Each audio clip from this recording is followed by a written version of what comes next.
So we'll go ahead and call the meeting to order. This is the May 5th meeting of the Santa Cruz County Regional Transportation Commission. And we will start our meeting with a roll call. Commissioner Bertrand. Present. Commissioner Sandy Brown. Present.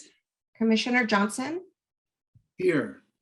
Commissioner Alternate Hurst. Here. Commissioner Caput. Here. Commission Alternate Schifrin. Here. Commissioner Alternate Quinn. I don't see him just yet. Commissioner Koenig.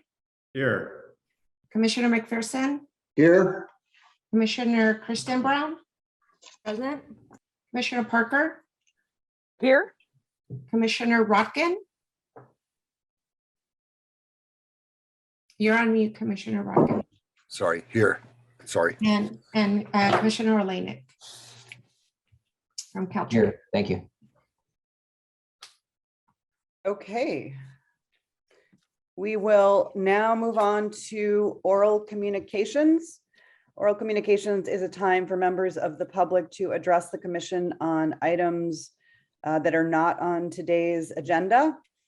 And the commission will listen to all communications, but in compliance with state law, will not take action on items that are not on today's agenda. You can, if you're on your phone, you can raise your hand by pressing *9. And or if you're on Zoom, via the raise hand button on your Zoom controls.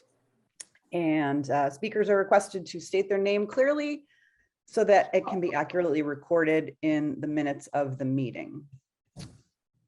So I will go ahead and start with David, dislikes bullies. You are our first caller. And so we'll call on you. You're up. And if you're muted, you can press *6 to unmute. David dislikes. Or unmute. Hello, can you hear me now? Yes, we can hear you. Hi, this is David Van Brink, and I have a note about the agenda packet. There were some 440 plus emails that are currently being added to the agenda packet as they were inadvertently spammed. Yesenia and Krista are looking at that, as I understand, so thank you for your help. These are all from Flint advocates and pertain to item 28, favoring Ultimate Trail. Thank you. Thank you, Mr. Van Brink. Next up, we have Brian from Trail Now. Hi, this is Brian from Trail Now. Thank you. We're a local organization working to move forward with the Santa Cruz Coastal Trail now in a timely and effective manner. I personally have been involved in state and Santa Cruz transportation for over 20 years, regularly participating in the RTC meetings for over a decade.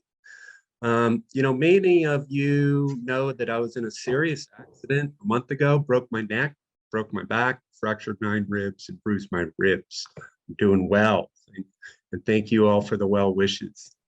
Many of you were probably very surprised that I actually called in to the RTC meeting a few days after my accident from the ICU. I felt it was important to call into the meeting to express the importance that our community move forward with building the coastal trail in a timely and cost-effective manner. What really drove me to call in was the 12-year-old boy who was in the room next door. He had been hit on his bike by a car and was in critical conditions. This is very upsetting. This made me upset with Santa Cruz transportation policy and politics, the decade-long delay building a cost-effective coastal trail. People are dying, people are getting injured on the county roads. Every day, cyclists and pedestrians are at risk without having safe transportation corridor across the county. As elected officials on the RTC board, you have the responsibility to move forward with timely and cost-effective infrastructure investments. Please do not continue to play the political games. Listen to the RTC staff and transportation experts on the facts. Very much appreciate your time. And I am actually grateful to be walking and alive. And wear a helmet, everybody, when you ride your bike. Thank you. Thank you, Mr. Peoples. Our next caller is Rick Longinati.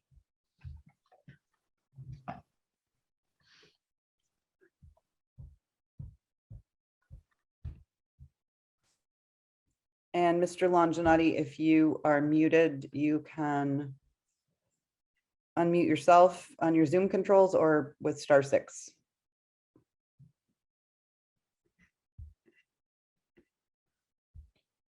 Okay, Mr. Longinati seems to have disappeared from my participant's screen. So we'll get you back in the queue. And I'll call on Salad and Sale next. Can you hear me okay? Yep. Thank you. My name is Saladin Sale. All items appearing on the consent agenda are represented as being minor or non-controversial. It is hard for me to understand how a staff recommendation to abandon efforts to secure a contract to repair our county's bridge link to the National Rail. Mr. Sale, I'm sorry to interrupt you.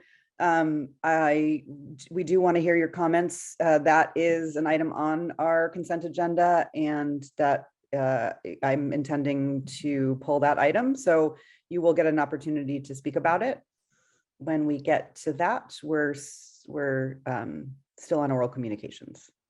So Thank you. That was going to be my request to pull that was going to be my request to pull the item. Thank you. Gotcha. Okay, will do. Thank you. Mr. Scott, Barry Scott, you're up next. Good morning, Chair Brown and Commissioners. I'm not going to address item 28. I've got something else I wanted to mention that's not on the agenda. And it's inspired by a presentation I gave to 40 people, I think, at La Selva Beach. And I was just sharing with them the trail master plan details, and I'd made copies for them and showed slides. But the reason I'm calling, they asked about the washout repair and the erosion repair and what was going on with that. And I said that it was probably a technicality that needed to be cured before they could do the full amount of work that's needed. And through an email that I think arrived yesterday, we understand that the RTC, according to the Coastal Commission, needs to obtain a coastal development permit, but the RTC thinks that they might not need that, and will do a temporary repair. And I just want to encourage and speak, I think, on behalf of all the La Selva residents who were there, that they really, and I certainly, I think a lot of the community hope that you iron out the problems and are able to do the full work that's needed for that section to preserve the tracks, no matter what we do with the corridor. Thank you. Thank you, Mr. Scott. Our next caller has a number ending in 7780. And it looks like you're on mute. You can press *6 to unmute yourself. Hello, can you hear me? This is Craig Chatterton. Yes, we can hear you. Thank you. Yes, I would like to bring a study to the attention of the commission. There was a study in Southern California funded by Caltrans. It was for the Inland Empire region. And the purpose was to study the impact of broadband adoption on vehicle miles traveled and also greenhouse gases. I put a slide in for this. I don't know if it's being shown, but I did include a slide which showed the cover page of this study and the URL for it. And I would ask that the commission consider asking the RTC staff to review this study and determine if the approach and or results might be relevant to Santa Cruz County. As a point of reference, the LPA, the locally preferred alternative, which was presented last April, had a greenhouse gas reduction of about 0.16%. This study in Southern California showed a greenhouse gas reduction of from 1 to 15%, depending upon what approach they took and what adoption levels they were able to achieve. So that could be a 10x or more improvement versus a solution like rail in the corridor. And recall the goals of the LTA were the triple bottom line assessments of economic equity and environmental impacts. And broadband, as they discovered, is really a green strategy and could be a very important part of reducing vehicle miles traveled and greenhouse gases here in Santa Cruz County. So I think this is worth evaluating. I would just ask the commission to consider that. Thank you. Thank you for your comments. And we didn't have the slide up during your comments, but if we could, if it came into the commission office, if that could be distributed to commissioners, it may be in our inbox. I will say the first speaker mentioned a significant number of emails that have come in, and I have received those, and I've heard from other commissioners that they too have received those. So our boxes are pretty full. So if we could get that slide referencing the study, it would be very helpful. Thanks, just for staff. Okay, next up we have Michael Saint. Thank you, Chair Brown. Good morning, commissioners. Michael Saint with Campaign for Sustainable Transportation. When it comes to climate change, most citizens and politicians have their blinders on, only focusing on their small immediate problems and ignoring what's happening around the world. As climate impacts worsen, scaling up investments in climate resilience will be essential for survival. We need to divest from the fossil fuels and get out of our cars, period. So far, this RTC's UCI studies, alternative studies for rail, the potential loss of rail on the corridor, the highway widening with non-functioning bus and traffic will lead to a large net increase in greenhouse gas emissions as well as vehicle miles traveled. To me personally, and to a lot of our advocates, this is extremely sad. With all the studies that's been going on for 10 years, there will be no help in mitigating climate change. The effects of climate change will actually have contributed to global warming through the RTC projects. At some point in this time, those that make these decisions about our transportation infrastructure have to wake up and realize the only way to fix our and be part of the answer to mitigating climate change at the same time is to get people out of their cars. Here are a few comments I've heard over the years from commissioners and RTC directors. It's about time we say no to cars. We know the Ox Lane project won't work. We need to move people, not cars. The answer to our future congestion is a return to mass transit. No ifs, ands, or buts. Thank you for your time. Thank you, Mr. Saint. Our next caller is Barbara Chamberlain. And Barbara, you are on mute. There we go. Here I am. My name is Barbara Chamberlain. I am the president of the Cabrillo Lions Club and past district governor of Lions District 4C6. As you know, the Lions have a great need for helping handicapped people, elderly people, and low-income people. This is one of our goals, and I would urge the commissioners to do some significant future planning for helping this group and also for decongesting the highway.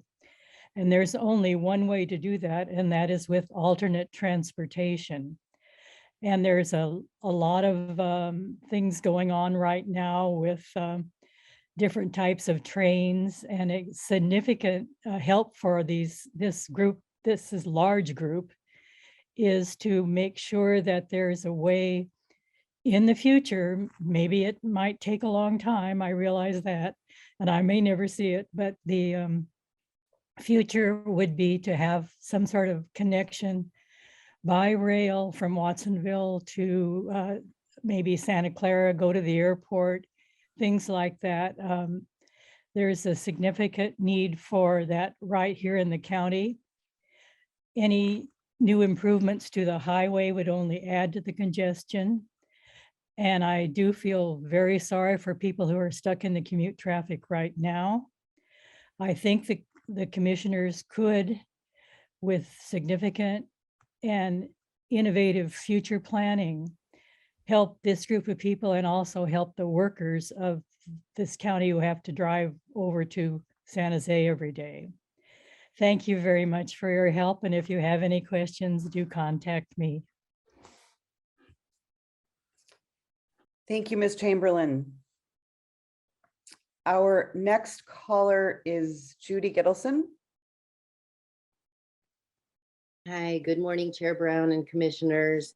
I'm a fortunate Watsonville resident and a staunch train supporter. But today I want to invite you to, I'm an artist, and I want to invite you to my gallery on Main Street, 430 Main Street, to see my show that's up through the middle of June called Welcome Aboard.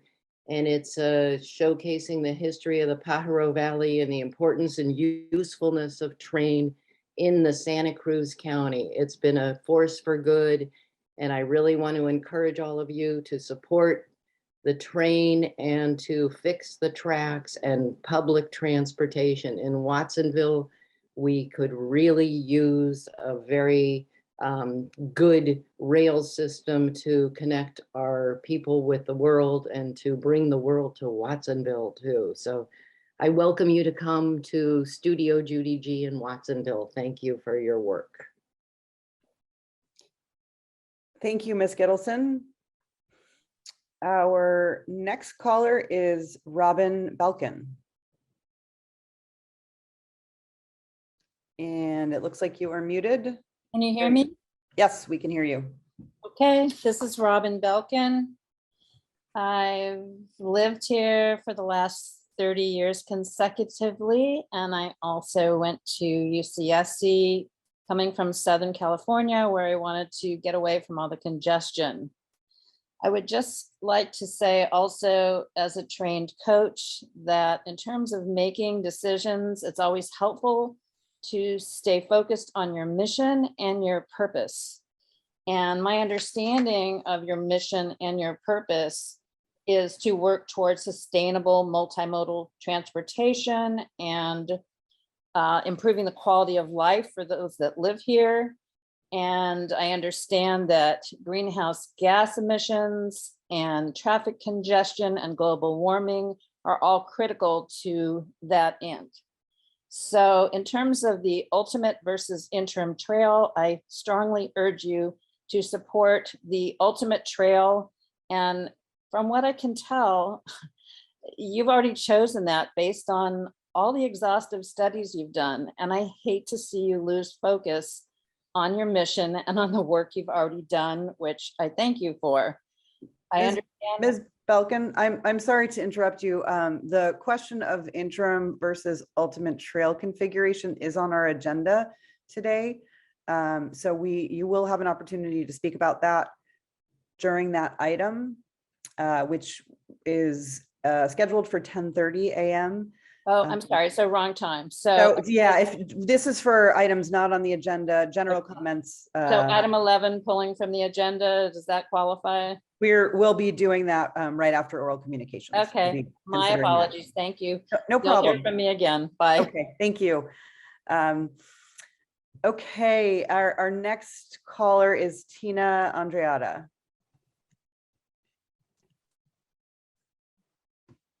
Hi, can you hear me?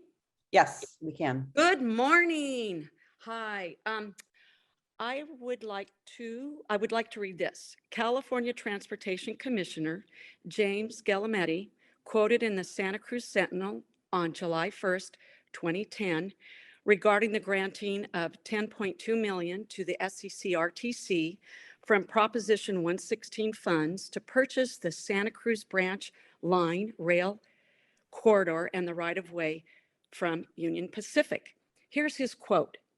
Proposition 116 was meant for rail, not for bicycle trails and paths. I don't want a bait and switch going on to allocate the funds and buy this, only to find out several years later that we don't have a rail project, unquote.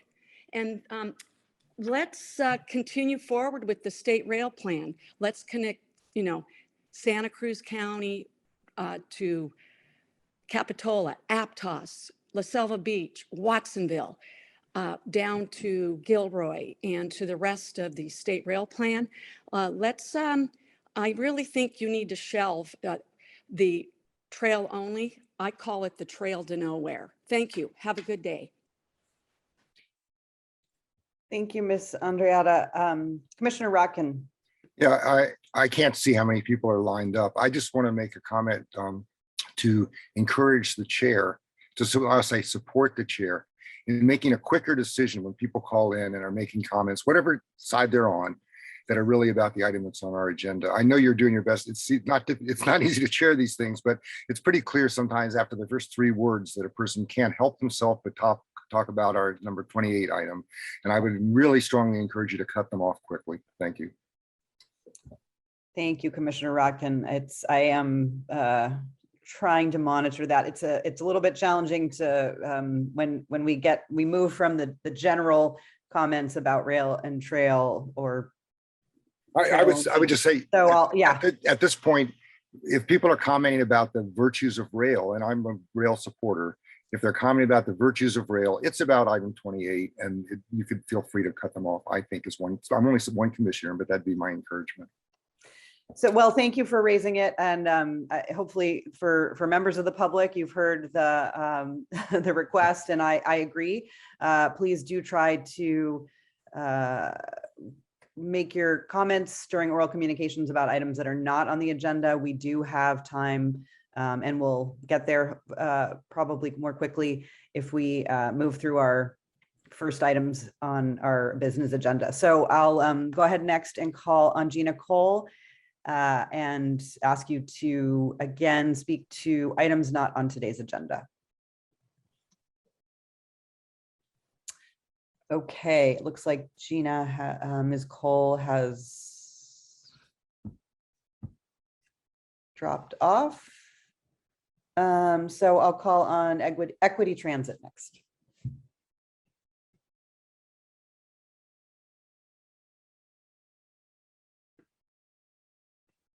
Hi, thank you, commissioners, for your time and your work. I just want to speak on, I just came a little bit late, and so someone may have already spoken about missing letters. I know that I myself sent in a letter prior to 9 a.m. yesterday, and I did not see it on the public package. I do want to say that I appreciate the staff, because when I called, they immediately researched this and addressed it, and I really appreciate their time and effort to do so. I do want to suggest, however, that we had heard this issue come up in the past, perhaps even as many as 6,000 letters from a past RTC meeting had gone missing and were not included as a part of the package. The public record is very important, and making sure that we have a process by which these letters are not being lost in the trash or somewhere else is really important. So I guess some of us are going to have to do some research to see if our letters made it onto past RTC meeting agendas. And then I just want to also mention that there was a timing change. I mentioned this in a previous RTC meeting. As of December 2021, the timing change to submit letters was very concisely noon by the Wednesday prior to the meeting.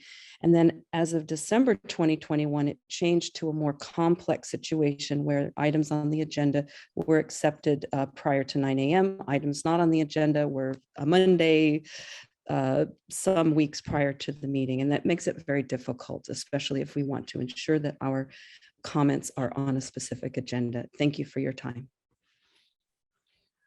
Thank you, Ms. Faulkner. We did hear about that, and our staff will be working to monitor that as we move forward. And those letters are being distributed for this agenda item, or for this agenda. Thank you. Okay, Rick Longinati is back. You're up.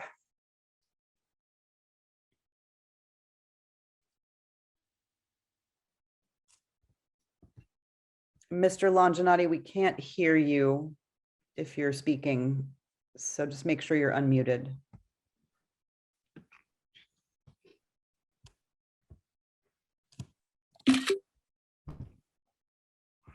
And it looks like you are still, Okay, there we go. I think I just got the cue to unmute. All right. There you go.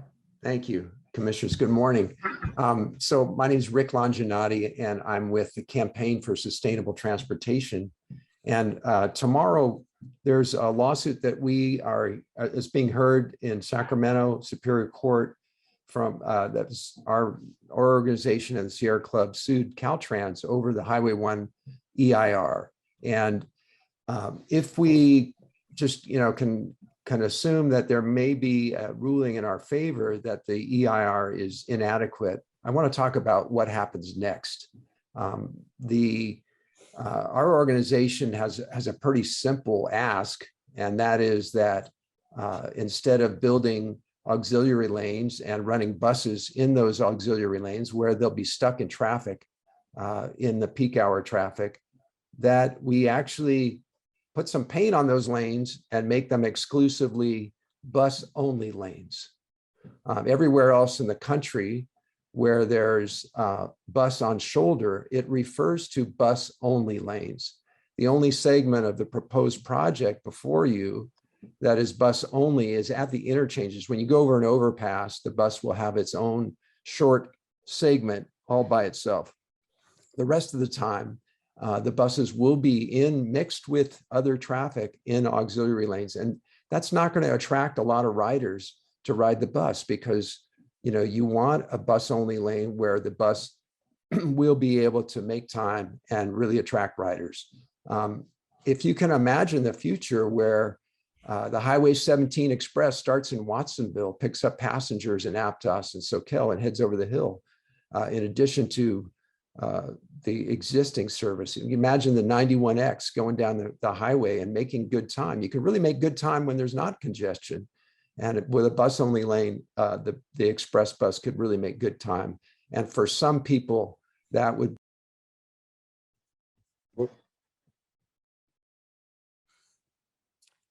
Okay, thank you, Mr. Longinati.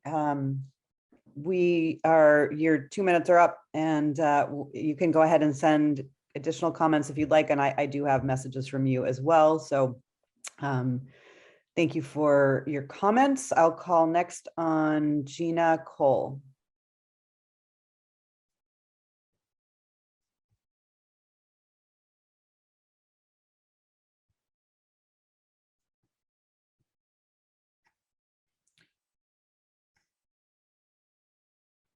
Olivia, will you please unmute Ms. Cole and make me co-host?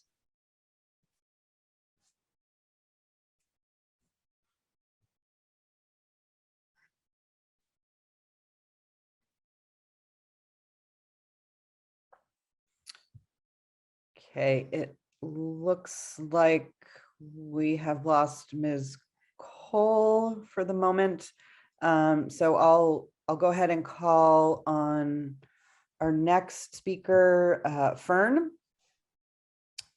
You're up.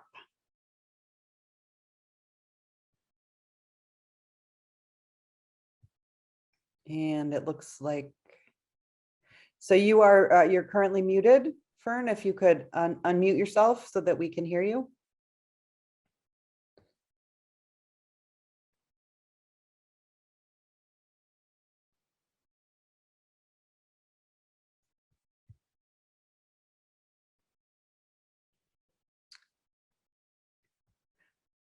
Okay, I see that it looks like your name has changed, Fern Selzer. We are still on mute, so we're not able to hear you.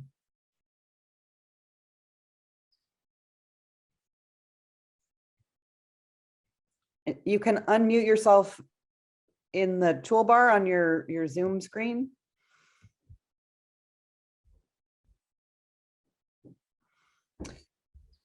Okay.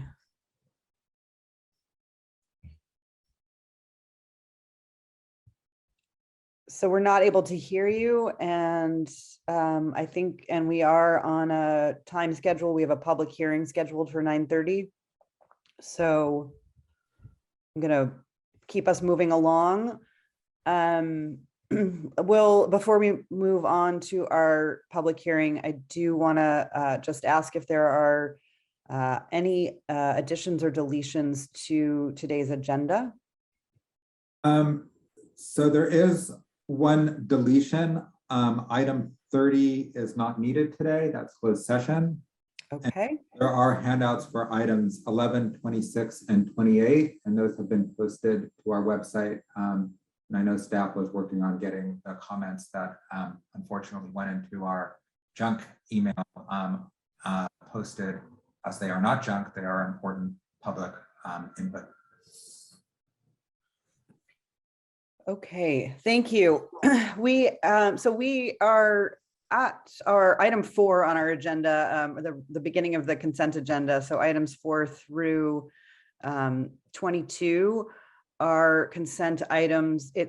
Given that we are pulling an item and there may be some comment on the other items, and then we have regular agenda items, I think we right now should move item 26 up.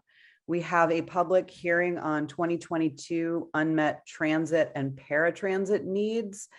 And so if it's amenable to the group, I would move that up and begin the public hearing and open that hearing now. And then we will return to the regular agenda in order. So Amanda Marino, our transportation planner at the RTC, is going to provide a staff report on the final draft of the 2022 unmet transit and paratransit needs. And then we'll open the hearing and take public comment. Thank you and good morning. My name is Amanda Marino and I'm a transportation planner for the RTC and currently staff the Elderly and Disabled Transportation Advisory Committee, END-TAC. For the Regional Transportation Commission's consideration is the 2022 final draft unmet transit and paratransit needs list listed as attachment 1 in your packet with changes since the 2021 unmet needs list shown in underline and strikeout.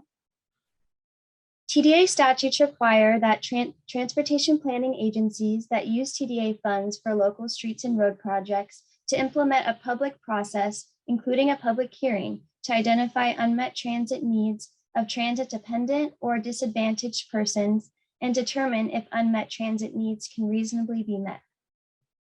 Although the RTC does not allocate TDA funds to local streets and road projects, and therefore is not required to perform this analysis, the RTC endeavors to solicit regular input on unmet transit and paratransit needs to provide a useful tool to assess and prioritize needs in the region, as well as identifying needs for future transit funding. Serving as the Social Services Transportation Advisory Council per TDA statutes, the Elderly and Disabled Transportation Advisory Committee, END-TAC, regularly hears and considers unmet transit and paratransit needs in Santa Cruz County. Unmet transit and paratransit needs are those transportation needs which are not being met by the current public transportation system, have community support, and do not duplicate transit services provided publicly and privately, or privately. The unmet needs are prioritized using high, medium, and low rankings. High priority items are those items that fill a gap or absence of ongoing service. Medium priority items are those that supplement existing service. Low priority items are still an unmet need, but is assigned low priority because the need identified may be general in nature and requires more specific planning to identify strategies, or may not address a basic need such as transportation for medical appointments, shopping, or access to other services. Within each category, there are 3 levels indicating what extent the needs, if addressed, would advance regional transportation plan goals, with 1 being a project that is expected to improve safety, economic vitality, and cost effectiveness. The items on the list reflect public input or input from a variety of sources, including members of the public, partner agencies, and is primarily a document worked on by the RTC's E&D TAC, which includes Santa Cruz Metro, the Volunteer Center, and the Coordinated Transportation Services Agency Community Bridges Lift Line staff. The draft 2022 Unmet Transit and Paratransit Needs List was posted to the RTC website, and a notice of availability was sent to interest groups, senior living facilities, senior centers, local jurisdictions, and transportation service providers in Santa Cruz County. English and Spanish ads additionally went out in the Centennial and the Pajaronian. Public input was received using the online form available in both English and Spanish, receiving 76 comments included as attachment 2.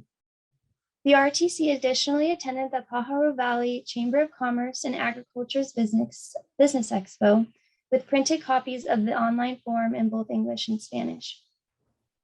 Some of the updates to the unmet needs list from last year include a need to increase bus service near senior living facilities, libraries, and other public venues, ensure accessible public taxi service and rideshare service for those using mobility devices, increasing the need for specialized transportation for areas outside the ADA mandated paratransit service area for medical, non-medical trips, as well as free or low-cost paratransit options, including a need for greater frequency and span of transit service in Soquel and on Old San Jose Road, Aptos, and Corralitos. Consider creating an all-nighter circular bus network providing late night and early morning bus service in downtown areas. Improving interregional and cross-county transit services, including connections to the Salinas Intermodal Transportation Center, and implementing express bus service using future bus on shoulder operations on Highway 1. There's also a clarifying the need for safe paths of travel at potential future transit stations on the rail line, increasing the need for free or low-cost transportation options, including fixed route transit services, and a need for earlier and faster frequency of transit trips system-wide. Improving sidewalk connectivity and lighting at bus stops, reinstate a bus stop committee to study and monitor bus stop accessibility, add a bus stop at the intersection of Granite Creek Road and Santa's Village Road in Scotts Valley, coordinate improvements of the Watsonville Transit Center's transit facilities and provide increased parking, develop microtransit programs in San Lorenzo Valley, Scotts Valley, Soquel, Aptos, and Watsonville, provide a dedicated park and ride lot near Highway 1 connecting transit service in Watsonville, increasing the amount of on-bus bike racks to better facilitate first last mile of travel, and installing bike lockers at transit stations. I additionally received a comment from Caltrans District 5 staff yesterday to add a need to install bus stop amenities such as digital bus tracking and information displays, USB charging, and Wi-Fi for transit users. You can review these updates and additional updates to the list on the RTC website or in this RTC packet. This unmet needs list is not a funding recommendation and does not prioritize projects for funding, in that it does not provide a detailed project schedules or timelines.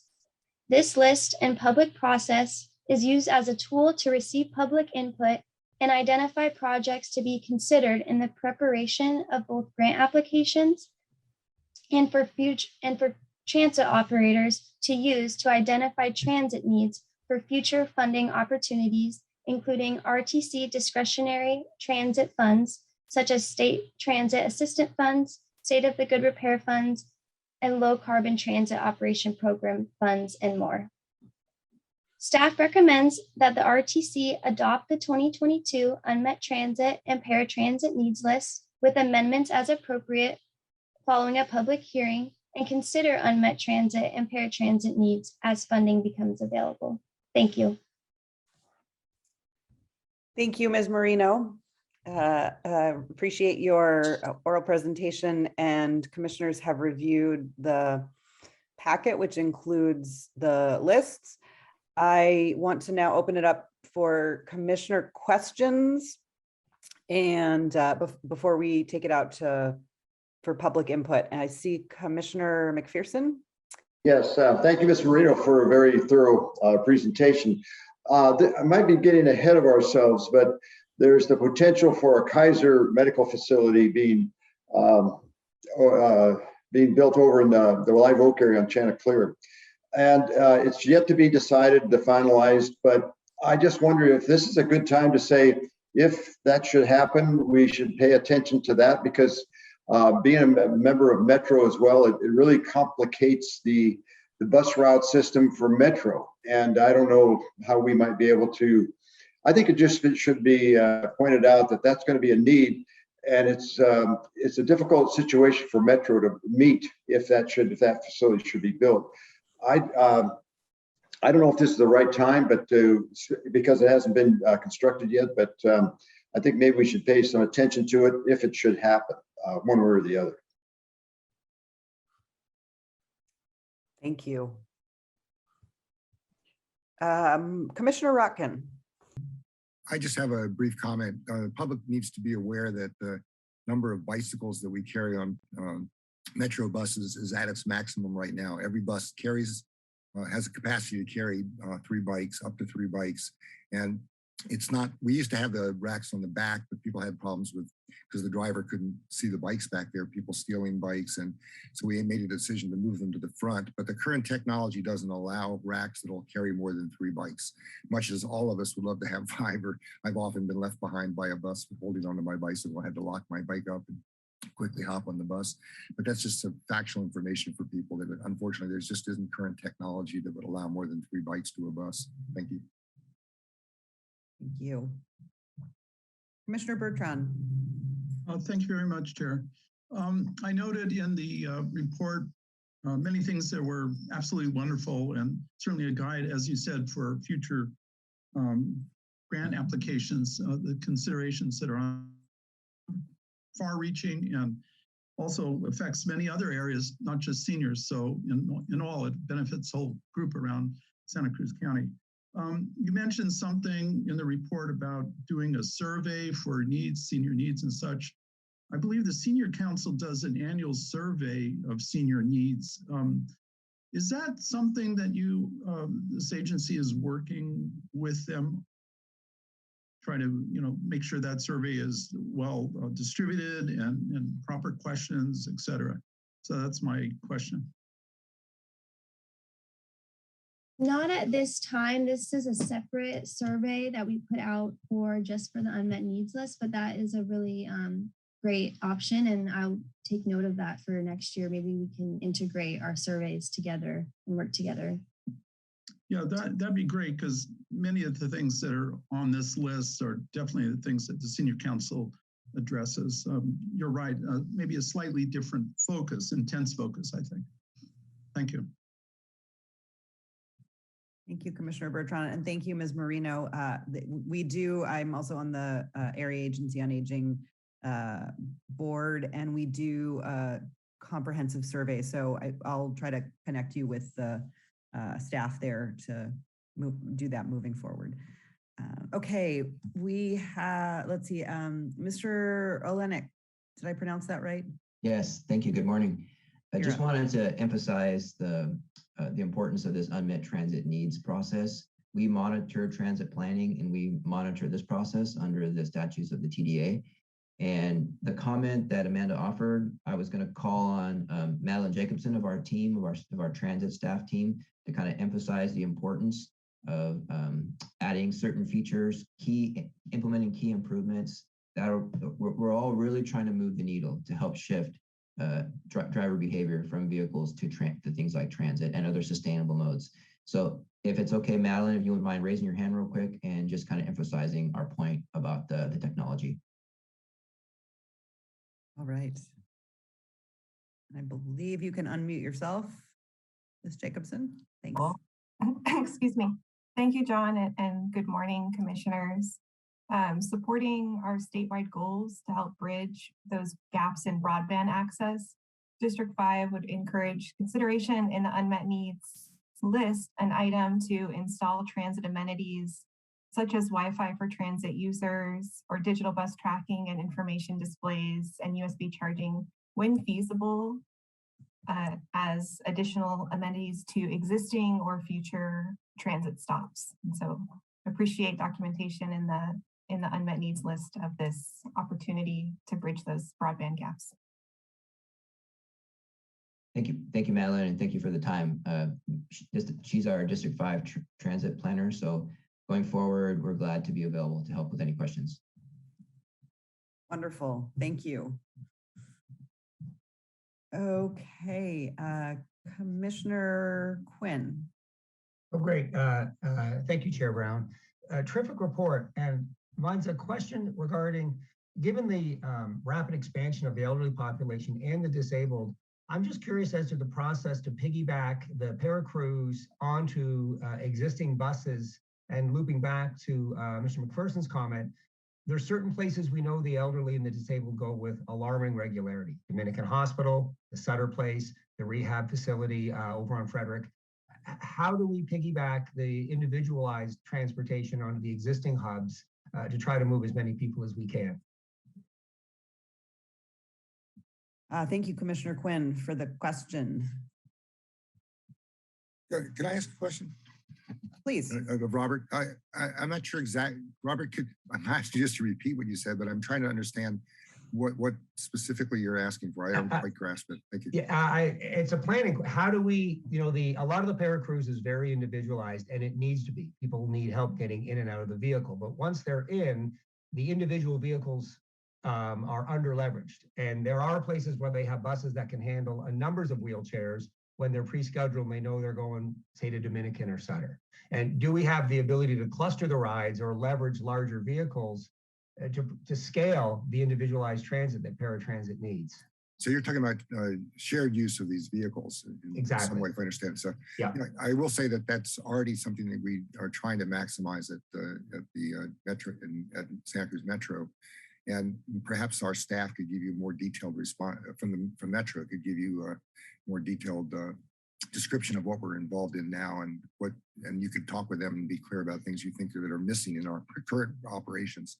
Yeah, I'd be happy to educate it offline. It's such a huge issue in terms of leveraging that. Sure, no, I understand your point now. Thank you very much. I'll have the Metro staff reach out to you to talk about what we're doing in that area in terms of our paratransit operations. Thank you. Okay, we will now take it out to the public for comments, and our first caller is Brian Trail Now. Hey, thanks, Brian Peoples from Trail Now. In 2015, we were a political action committee that opposed Measure D. And what happened was Zach Brandon and Don Lane changed the language to move money from basically a train and the train station in Monterey County to paratransit, to Metro. And that was so great. And then what we did is we became a big supporter of Measure D. And we all know that 2016 Measure D was a game changer for our community. Great, great, great. My mother died last year of ALS. And I'll tell you that the Lift Line is a phenomenal program. It really needs to be more invested in that. It basically went from point A to point B. They gave a time slot when they would come and pick her up, and they would drop her off at her doctor's appointment. So that's a phenomenal program. We need to invest more in that kind of point-to-point service for the ADA requirements. Wi-Fi on bus, definitely need to increase that, because you know why? Those people who are riding buses can get paid while they're riding on the bus by employers. Employers, I know this because my employer does it, they pay you if you're working on a transit bus. If you're on Wi-Fi, you're working, you're engaged, the employer's paying you. So immediately, it's a game changer for them. Digital tracking, phenomenal, excellent idea. Let's get more of that so that the Metro users can see when the buses are. If there's a delay, they know it. So let's continue to invest in the digital age. Appreciate that. So thanks again for your time, and we advocate for more Metro dollars. Thank you. Thank you, Mr. Peoples. Let's see, I will call on, it looks like, I'm going to try to keep these in order here. And so I'm going to call next on Jessica for Ultimate Rail and Trail. And this is for unmet paratransit needs comments. Hi, Chair. I'm sorry, I didn't realize my hand was up. No need for me to comment at this time. Okay. Okay, gotcha. Thank you. Okay, so next up, I'll call on Michael Saint.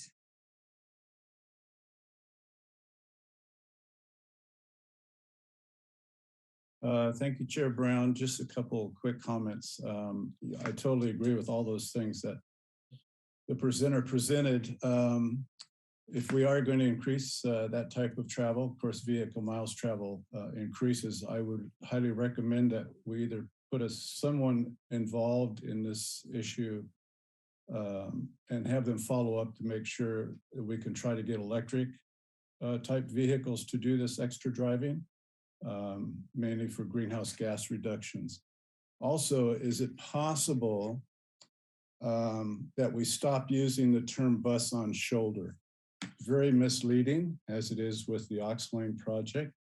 I mean, we might as well call the Ox Lane project cars on shoulder because it's basically mixed in with the bus. So be nice to just take that term out of there, because when you do use it, it really isn't meaning what you say. So just would appreciate that. And I hope this program works out well and we actually do help a lot of the handicapped and those less fortunate. Thank you. Thank you, Mr. Saint. Our next caller is Barbara Chamberlain. Coming.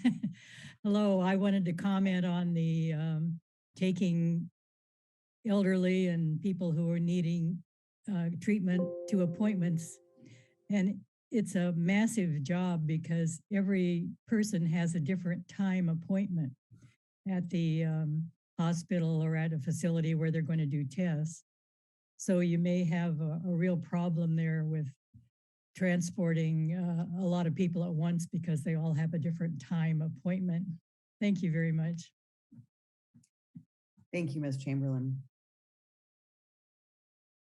So it looks like we have one more caller, Linda Wilshusen. It's your turn. Thank you. Good morning. My name is Linda Wilshusen. I'm really, every year, enjoy looking at this list because it just demonstrates how many things we can do to improve our transit system. I know that this process is kind of treated like an annual formality, but it really should be much more than that. The transit and paratransit needs list is a long and important summary of how improved transit service for all of us can help the many people in our county who don't drive, but also those of us who are tired of sitting in traffic and want other options. The RTC staff it does a great job on this list with the Elderly and Disabled Advisory Committee, but it's not just for disabled and elderly. And I hope they take a close look at this list throughout the year to make and recommend meaningful improvements to our current and future public transportation network. Thank you. Thank you, Ms. Wilshusen. All right, this is last call.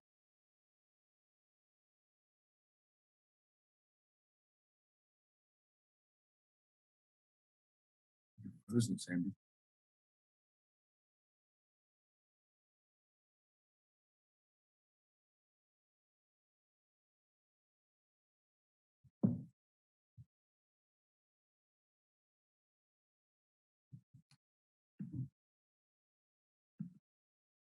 Chair, Cruz, for a moment.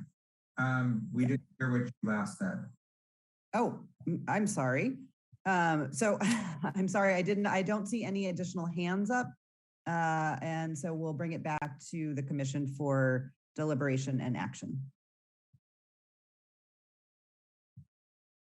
Apologies if my Wi-Fi is unstable.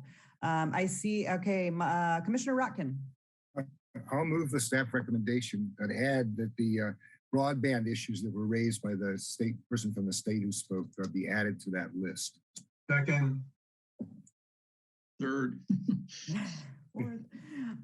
All right, we have a motion and a second to adopt the unmet paratransit needs list with the additions from Caltrans. Discussion. I see Commissioner Johnson, Randy Johnson, you're up. Thank you, Chair. I just wanted to echo what Brian People said about his mother. I had a similar situation with mine. She was 95, legally blind. There were occasions when she felt the need to jump on a public bus, which was closer right in Watsonville off of Green Valley Road, and go to the mall. And we'd say, Mom, what are you doing? And she had to go to Kohl's to get an outfit or what have you. But that aside, you know, the regular bus systems, trains or whatever, don't really service the elderly. It's always paratransit. Okay, those are the ones that are kind of the door to door where you make the appointments. They bring you from the doorstep to the doctors. They will schedule it and bring you right back. And that, along with other means of having those types of systems and enhancing them, is what going to serve the elderly in this county. So I just wanted to the extent that we can enhance those things and make them better, I think will serve the elderly tremendously. So thank you, Chair, for allowing me. Thank you, Commissioner Johnson. Commissioner Bertrand. Thank you very much, Chair. And following Randy's comments, and I know what Randy has gone through recently, and I totally understand his perspective because we did the same with our family. We took care of our mom at home, but for her on her own and feel that independence was very important for her. And I think for many people to still have a sense of independence, that they're able to take care of things and make their own decisions and act on them is very important. And getting to medical appointments, which could change at a moment's notice, which often happens when you're elderly, people just don't realize that. To have a independent way to get back and forth is really critical. So totally supporting of this motion and totally supporting of the efforts to document unmet needs. And, you know, my hat's off to Metro, and as mentioned by several others, the Measure D has had a lot to do with making these services available to seniors in our county, and we're very lucky for it. Thank you. Thank you, Commissioner Bertrand. Commissioner Rotkin. Just wanted to clarify that in my addition to the staff recommendation, that I'll leave it to staff to score the broadband issue. It's obviously not, I wouldn't describe it as a gap. It's an addition to what we currently do, and they let them give it the exact ratings that it needs in terms of how it gets added to the list that we're producing here. Thank you, Commissioner Rotkin. Does that work for the second on the motion? Yes. All right. So I don't see any other hands up. I'll just make a quick comment and say thank you to members of the public who showed up to comment today. Thank you to all of the commenters in this in the survey. We got some really good comments and suggestions, and many thanks to our staff for pulling this all together. We have been in an age of austerity around public transit. I mean, decades and decades and decades of underinvestment. We see that the list is still long. We have made progress in large part due to Measure D, and thank the voters for that as always. But the needs are significant, and those individualized transit options for people in need is critical. And so this does provide us with kind of a blueprint for how to prioritize in moving forward. So So I'm happy to support this motion. And I think with that, we can call for a roll call vote on the motion. Commissioner Bertrand, I agree.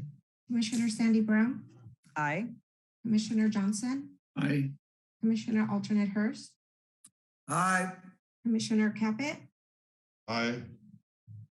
Commission Alternate Schifrin, Aye. Commission Alternate Quinn, Yes. Commissioner Koenig, Aye. Commissioner McPherson, Yes. Commissioner Kristen Brown, Aye. Commissioner Parker. You said aye with your Aye. hand. And Commissioner Rockin. Aye. That passes unanimously. All right. Thank you, everyone. So we'll now return to our consent agenda. This, Commissioner McPherson, did you want to make a comment before we? Oh, I was gonna just, if we go to it, I wanted to make a comment. Okay, gotcha. So the consent agenda includes items 4 through 22 on today's agenda. And so we will vote on all of these items at once. We will take comments from the public on these items all at once, unless commissioners and/or members of the public would like to pull an item. And I have already said I would pull item 11. So that is the approval or rejection of a bid for the Pajaro River Bridge Rehabilitation Project. So we'll pull that. And so other items can also be pulled. You can ask questions, commissioners can ask questions without pulling an item. And I'll open it up. I see Commissioner McPherson, you are up first. Thank you. I appreciate it. I just wanted to make a comment on number 12, authorizing our director to negotiate and enter into a cooperative agreement with the San Lorenzo Valley School District on the Highway 9 project. That's probably not going to be going on until 2024 or so. But this is a very complicated issue because we have the state on Highway 9, the county, the RTC, Metro, and the school district in this. And we all have to be on the same direction, moving in the same direction. And I really appreciate the cooperative effort with the San Lorenzo Valley School District. If I can just put a little asterisk on that too, this cooperative venture is not unlike what we experienced last Friday at the Highway 17 wildlife crossing that Chair Brown was at as well. That was the state, the county, the RTC, the land trust. Tremendous event is well underway, and it's going to be something we can be proud of. So those were the two carve-outs that we had on the voters approved in Measure D. I'm glad to see one is under construction and the other one is going to be underway and with the cooperation of the San Lorenzo Valley School District. So just wanted to comment on that. Thank you, Commissioner McPherson, and thank you for all of your work in moving this forward as well. I know you've been a central figure and really committed to making this happen. Commissioner Caput. Yeah, I'm going to move for approval after public comments, so go ahead. Okay, gotcha. All right, we'll go out to the public now on our consent agenda items. This is items 4 through 22, with the exception of item 11. We have a hand I'm looking for. And so I'll call on our first speaker, Maggie Alma.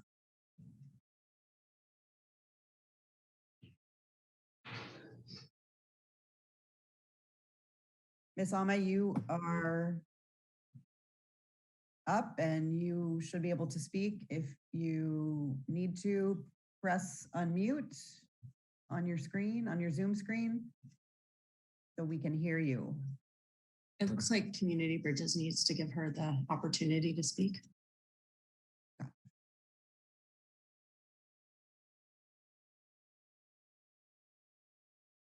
Okay, so you TV, sorry. Ms. Alma, you Okay, are, I found it. Oh my there you God. go. Got it. Oh, geez, Louise.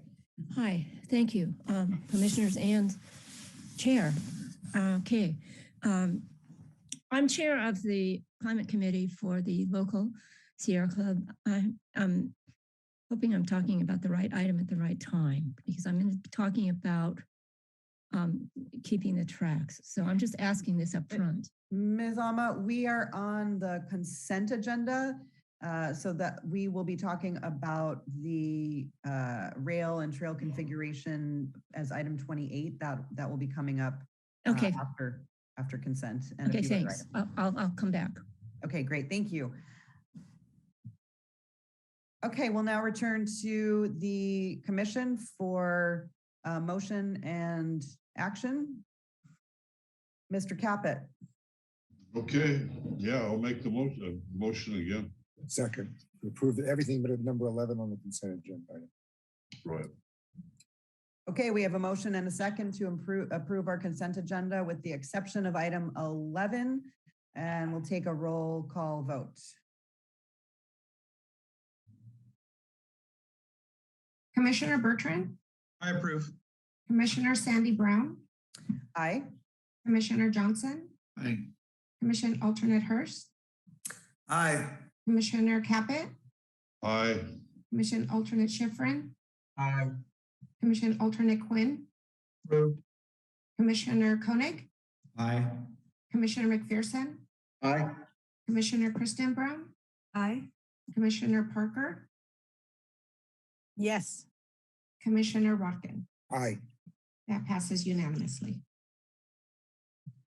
Okay. So we will now move on to item 11, the item pulled from our consent agenda. This item is a recommendation to approve rejection of a bid for the Pajaro River Bridge Rehabilitation Project along the Santa Cruz branch line.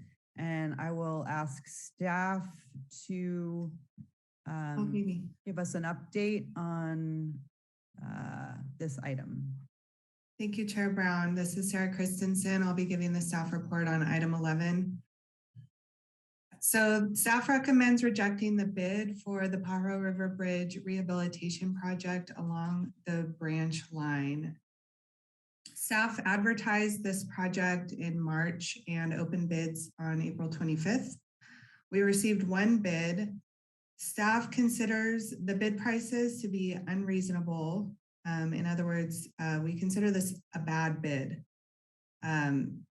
We recommend rejecting the bid for that reason.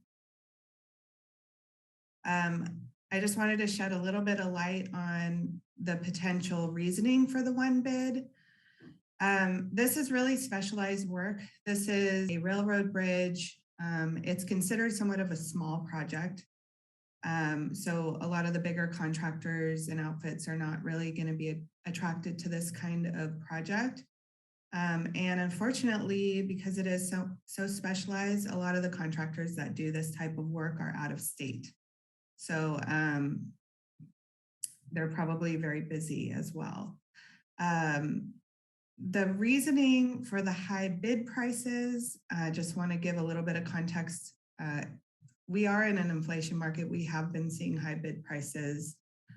We've talked about it many times at previous meetings, recently especially. There's somewhat of a lack of competition because it is somewhat specialized. And we were working within very, very narrow work windows. So because this bridge is one of two bridges on the branch line that is seeing active freight traffic, we have been working very closely with the short line railroad operators contracted freight provider, Roaring Camp, to try to make this contract as attractive as possible in terms of the work windows. Unfortunately, we were required to basically block off the work window between 10 a.m. and 5 p.m. for possible freight traffic on the line. So really this restricted the contractor's work window to be before 10 a.m. on weekdays and then weekends. So that was it. That was really the only time that the contractor would be able to work. And furthermore, because of the, I guess, lack of certainty of when shipping occurs, because, you know, we only really see maybe one rail car shipment per week, but we don't know when that's going to happen. And so we were required to keep this work window. We couldn't have any really certainty to opening that up any further. And that was really challenging. This makes this contract a lot less attractive to construction contractors. We've been working diligently since last week's staff report has been posted. We've been working with Roaring Camp to further evaluate the design plans and specifications. So our engineering team, although we are rejecting the bid, it's not completely off the table that this project is not going to continue. We are planning to get together with Roaring Camp's inspectors and engineering team to further explore options to make this contract more attractive, and hopefully maybe that will result in re-advertising the project successfully and awarding this contract. We've also contacted the Short Line Railroad Improvement Program manager. So we've received a grant in 2020 of $285,000 for this rehabilitation project from the state. That required a 30% private match, which we proposed to be basically several years of lease revenue. We were, you know, at the time working with Progressive to try to get a private match. They obviously were not willing to contribute funds to the project. So we used our lease revenue from several years to meet the grant requirement. We've reached out to the Short Line Railroad Improvement Program manager to see if there's any additional capacity that we could maybe get a supplement to the project to fill the gap. However, typically for this type of grant program, for any grant program, if there are cost overages, it is borne by the local implementing agency, unfortunately. So we're not super confident that we're going to get, you know, that funding gap filled by the grant. But if it is, if it does happen, we would still require a 30% private match of those funds. And so there's still that challenge to overcome. We've requested additional funds from Progressive Rail and from Roaring Camp, neither of which have committed funds for this project to allow us to award the contract. So just to reiterate, it's not completely off the table that this project is being canceled. However, we have some significant challenges to work through, and we're committed to doing so. And that concludes my staff report today, and I'm here for questions from commissioners. Thank you, Ms. Christensen. Commissioner Rotkin.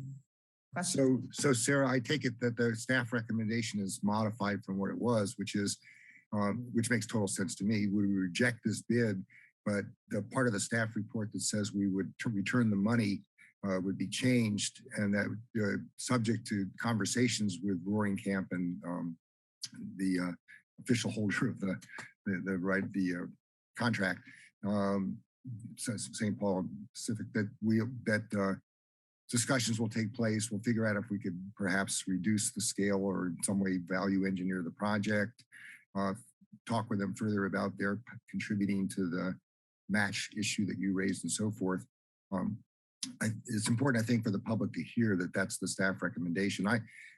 Just for purpose of clarifying, so we don't hear from people about how we should, from 100 people that we should do that.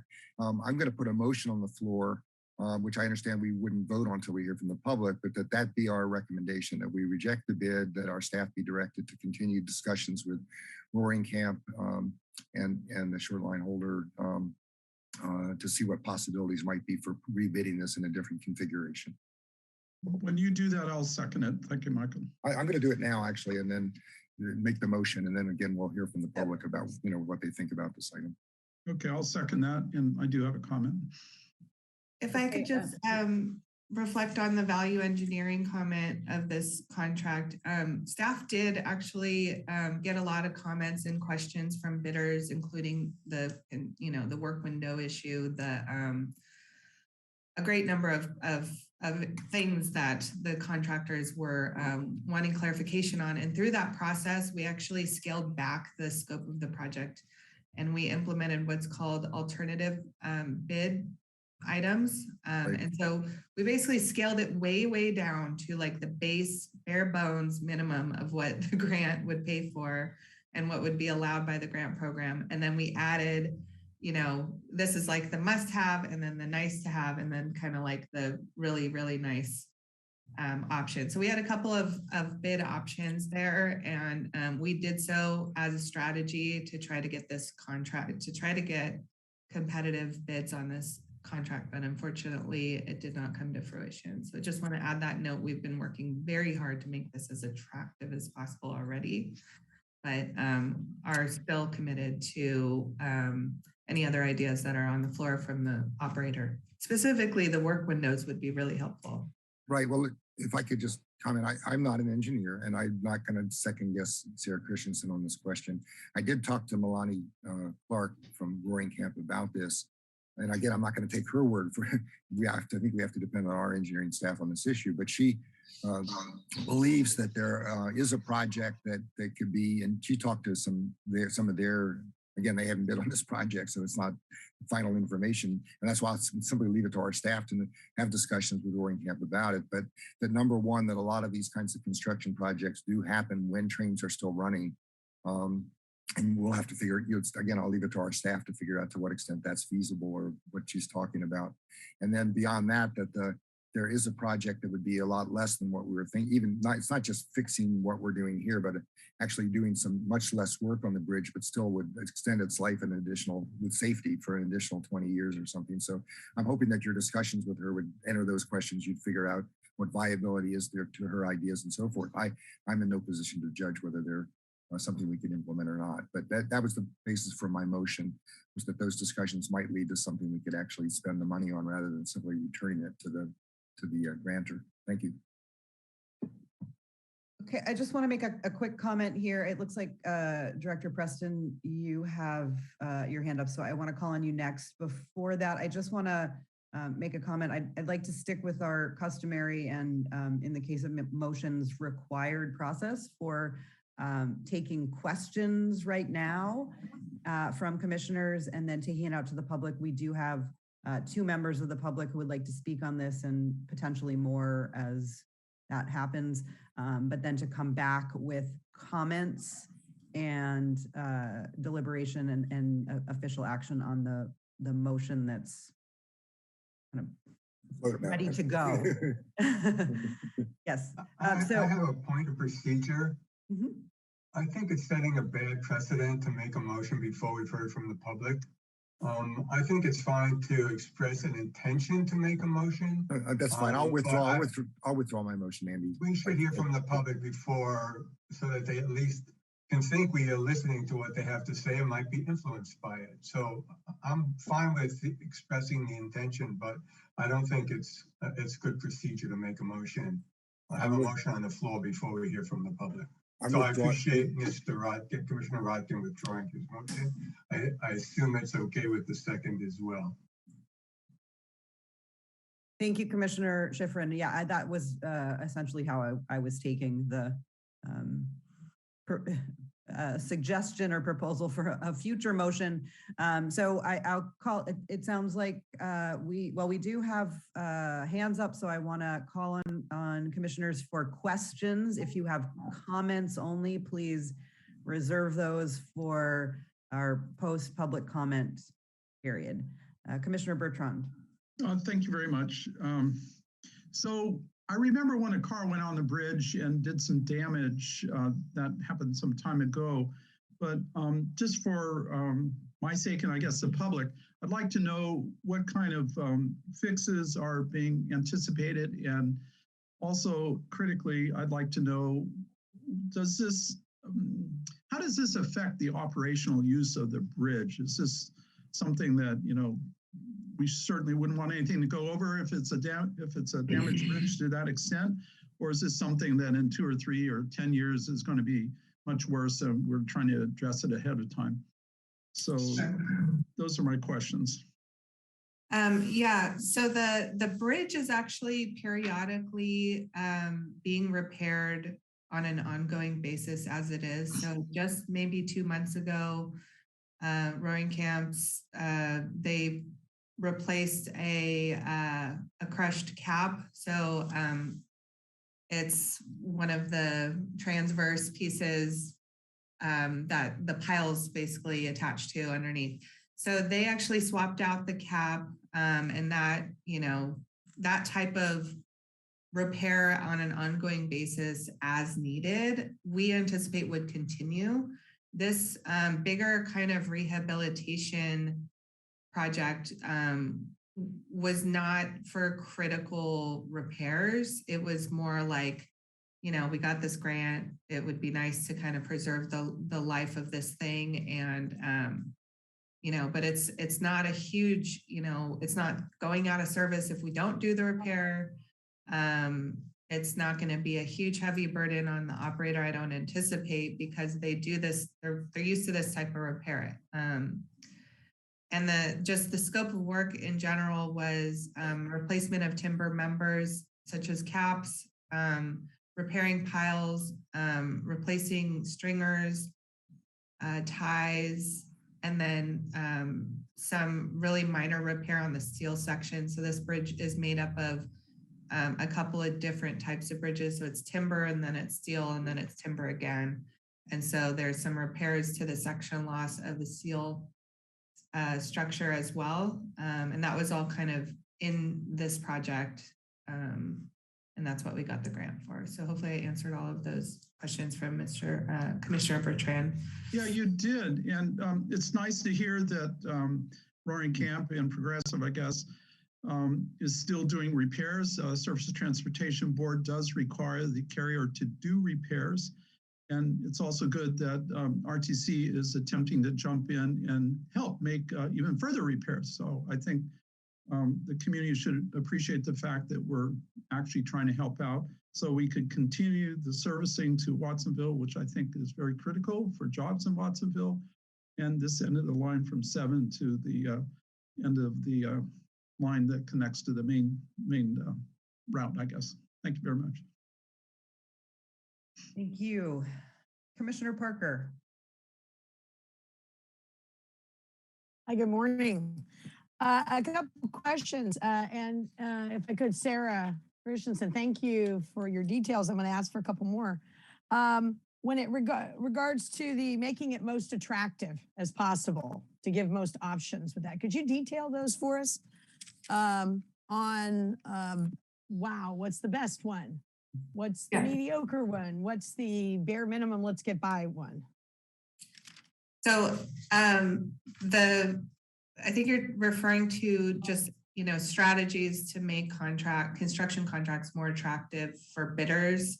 Because you said there was opportunities that you, right now, was cut down to the bare bones. And it came out with this 1.5 bid and the only one that responded to the RFP, right? Yes. Yeah. Okay. And what was really interesting was the bare bones bid is what I've been calling it, was at about 1.5 million. And then, and that's the base bid. And sometimes the only drawback of having bid alternates is sometimes contractors will bid, you know, pretty high on the base bid, and then they'll just, you know, they'll have more reasonable prices on the bid alternate. So it's like they're, you know, almost guaranteeing themselves to get, you know, this amount on the project, and then adding more and more on top of it isn't really going to increase it significantly. So the I guess Cadillac version that we were looking at originally as the original scope of the project was at 1.7 million. And so it wasn't a huge difference between the bare bones bid and the more extensive repair. And that just further I guess, validates staff's thinking that this is just not a good bid. We should not be awarding this contract. And so regardless of what we do from this point forward, we really do feel strongly about rejecting this bid. It just would not be a smart thing to do to award this contract. I understand. And the question really was what does the Cadillac bid entail versus the bare bones? What would be the differentiation? It's just additional work, additional ties, additional bridge members. You know, there's the needs of the repairs vary. So there's some, let's just say if a pile is, you know, in really bad shape, that obviously would be a critical repair versus like replacing a railroad tie, which is kind of, you know, it's not as big of a deal. So I would say like the base bid included more of the critical, like must-have repairs. And then, you know, while you're out there, you might as well do a bunch of other stuff that may not be critical, but you need to do maybe in 5 years or 10 years. Mm-hmm. And you just might as well, if you're going through the process of getting a contractor, you know, it's smart to get it all done if you could afford to. Okay, so I still don't hear the details except for in generalities. So I understand you may not have all that information with you right now, but there's something, it's all surrounding safety. You're talking about further safety, more safety versus basic safety. Is that what when we talk about the basic versus the Cadillac? Safety, sure. It's more about preservation though. This bridge isn't in critical condition, in danger of collapsing or anything like that. So I would say it's more of a preservation project than a safety project. Go ahead, Guy. So Sarah, if I can add on. Thanks, Guy. I did have an extensive conversation with Melanie Clark after she saw staff's recommendation. Prior to that, we weren't able to get them to discuss work windows. They consider what we call the base bid or bare minimum bid or bare bones bid that Sarah called. She considered that to be a Cadillac bid. And she felt as if there could be significant downscoping of how much work we do. Sarah did mention earlier that this is a preservation effort. So it's, you know, the bridge is not in a situation that a freight rail car cannot cross it today. We're looking at trying to extend the life of it for a period of time. So there are things that we could remove. We don't need to do anything, and the bridge is okay for them to cross. One of the items that Melanie brought up was work on the steel structure. Steel structures create a significant environmental concern because they were painted with red lead paint, which is a hazard. And one of the comments she got from the bidders, because she called them too, was that they had concerns about working on the steel section. So we could conceivably eliminate the steel section work. There is loss in section in there. It is something that over time is going to need to be addressed, but we can just address the items that we can fit within the funding that we have, and we would be making progress. Okay, that was good. Thank you for that detail. And jump in on these other questions too. I have a question about our carrier now. It was Progressive, our freight carrier, right? And now it's Roaring Camp? It's still technically. Progressive Rail is who we have the contract with. They subcontracted with Roaring Camp. So when we have on the rail line, we go directly to Progressive because that's who we have a contract with. Roaring Camp is usually the one that ends up responding after they reach an agreement with Progressive Rail as to who's going to do the work. Okay, so I'm not quite clear. Does that mean Roaring Camp is subcontracting to More or less, Progressive? yes. We have not Okay. seen the contract. We've asked to see the contract. They have declined to share it. So we don't have then any relationship with Roaring Camp other than that they call us because Progressive calls them. Correct. No signed. Okay. I just wanted to clarify for myself and the public. So I know the cost of this, and Guy, I want to compliment you, and I'm sorry, I'm making a quick comment, Sandy, to your presentation at Watsonville City Council. That was really great. It was very comprehensive and it was very helpful. So I'm looking at this and thinking about that really this is not the responsibility of the RTC insofar as major budget changes, but it is the responsibility of the carrier, which would be Progressive, to do this repair. Is that correct? So I would agree with that too, Commissioner Parker. This is a section of the line that the rail operator has been using. We've, from the beginning, we've since then completed repairs up to milepost 7 in accordance with our administrative coordination and license agreement with Progressive Rail. They're responsible for all maintenance in these locations right now. We are doing this because there were concerns about the ability to continue operations in Watsonville due to the high cost and low volume of freight. And so we want to continue to try to help out the operator to make sure that freight service can be continued. This is just not a responsible bid, and we'll find another way of doing so. I can understand that. So you bring up something interesting that I must ask a question about. So we have the only, Watsonville has the only really working freight system there, track and it's been active for decades. And in Watsonville, yet Progressive has the position that they don't have enough freight movement to justify repairing the bridge. Is that what I heard you say? So I didn't say that they don't have enough freight business to justify repairing the bridge, but they don't have enough freight business to make a profit. And that's why they submitted their notice of intent to terminate and to abandon the rail line, and then subsequently entered into an agreement with Roaring Camp. They've indicated that they would need somewhere in the range of 1,000 carloads a year to be able to make a profit. And they're nowhere close to that. Okay. So you referenced again, like that's when we came into agreement with Roaring Camp. They came into agreement. We still have no agreement with Roaring Camp. Is that correct?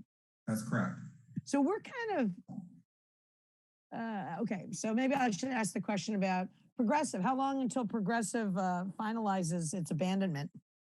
What's the process on that time-wise generally? So once they reach an agreement with Roaring Camp to pull freight in Watsonville, they indicated that they're not going to move forward with abandonment because Roaring Camp would oppose it.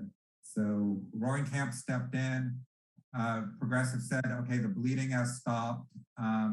So we don't want to get into a big legal battle. So we're going to hold off for now. Yeah, okay, I'm confused, and maybe the public is too. The bleeding has stopped, but we don't have any arrangement with Roaring Camp, but Progressive does, but Progressive doesn't want to be responsible for the repairs, and they're turning it over to Roaring Camp, and Roaring Camp doesn't want to be responsible for the repairs? Well, Roaring Camp has concerns about cost as well. We stepped in to try to do this project to mitigate, the high cost of continuing to provide freight service to Watsonville as a mitigation measure to try to prevent abandonment of this section of the rail line. We're going to continue to try to do so because we understand that freight rail service in Watsonville is important. It does take trucks off the road. It does reduce greenhouse gas emissions, and several businesses in Watsonville have let us know that it's very important to their viability. Well, yes, it is very important, but I want the public to understand just the mired, because I'm trying to understand that myself, how mired we are in this pass the buck along kind of philosophy that's happening. We just want to know who's responsible for it. Certainly Watsonville, this is valuable service to our business community and to a line, but if we can't make profit on it, and Watsonville is the only viable place that this is happening in the county, And the RTC isn't, and I understand I understand about the bids in this one. But how long until you put it out to, you RFP it again to find bids that would be more acceptable? Well, that's to be determined. We're gonna, if we find a new scope of services and feel we have a good estimate, we'll have to come back to the commission to approve the plans. We'll have to have our engineers repackage the bid, prior to that, and prepare new plans. That's going to cost RTC money. And then, once we get new bids, we'll know. We'll have to come back to the commission to accept them. It'll exceed my authority. And hopefully we'll get better bids so that we can award it this time. We've asked Roaring Camp and Progressive Rail, as Sarah mentioned, to contribute funding and have not been willing to do so at this time. Okay, I find that very interesting. I find that, and thank you, Guy, and thank you, Sarah, both, for all the detailed answers you've given me. That's all the questions I have so far. Thank you. Okay, Commissioner Johnson. And if we could, I appreciate the questions. If we could try to focus the questions on this specific agenda item related to this contract. And I recognize that the history is important, but I want to try to move us forward. And on this item, we do have another hearing scheduled and was scheduled to start at 10:30. So we've got a lot to catch up on here. So Commissioner Johnson, questions about this item?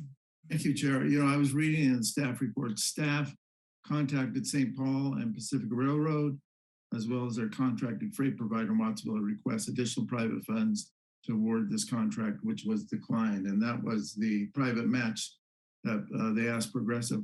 What specific reasons, Sarah, did they give to say that they didn't want to participate in this, even though it benefits their business directly? Sure, I'm going to have to defer this to Guy, who spoke with Lon at Progressive, and Luis, who spoke with Milani at Roaring Camp. So prior, when we were first putting together the application, this short line railroad operator program, the reason why it requires private funding because it's really meant for railroads to contribute. So we approached Progressive Rail. They were looking to get out of the contract. We knew that they had that transload facility over in Watsonville and that maybe this would be a good opportunity to provide funding so that they could get that transload facility that they couldn't get up and running, but they just wanted out of their contract at that time and weren't interested. We were trying to mitigate their losses. So at that time, they just, they wanted out. So they weren't looking to contribute any additional funds. After the bids were opened, Progressive attitude really still hasn't changed. They don't want to put any more money into this line.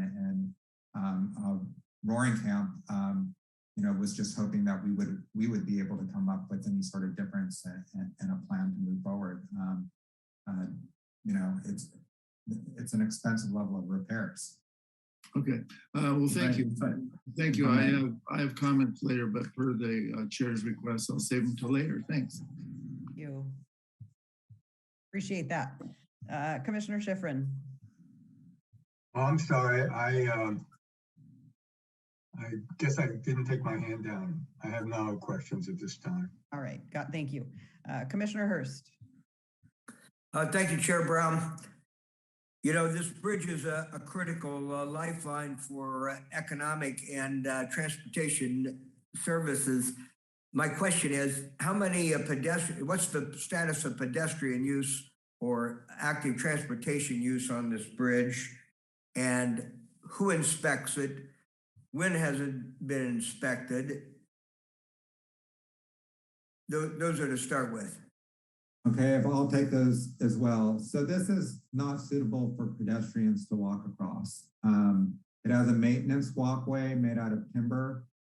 I've walked across it. There are several gaps. The hand railing is not up to code and appropriate for pedestrian use. but people do walk across it and trespass on a regular basis.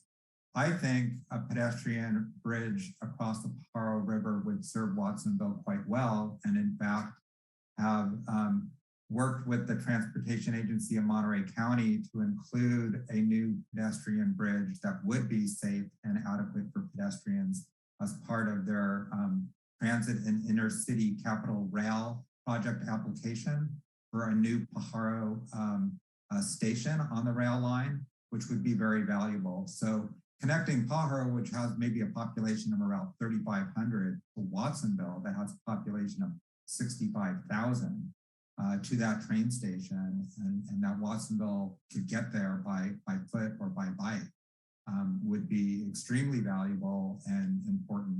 You know, quite a few people do make that that journey, and we're doing everything possible to try to make sure that we could provide safe access for bicycles and pedestrians across the river there. Well, regarding this, the safety of those quite a few people that traverse it, who does the inspections? When have they been performed? So the operator is responsible for doing bridge inspections. I don't know when the last inspection was. Prior to that, Sarah, you probably know since you put together plans on that. So I'll let you answer that one. I believe it was last year, 2021, and they're required to inspect every 540 days per the FRA as part of their bridge management program as a railroad operator. And then prior to that, the RTC inspected that bridge in 2018. Thank you. That's good to know. I hope it will continue to keep an eye on it. How much money do we have available to fix or repair or preserve or tinker with that bridge? I would have to get back to you on that, but it would be the only funding that could potentially be used for it would be Measure D rail funds. So I believe it's 8% of Measure D goes to the rail infrastructure preservation. That is a very impacted program because we have a lot of infrastructure. We have 37 bridges, over 100 cross culverts, grade crossings, drainage, coastal erosion type of projects. So it is a very impacted program. So if we were to consider adding Measure D funds to this project to fill that gap, it would result in delaying some pretty significant and critical infrastructure repair preservation needs along the branch line elsewhere. And we have the grant money at this point, at least. Yeah, but it's about 200. No, I understand. 235,000, Sarah? 285,000 total. And then, yeah, and the Measure D, I mean, it would it would delay a lot of our other projects that, I mean, we have sinkholes, we have culverts that have failed. And, you know, we're kind of in triage mode trying to preserve this branch line at this time. So that's why staff's not recommending filling the gap for that reason, as well as the bid is just no good. Well, I understand by looking at the bid that the price of steel and timber is, exceeding 1,000% over what the engineers estimated. And I suppose that timber and steel may not get any cheaper. I don't know.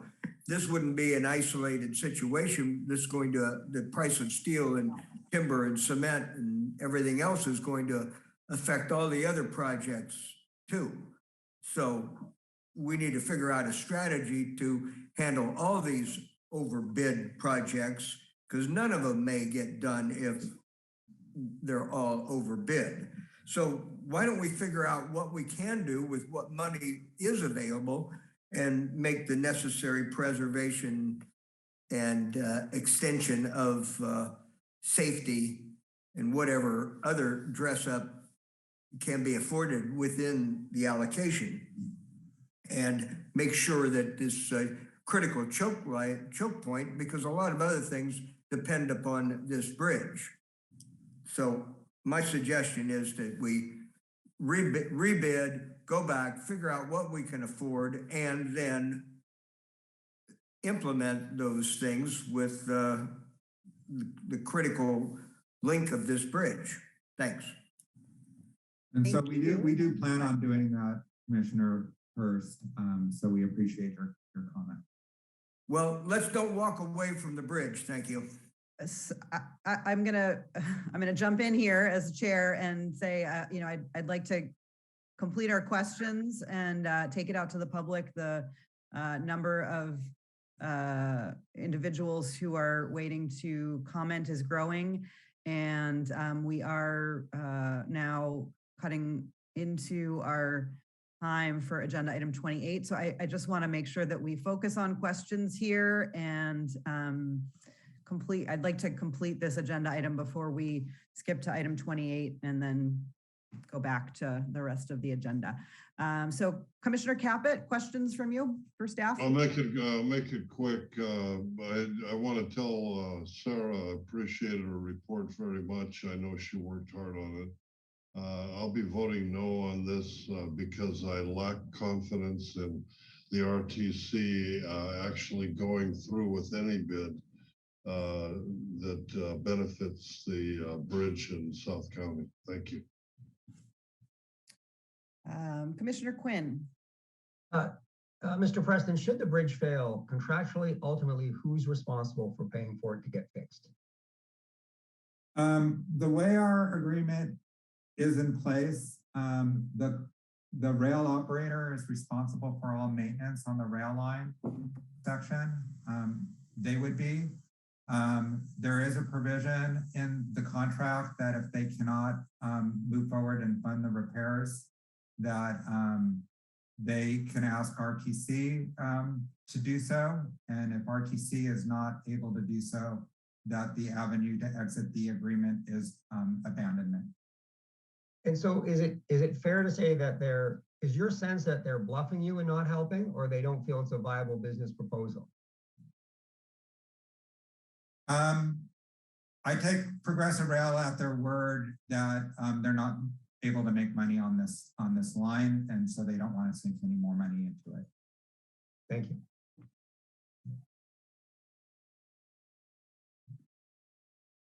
Okay, we will now take it out to the public for comments, and I'm going to start with Barbara Chamberlain.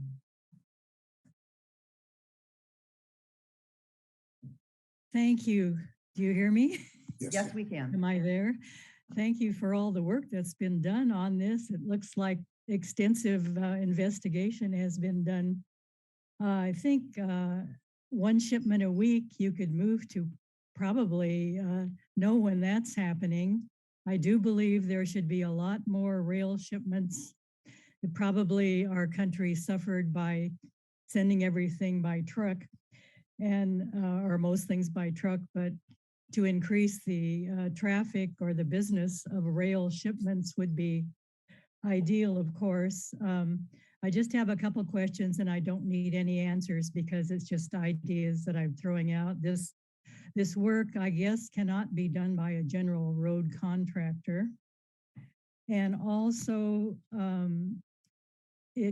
I wondered if there is, from the 89 quake, if there is any money in the county with the supervisors could investigate that can be used for maybe earthquake type repairs or enhancements to some of these bridges and things like that. I didn't know at all if that's the case or if the earthquake money was dedicated money and cannot be used for anything else but our next earthquake.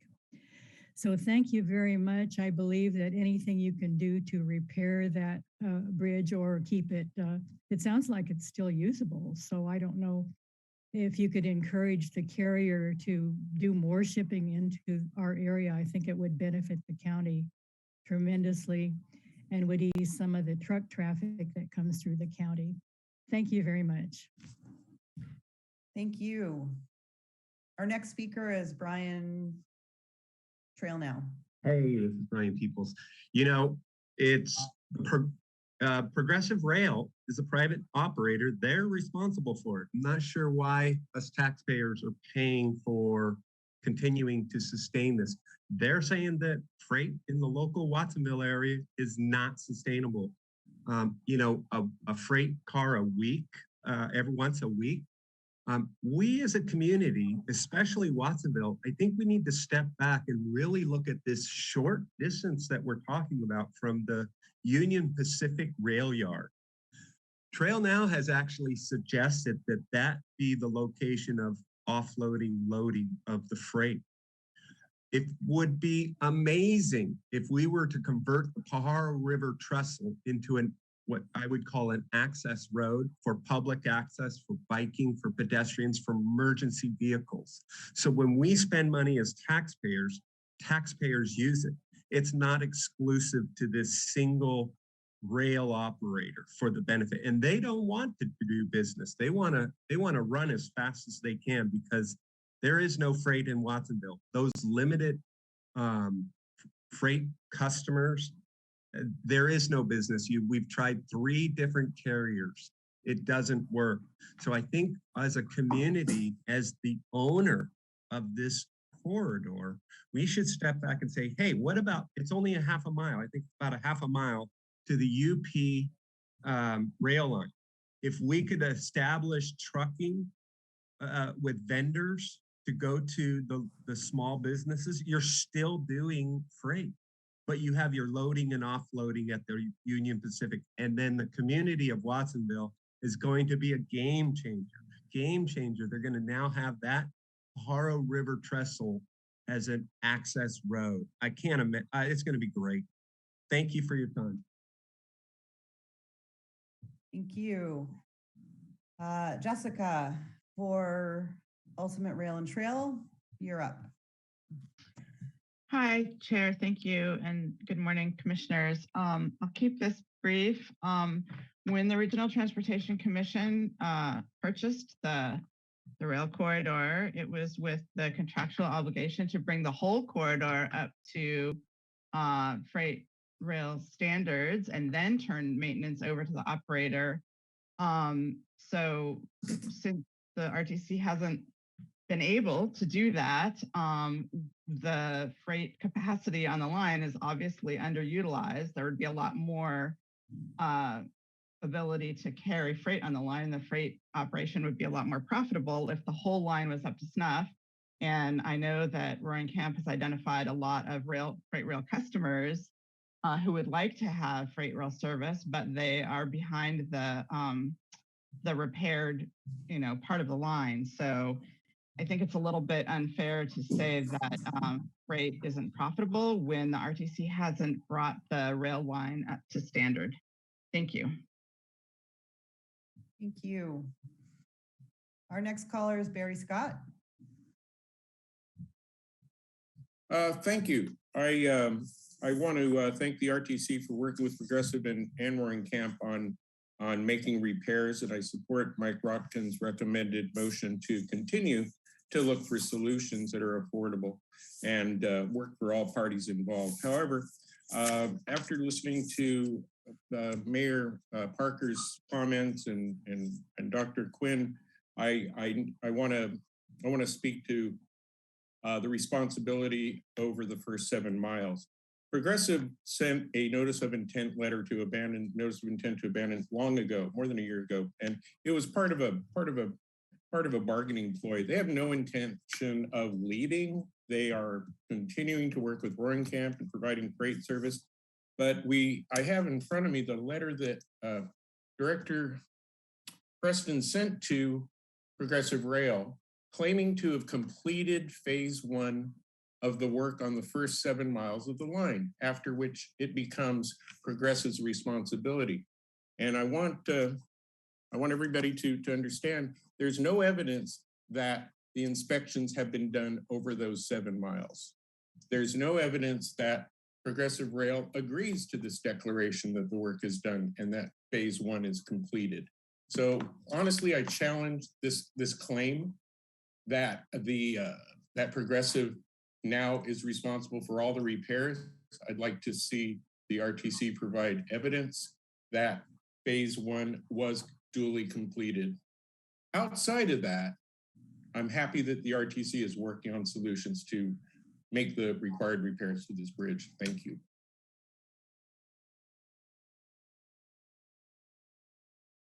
Thank you. Our next caller is Saladin Sale.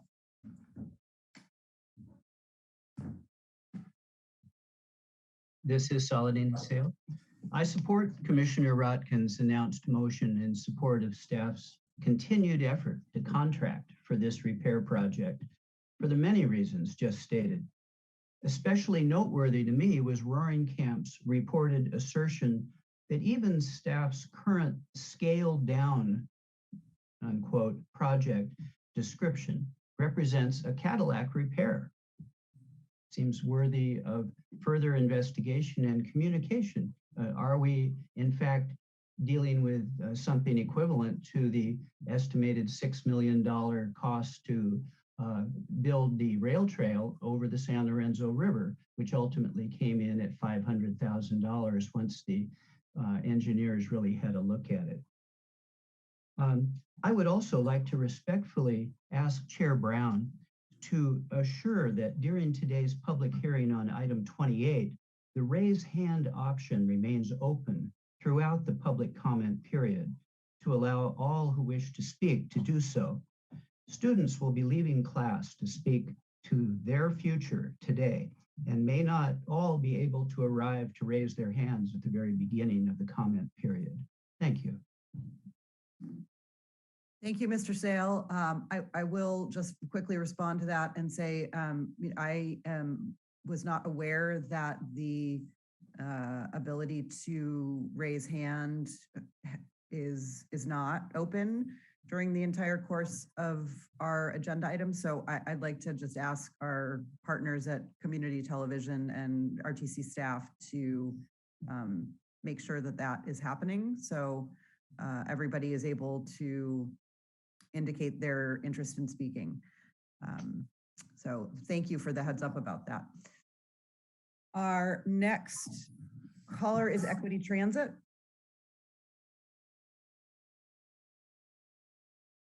Thank you, Commissioner Brown. I would like to thank Mike Rotkin for his motion and echo both the last few speakers, Jessica and Barry, and thank the RTC for continuing to work with Roaring Camp to complete these repairs.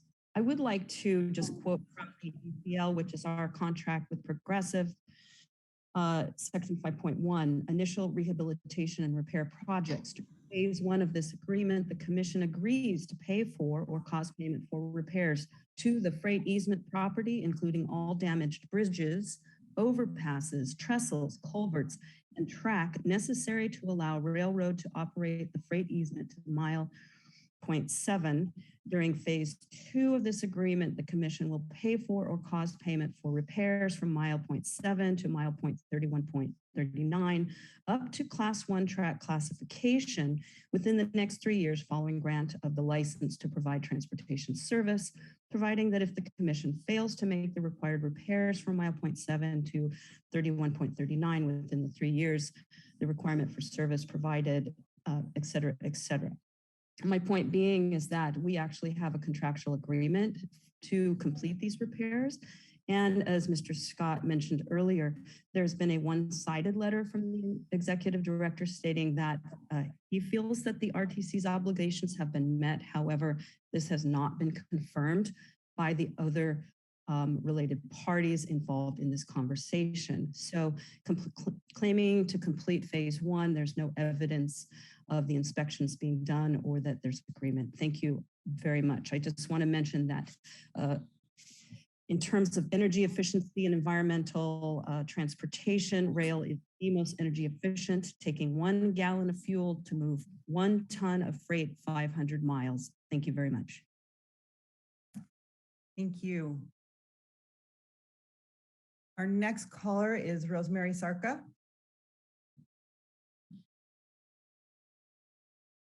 Yes. Speaking as a representative of Roaring Camp, I'd like to take this opportunity to recharacterize some of the comments that have been made. RTC got a grant, has an opportunity to use a grant. So it sent the money, or it sent the application out for bids, and they came back $1 million over the amount of the grant. So RTC came to Roaring Camp and said, could you make up the difference of $1 million? No, we can't. It isn't a question of refusing to help or refusing to make the repairs. Roaring Camp doesn't have $1 million to do this, but it isn't a contractor that we are familiar with.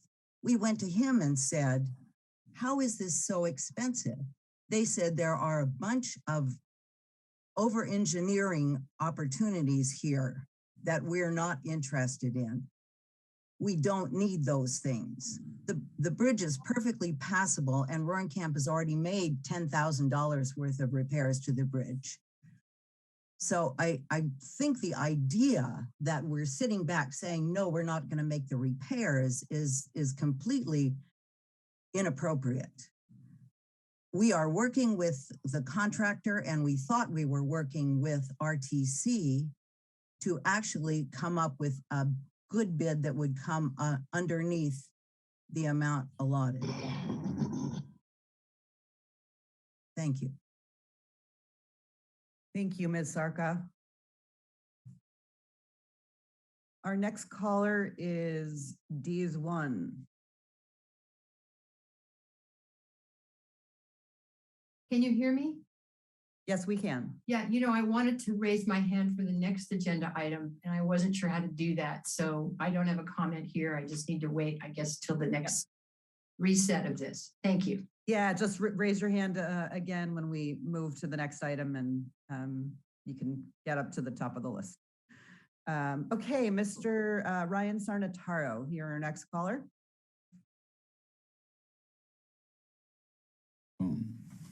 Yes, hi. I think the facts on the ground, 1 rail car a week or 5 rail cars a week, the idea that there's actually rail customers of any volume in Santa Cruz City proper or north of here, north of Watsonville, those things just don't exist. And I think that there's a level of magical thinking and ultimately fiscal irresponsibility that's being asked of the RTC to try and create, and really it is creation, because you're kind of ground up if you have to spend $65 million just to fix a couple of bridges up to Santa Cruz. I think that the responsible thing to do is to fully look at the prospects of freight and realize that it's not going to make money for anybody. It's not going to save any greenhouse gases if you're just running one train here and there. And it's not like you're running a train 500 miles. You're running it a few miles and stopping it and starting it. So I think that it's really important that the discussion be moved from fantasy to reality. And that reality is that freight is over for Santa Cruz. Thank you. Our next caller is Jack Brown. Hi, this is Jack Brown, a resident of Aptos. I just wanted to remind the commission, and thank you for taking my call, is that we don't have freight because we don't have heavy industry in Santa Cruz anymore. Cemex, Wrigley, Lipton Tea, Texas Instruments, and Santa Cruz operations have all moved on due to high labor, housing, and energy costs. The simple fact is freight is not coming back. It's time to get real about rail and freight in our community. It's time to realize that if we're really serious about greenhouse gas emissions, we made our greatest contribution when Davenport cement plant closed. Our greenhouse gas emissions were reduced by 59% when that happened. Now, that wasn't because of the train, it was because of the coal that was being shipped in on that train, but heavy industry would raise our greenhouse gas levels. If we're serious about reducing greenhouse gas, we basically have to look at where we really are today. We're a residential community and an agricultural community with no real freight beyond Watsonville. So let's maintain that. Let's get the best use out of the corridor, and let's really work on public transit and acting as a regional transportation commission. Thank you. Thank you. Our next caller is Sally Arnold for Trail and Rail. Ms. Arnold, you're up. Thank you. Am I on? Can you hear me okay? Yep. Okay, great. Well, I just want to thank you for pulling this item for discussion. It's been very illuminating, and you can see that there's a lot of community concern, and I really appreciate the staff changing their recommendation from just canceling the project to going back to doing some value engineering. I was really intrigued by what Ms. Sarka said about the so-called value engineered version being, to their eyes, more of a Cadillac version. And it reminds me of the point that Mr. Sale made about the plans for the bridge over the San Lorenzo River were very elaborate and expensive, and it turned out something much less expensive could be done. And it just makes me wonder, could these two examples be indicative of a larger trend of overestimating and over-engineering the needs to bring our freight line up to our rail line up to freight standards? We have a couple of examples here before us of that apparent experience, and perhaps there are some who would like to make freight look less possible than it is. So it's just something to think about, and maybe it's always worth double checking these estimates and these engineering specs to see, really, does it have to be that big a deal? I don't know, but I'm just looking at a trend. Thank you. Thank you, Ms. Arnold. Our next, and this is our last caller with a hand up. So if you are interested in speaking specifically on the rejection of the bid for the Pajaro River Bridge, raise your hand now so we can get you in before we close this item. I'll call on Leah A.C. Frost as our next caller.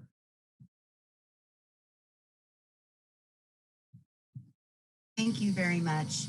So this pertains to both action item number 11 and 28, if that's because I feel that they're tied directly together. It's my understanding that by diverting and redirecting the currently available Measure D funds, which a majority of the voting taxpayers have already approved, and redirecting these currently available funds effectively is stalling and killing future rail transportation, and the loss of big contracts such as Amazon that are not going to be, not industry that's contributing to greenhouse gases unless they're forced to use trucking on the roads rather than rail transportation. And, in the future, in conjunction with access to state and federal grants, which have, my understanding again, have a defined timeline and deadline pending regular and ongoing maintenance and repairs from the currently designated funding for rail by withdrawing access, would effectively withdraw access to our RTC and Measure D funds, and redirecting these funds before the June primary election is not only fiscally irresponsible, but I believe democratically unconscionable, and effectively stealing votes and ignoring the majority voice of the people and robbing our future generations of their choice on rail and trail projects. So I urge the RTC in all fairness to please withdraw both 11 and 28 items from today and future meetings until after further public input and the June election. Thank you. Thank you. Okay, the last hand up that I see is Jean Brocklebank. So this is for item 11. Jean, Ms. Brocklebank, you're up.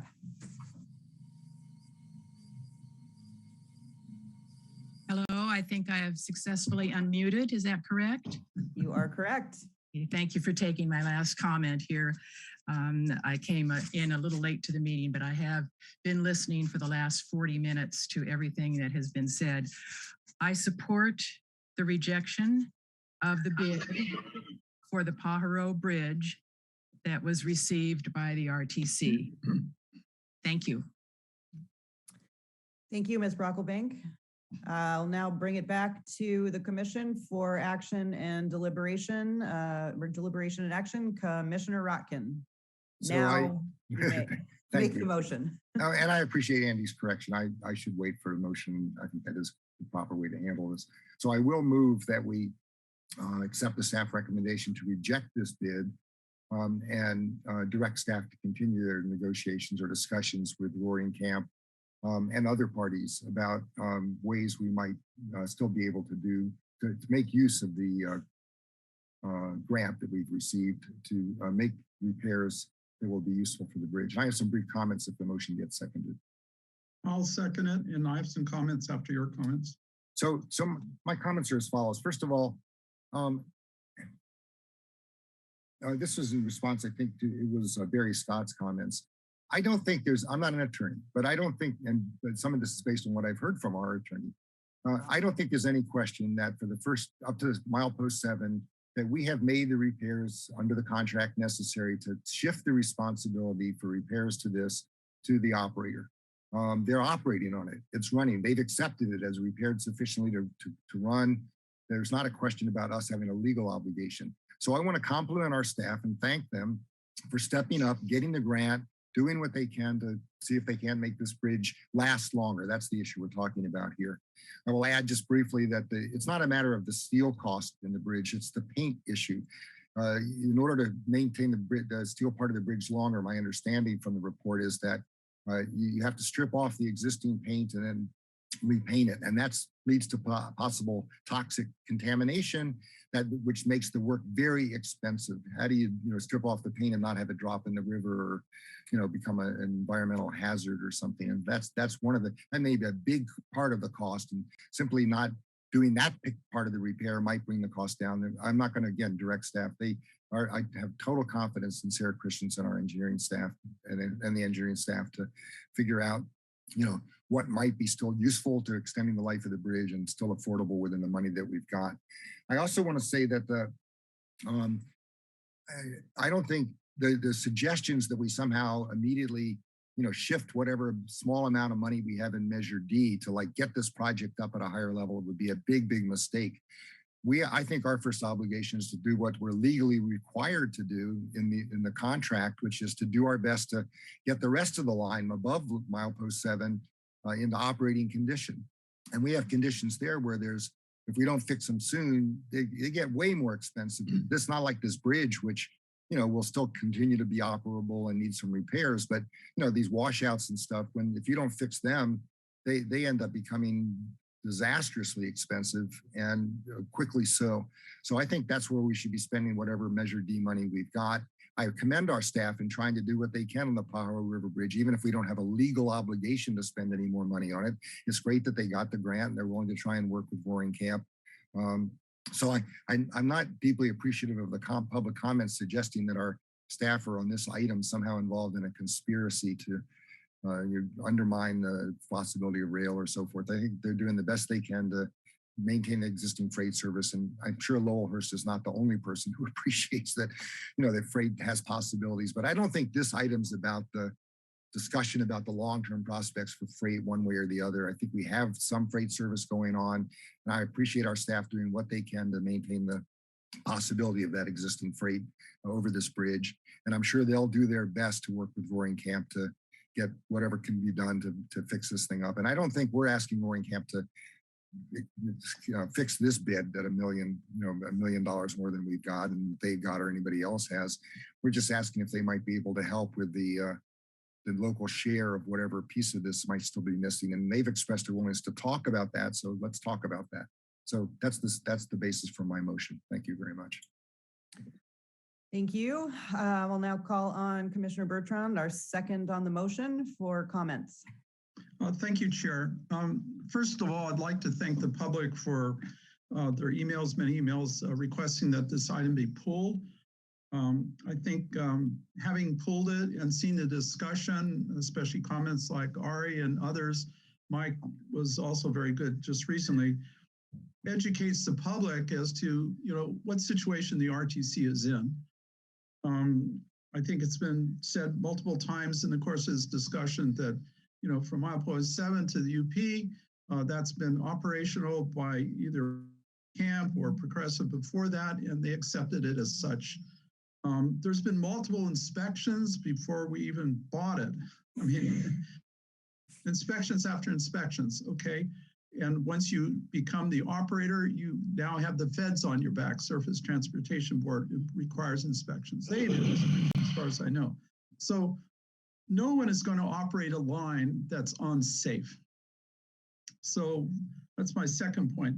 Third point is, I think, so I've been responsible in my career, 30 years being an engineer, multiple projects and multi-millions of dollars, trying to design things that met certain needs for the industry I was working for, all the way from nuclear power plants to semiconductor plants. You do not spend public money or private money, it's not fiscally responsible in any case, without ensuring safety, long life. You have to make sure that the investment is going to pencil out so that you don't have to worry about problems, you don't have to worry about any kind of thing that's going to take away from the ability to operate. So when we're talking about trying to do a project, when Sarah is trying to figure out how to best spend public money, we're talking about public money here, your taxes. When she's trying to figure out what is the proper bid, she wants to make sure that we are taking that responsibility seriously. This is not the only time that she has pulled something, and I respect her for her ability to see what the larger picture is and to pull something when it doesn't make sense.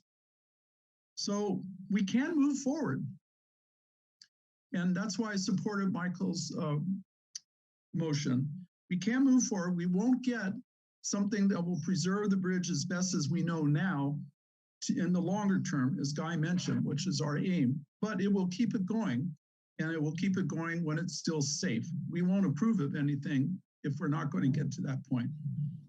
So that's my third comment. My fourth comment is, I think this discussion, especially from the public standpoint, I've been involved in the RTC a long time now, and I totally understand what we're dealing with. We're dealing with a corridor and a rail line that is decaying.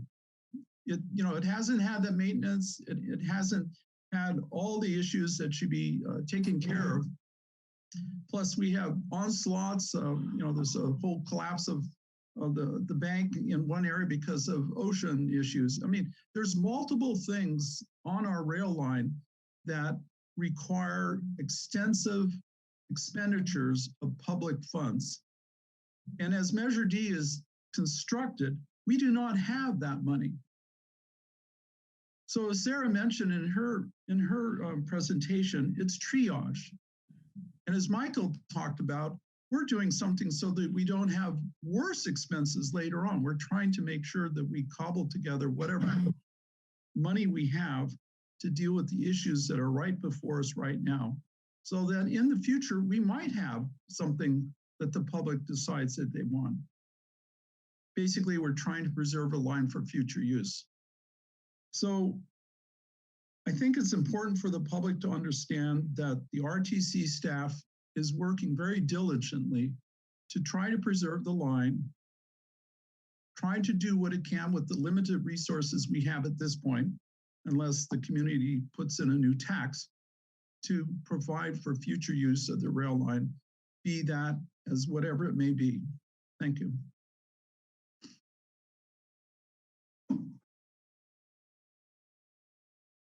Sorry there. Thank you. I see Commissioner Johnson, you've got your hand up. You're next. Well, thank you, Chair. Real quick. First of all, I want to compliment Mike in terms of your, defending the RTC and the members that work pretty hard on this. There's an undercurrent that gets imbued in this of suspicion and doubt based on, because everything is viewed through the prism of trail and rail. I think it's just wrong. And the same thing has happened with our closed session. All of a sudden, I've been through 200 closed sessions in the past 20 some years, and nobody ever cast doubt on that. But now all of a sudden, even those are not transparent enough. So I want to thank you, Mike Rodkin, for defending staff, because I think, I'm proud of the work that Sarah Christensen's done. And I think that our executive director kind of has his hands on the pulse of, what's right and what works. We're not going to bend to the will of companies that like Progressive and maybe even Roaring Camp that all of a sudden say, we want this, this, and this, and staff isn't doing that, that, and that. I think, we're doing our level best to kind of navigate this. It's not easy, but I have a trust in our staff to do the right thing, and I hope others do too. Thank you.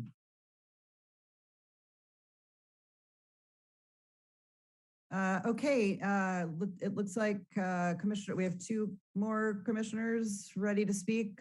Commissioner Hurst, I'll call on you next.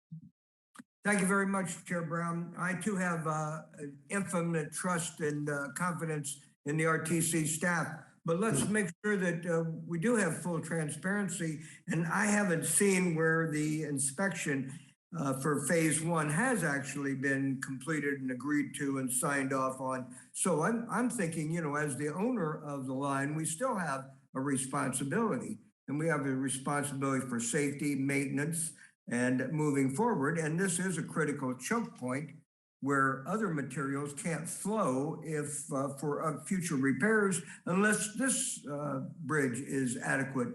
And I would call out for bridge equity, and that may be a new term, but if we can fix the San Lorenzo Bridge, we should be able to fix the Pajaro Bridge, don't you think? Thanks. Thank you.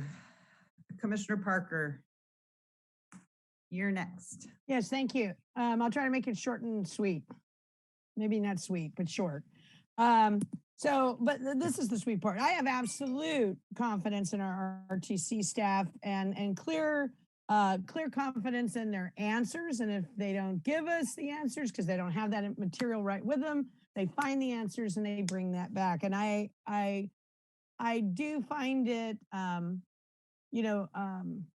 well, I won't go into it too much because I said I'd be short. So I just want to say I appreciate Guy and everything he's doing to try to bring the impossible task of bringing transportation answers for everyone in all of the Santa Cruz County when we are so diverse. So I appreciate that. Bridge equity sounds like an interesting thing, Lowell Hurst. And I think Guy Preston is all about equity. And the RTC is all about equity. At least that's my hope. So if this is a bad bid this time, then, and I believe it to be unstructured in the way that it doesn't serve Watsonville best in South County, but we need to wait out what's happening in the world today and come back. Because otherwise, if getting a bridge repaired is so impossible, what are all the other rail lines doing in the United States? That this is so impossible that we get one really completely 3 times the amount overbid on this specifically. And what's happening? Does that mean rail shouldn't be here anymore because we can't fix it in a reasonable amount with a reasonable amount of money? And I know that a lot of people do not believe that.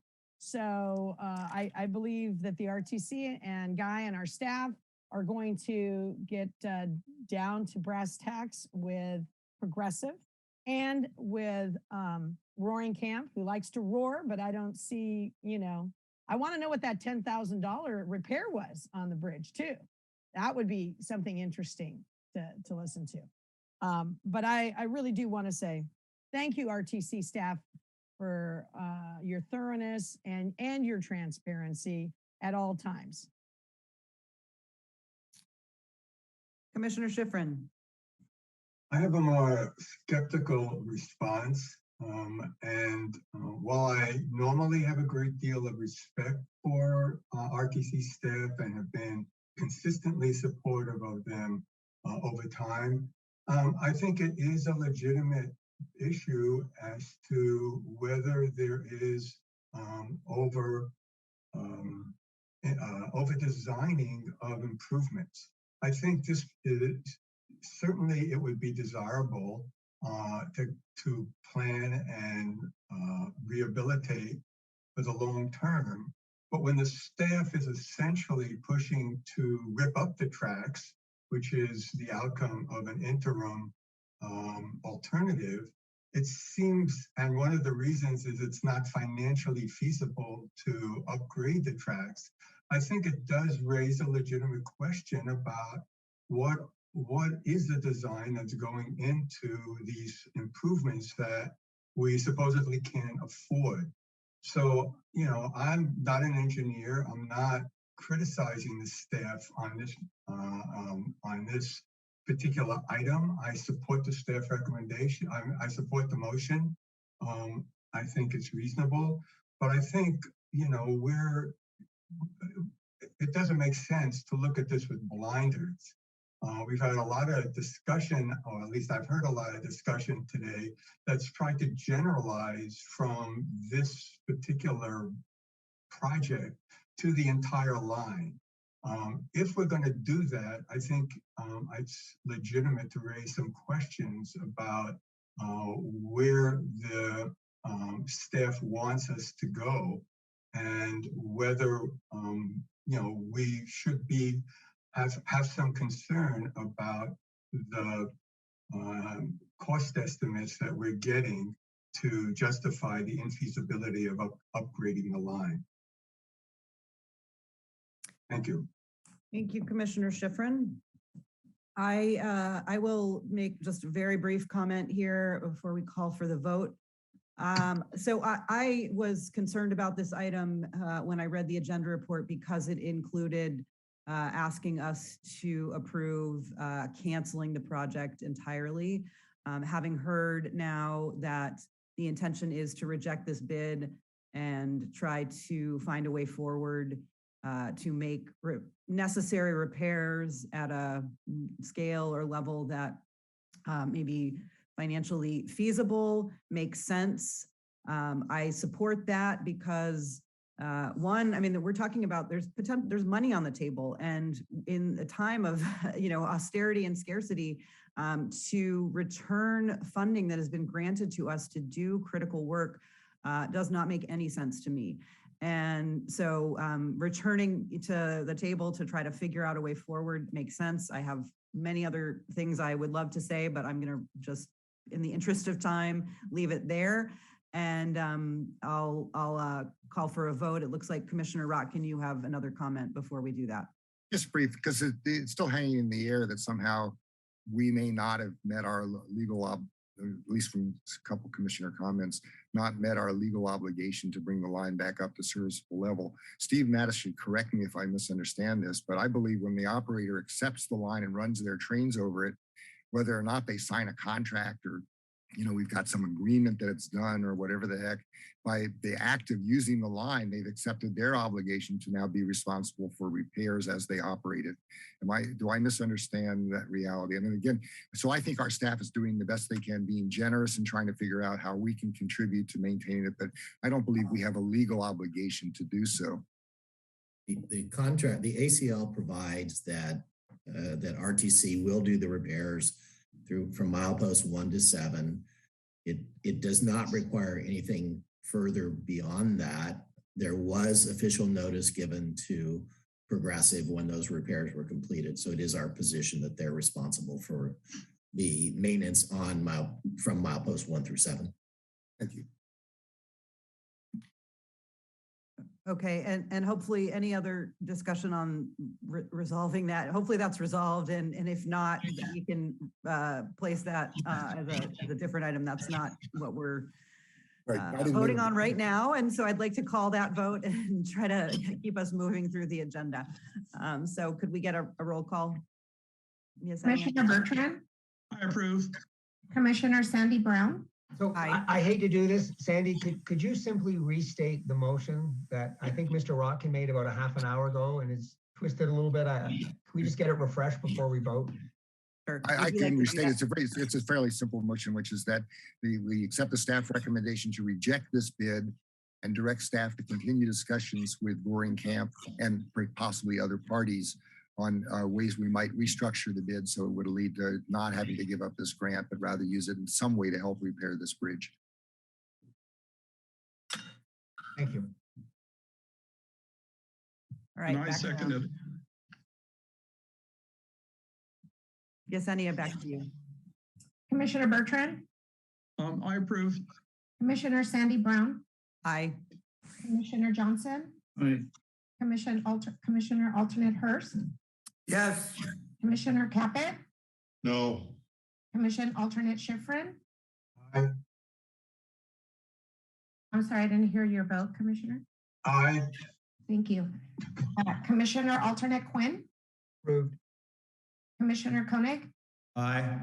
Commissioner McPherson, Aye. Commissioner Christian Brown, Aye. Commissioner Parker, Yes. Commissioner Rotkin. Aye. That passes with 1 no. Thank you. All right, we are now going to move on to the next item. I just want to make a couple of announcements or kind of updates on how we're organizing the meeting here. We have skipped over items 23, 24, and 25. Those are commissioner reports, the director's report, and the Caltrans report. So we are now, and then we also have item 27, a presentation from the city of Capitola.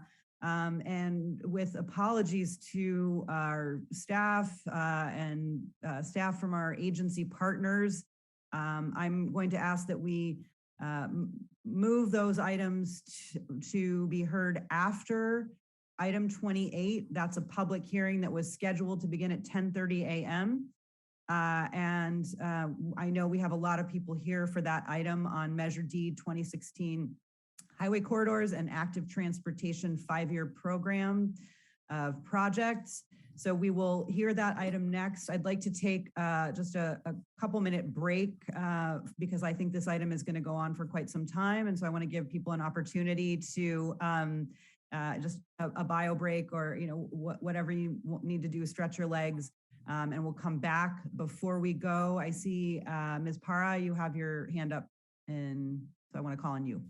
Thank you, Chair. Just wanted to note that the city of Capitola has asked us to reschedule their presentation to another meeting. So they are no longer available to do their presentation today. Great, thank you for that. We'll get that back on the schedule for a future meeting. And so and then we'll return to Director, Commissioner, and Caltrans reports after item 28. We'll take a 5-minute break right now, return at 11:37 sharp and get rolling. Thank you all.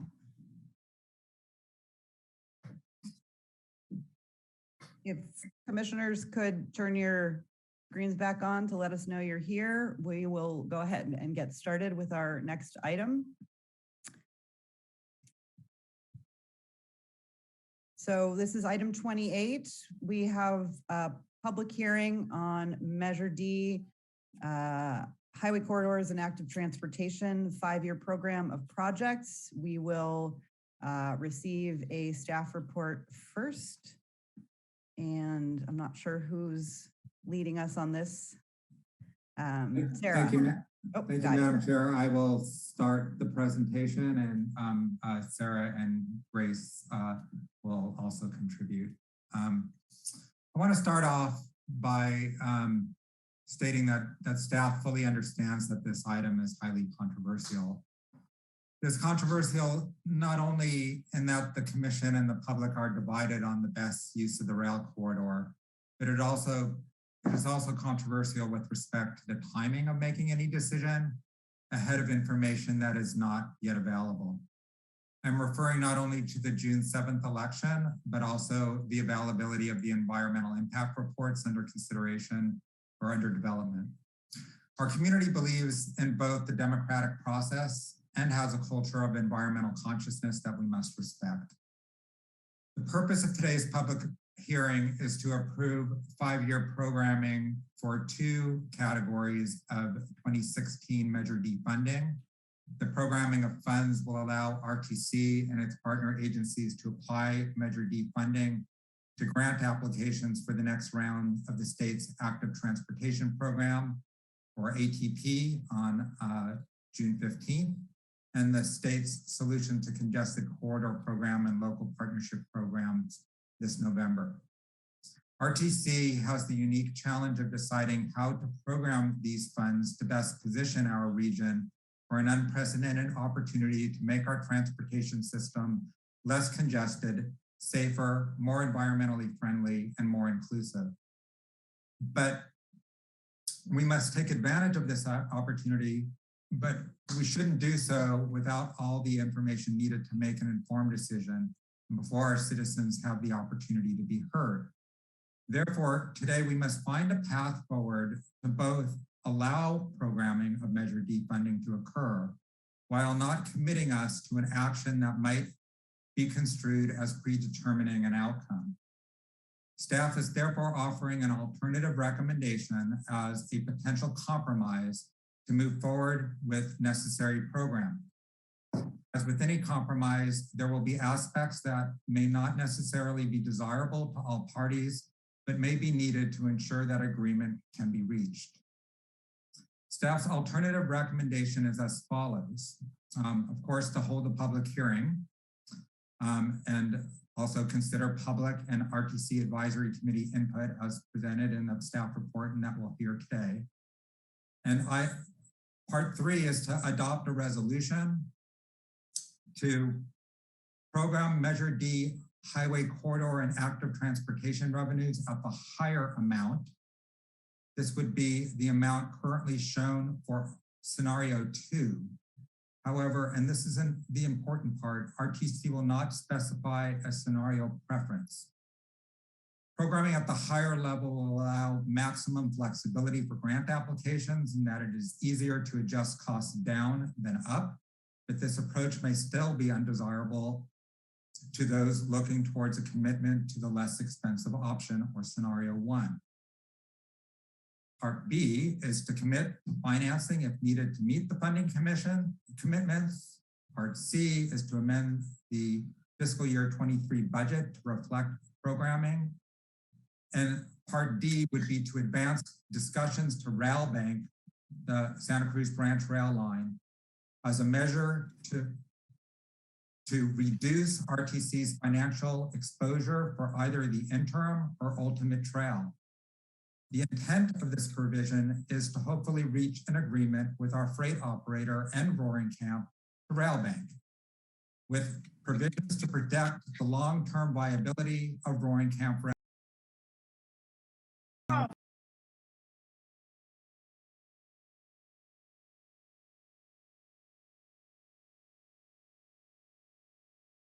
It is fully acknowledged that rail banking has been firmly opposed by Roaring Camp. However, rail banking is the most effective mechanism for RTC to preserve the portion of the corridor not being used for freight.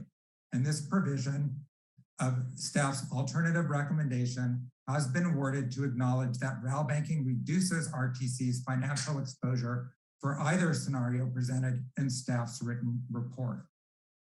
Next slide, please.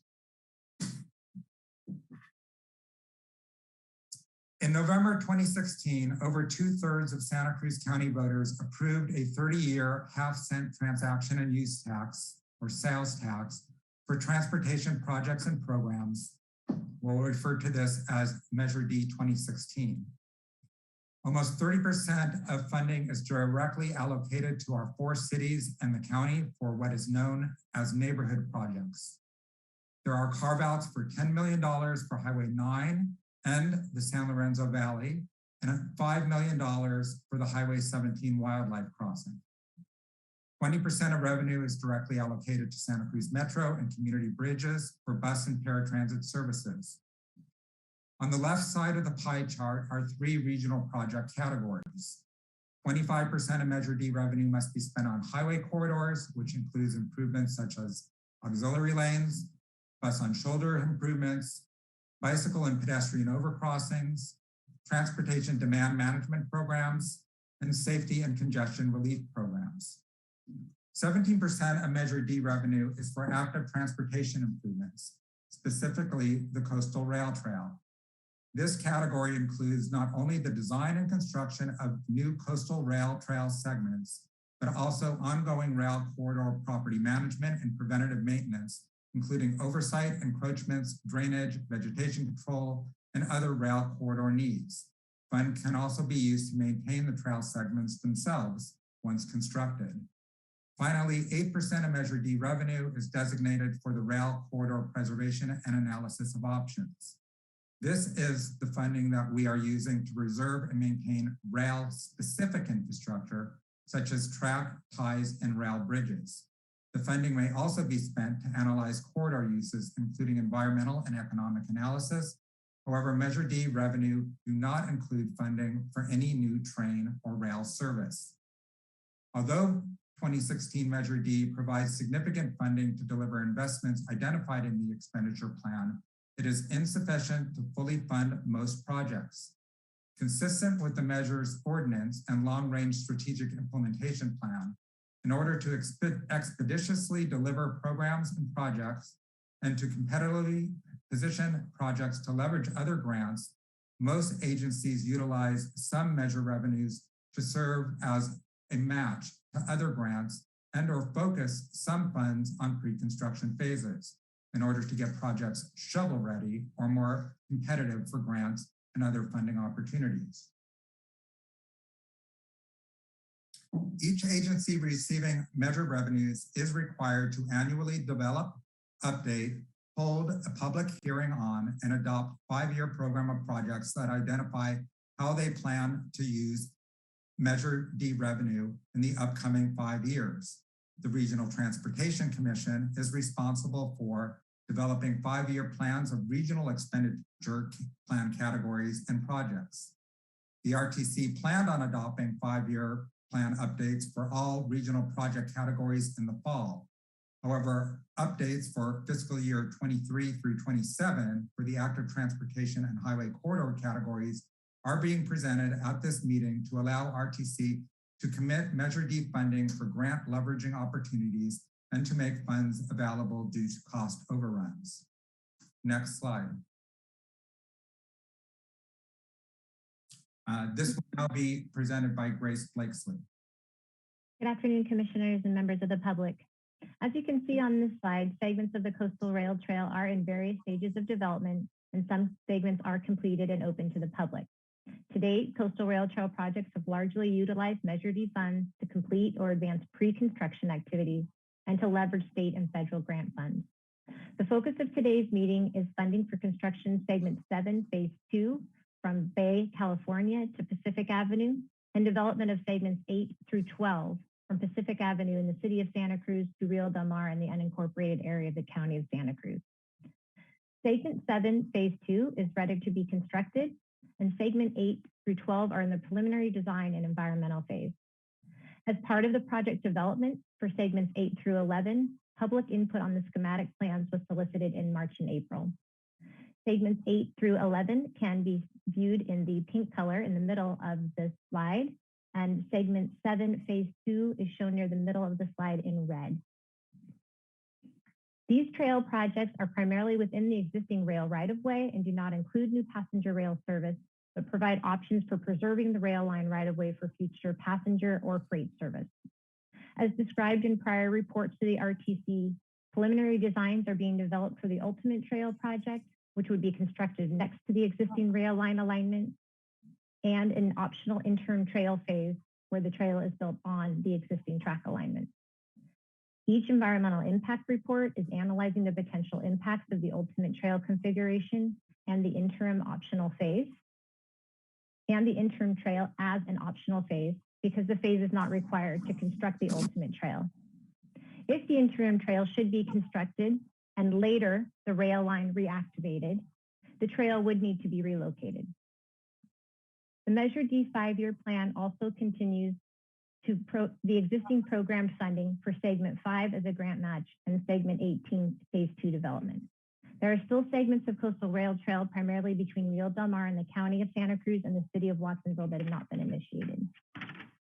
Next slide, please.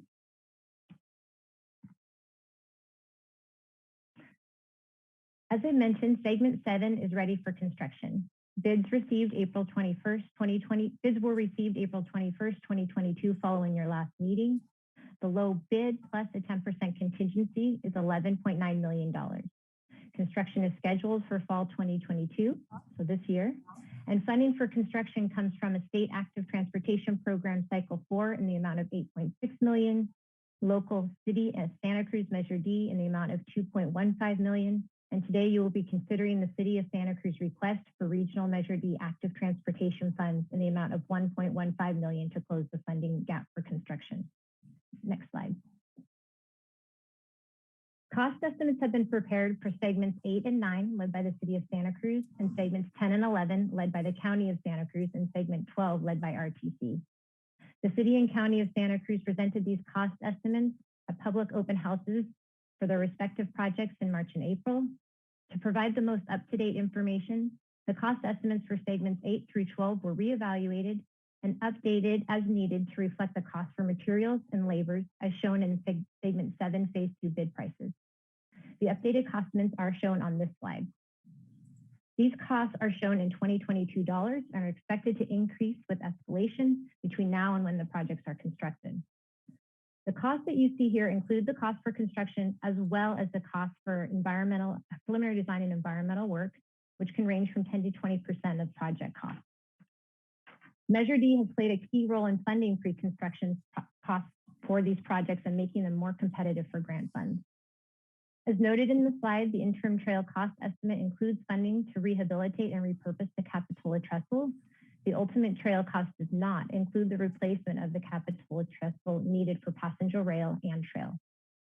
The cost estimate for the interim trail shown here is the cost to design and construct an interim trail on the existing rail line alignment.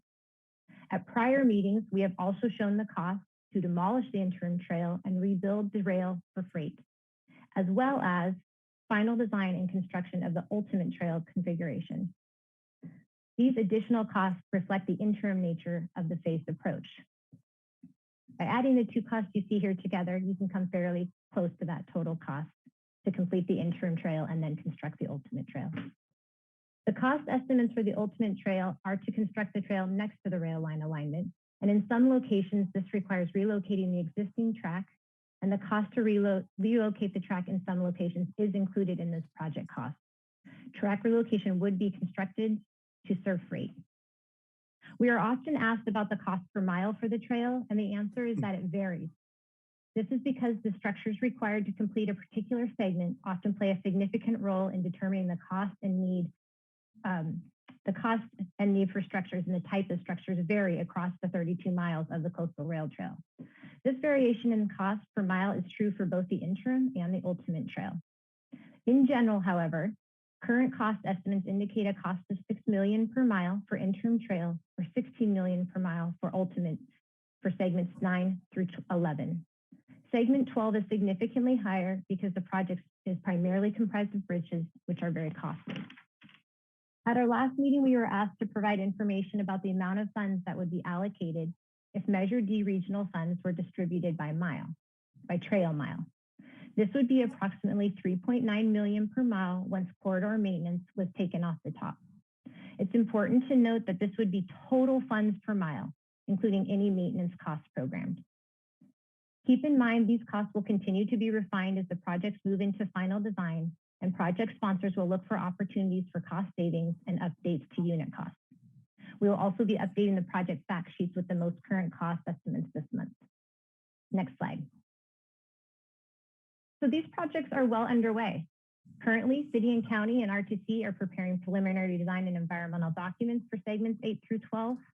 The preliminary designs for segments 8 through 11 were reviewed by the public and will be finalized and inform the environmental analysis of potential project impacts. The environmental review is scheduled to be completed in spring 2023 with draft environmental impacts reports released later this year. Should construction funding be secured, segments 8 through 12 would begin construction in 2024 and 25, and segment 7 in 2022. Segment 8 and 9 is scheduled to complete final design prior to segment 10 and 11 due to previously awarded grant funding deadlines associated with this project. Meanwhile, segment 10 and 11 is still seeking funding for final design. The County of Santa Cruz Measure D request considered by you today includes a request for segment 10 and 11 final design costs. Next slide. We want to review key decision points that the Commission makes that provide direction to RTC staff and project sponsors and inform how the projects are developed. We mentioned some of these at the RTC's Transportation Policy Workshop 2 weeks ago, and we've added a few more here. Cooperative agreements and right of entries for construction are considered by the RTC, and they include a description of the project and its alignment. Programming Measure D funding, also considered by RTC and being considered today, inform available funding and grant opportunities. As a responsible agency, RTC will also need to concur with the environmental impact report findings. And cooperative agreements for maintenance will explain maintenance funding obligations. Next slide. So project sponsors have requested additional Measure D regional active transportation program funds to continue to develop these trail projects.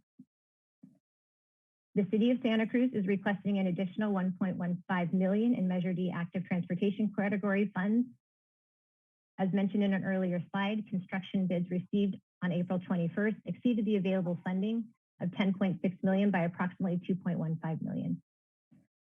The additional $1.15 million, if programmed by the RTC, would partially close the funding gap to award the construction contract, and this would be in addition to the $2.1 million funds previously programmed to this project. For segments 8 and 9, the City of Santa Cruz is requesting $370,000 to support the preliminary design and environmental phase. This $370,000 is in addition to $2 million in RTC Measure D active transportation funds previously programmed to this project to serve as a grant match. The City of Santa Cruz plans to submit a grant application for Cycle 6, State Active Transportation Program funds to construct the ultimate trail alignment. As mentioned at your last meeting, the City of Santa Cruz submitted a competitive application for Cycle 5 program funds and was just below the award line. The city has continued to develop the project and expects to improve its score under project delivery metric. In general, the coastal rail trail projects within the more urbanized areas advance many of the state active transportation program goals and are expected to score well. For segments 10 and 11, the County of Santa Cruz is requesting $237,000 to support preliminary design and environmental phase. Under scenario 2, which is staff's revised recommendation as Guy described, the County of Santa Cruz is also requesting $12.8 million for final design and construction of the trail alignment next to the railroad tracks.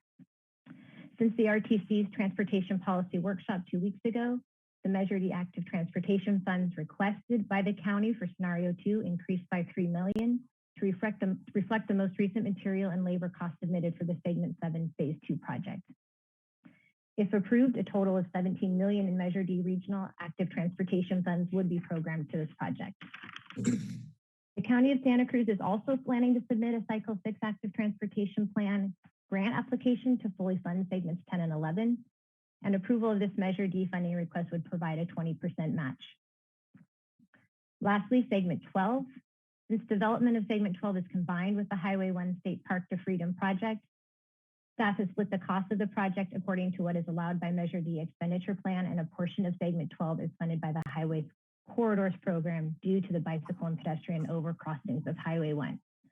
To advance this project, RTC is requesting $12.6 million from the Measure D active transportation category for final design, right-of-way, and construction of the trail adjacent to the railroad tracks, which amounts to $10.8 million through fiscal year 2027 and $1 million in future fiscal years.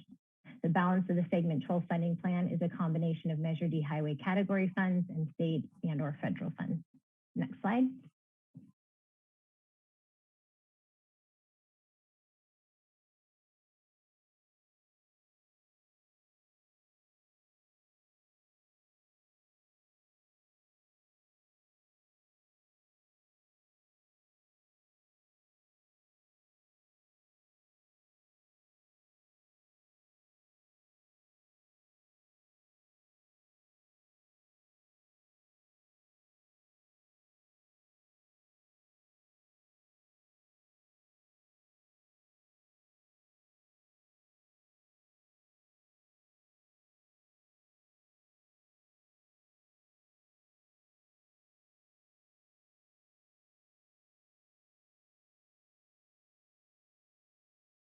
Staff will solicit input from the commission, committees, and the public on funding maintenance, including whether local jurisdictions should be required to fund more or all the maintenance needs. I'm going to pass it off to Sarah Christensen. Thank you, Grace. Really quickly before you start, Ms. Christensen, I did hear the announcement that the recording had stopped, and just hoping somebody out there with control over these matters can work on getting that resolved while we proceed. Okay. 25% of Measure D goes to the Highway Corridors Program with an expenditure plan that includes improvements on Highway 1, including auxiliary lanes, bus on shoulder, and bicycle pedestrian overcrossings, as well as programs such as Transportation Demand Management, or TDM, Safe on 17, and Freeway Service Patrol. The Highway 1 program of projects currently has 3 projects under development. Phases 1 and 2 shown in this map are fully funded and scheduled to begin construction in 2022 and 2023, respectively. The Phase 3 project completes the last— Recording in progress. Oh, good. We're back on. The Phase 3 project completes the last 2.5 miles of the 7.5-mile auxiliary lane and bus on shoulder facility along Highway 1 and includes the Coastal Rail Trail Segment 12 within the branch line right-of-way with 2 dedicated bicycle and pedestrian overcrossings in Aptos. And this Phase 3 project, although the cost is significant, I think the cost of this project exceeds the other 2 projects combined. I just want to note that the benefit of this project is it's pretty incredible. And this Phase 3 project is really going to transform the transportation system of this county. The project between Freedom Boulevard and State Park Drive along Highway 1, which includes segment 12 of the Coastal Rail Trail, is in the environmental phase and could be funded by both the Measure D Highway Corridors Program and the Active Transportation Program, as Grace mentioned, because project elements are included in both expenditure plans. The cost estimates for the project were split according to the 2 programs' expenditure plans and what is allowed, and the costs associated with the highway project are shown in this table by scenario. The new and previously programmed Measure D funds are shown in this table. Staff recommends programming funds to the ongoing programs, so the TDM, Safe on 17, and FSP programs through fiscal year 27. In addition, due to the incredible grant opportunity upon us, staff recommends programming funds for either scenario to serve as the RTC's commitment for the local match. And just a note that this commission has already committed a significant amount of funds to the pre-construction phases of this project, and it's well underway. The proposed programming actions signify a commitment of local funds for competitive state grant funding opportunities. Under scenario 1, to build the trail along the railroad alignment, the grant requests and total project costs are shown in this table. The City of Santa Cruz plans to apply for construction funds of segments 8 and 9, and the county plans to apply for both final design and construction funds for segments 10 and 11. The Senate Bill 1 grant program only funds the construction component of the segment 12 and Highway 1 project, and RTC plans to apply for $88.7 million to fully fund construction of the Highway 1 segment 12 project. And just to note that $88.7 million is only partial to the full ask, which would include a project along SoCal Drive, implemented by the County of Santa Cruz, as well as other transit improvements. Under scenario 2, to build the trail adjacent to the railroad tracks, the grant requests and total project costs are shown in this table. And typically, a lower total project cost is going to result in a lower grant request amount, and a higher, obviously, a higher project cost is going to result in a higher grant request. That is with the exception of the Highway 1 and Segment 12 project. So staff considers that 88.7 million request being at the kind of the top end of what's considered competitive under the grant program that we are pursuing. The grant request remains the same under both, scenario 1 and scenario 2, and the difference is being covered by the local funds. So Measure D would fill the gap between the two scenarios. A commitment of the local match is needed prior to June 15th, so that's coming up, and that's for the active transportation program that city and county are pursuing. And RTC, as the implementing agency, is pursuing the SB1 Cycle 3 funds to fully fund the Highway 1 and Segment 12 project, which needs to be committed this fall for the project and the application. And I'm going to hand it back over to Guy to finish up and bring us home. So thank you, Sarah. This slide shows two tables, the anticipated cost to Measure D sales tax for the two scenarios based on our cash flow model analysis, which was presented at the April TPW meeting and considers borrowing or debt financing as a strategy to advance the projects before the revenue is earned. These tables have been adjusted since the TPW meeting to reflect expected cost increases that Grace mentioned earlier, and that's due to the information learned in recent bid openings. The top table represents the funding scenario for an interim trail, whereas the bottom table summarizes a plan to directly implement the ultimate trail alongside the freight rail line. The interim trail funding analysis indicates that we almost have enough Measure D pay-as-you-go revenue to leverage grants to complete the highway and optional interim trail segments on their current schedules.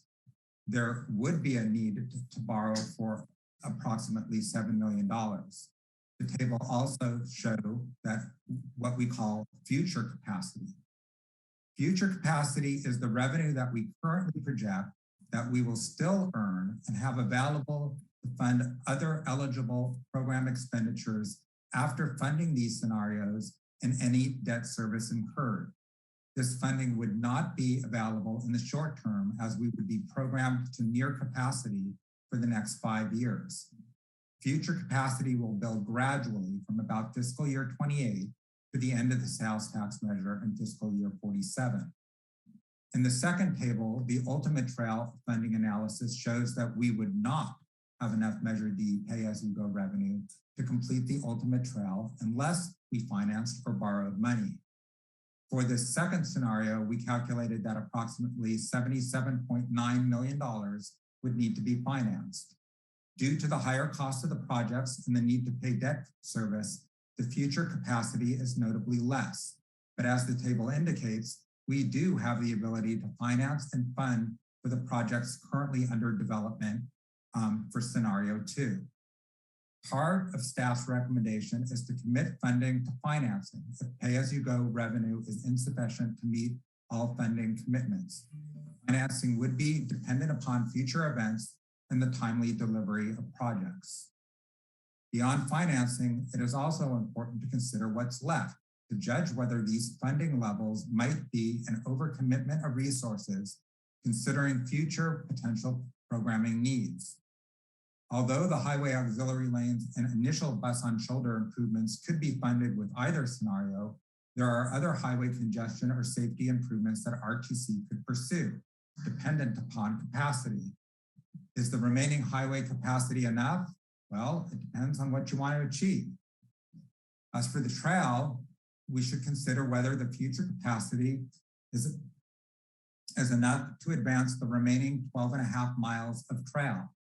The remaining sections are located in Mid and South County and contain some of our most significant engineering challenges, including the trestles at Hidden Beach, Seascape, and La Selva. They also include the eroding bluffs over Manresa Beach and the sensitive habitat of Galligan and Harkin sloughs. These locations are already sustaining impacts from climate change and may be costly. Staff only has planning level estimates for the trail for these other sections, but we will need to do a more advanced engineering estimate and analysis to determine if we can stretch our remaining active transportation capacity to develop funding plans to deliver trail segments for the rest of the corridor. RTC also uses Measure D active transportation funds for ongoing corridor property management and preventative maintenance, including oversight, encroachment, drainage, vegetation control, and other rail corridor needs. Although we've included an estimate of this cost in our analysis, the cost of the corridor maintenance are very unpredictable. In addition to corridor maintenance, funding is also needed to maintain completed segments of trails. RTC has committed some funding towards trail maintenance. However, the model used did not commit funding for maintenance of constructed trail sections beyond fiscal year 27, and some sections have no maintenance funding proposed at this time. The RTC is working with local jurisdictions, state parks, and other agencies to update long-term maintenance cost estimates for the Coastal Rail Trail. Staff estimates that approximately $79 million may be needed to fund the maintenance of all 32 miles of trail between now and fiscal year 47. As you can see, the active transportation category capacity cannot be the sole funding source for $79 million in maintenance, especially in scenario 2. So RTC will need more assistance from local jurisdictions to ensure that the trail can be both completed and maintained. We also may want to consider the possibility of cost overruns since costs often exceed estimates. Next slide. The last component of staff's alternative recommendation is to advance discussions, and I'll repeat, to advance discussions to remove the unnecessary costs and risks associated with maintaining the freight obligation on the branch line in locations where there are no freight rail customers. The RTC has discussed rail banking extensively at public meetings as a cost-effective strategy to preserve the rail right-of-way. The rail line is out of service and RTC does not have the resources available to restore it. Rail banking will allow the RTC to defer the costly freight-related repairs until such time that that portion of the line is needed for freight rail service, which is not now. Rail banking preserves the integrity of the rail property and does not require the removal of any tracks. Rail banking also shields the RTC from potentially costly lawsuits when building any trail on property that RTC owns only for rail purposes. Thus, rail banking facilitates the construction of either the interim trail or the ultimate trail. Freight service can also complicate the implementation and operations of future passenger rail service.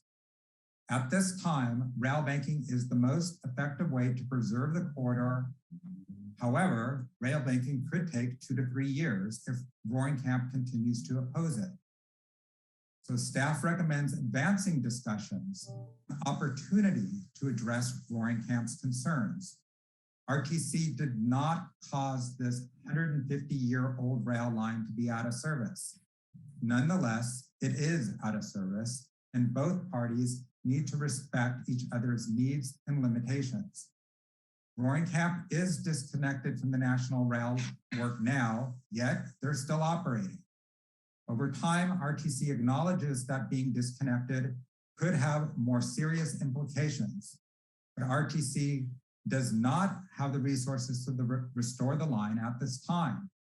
Staff is committed to good faith negotiations such that an agreement can be reached that focuses on the continued viability of this important community business, given our circumstances.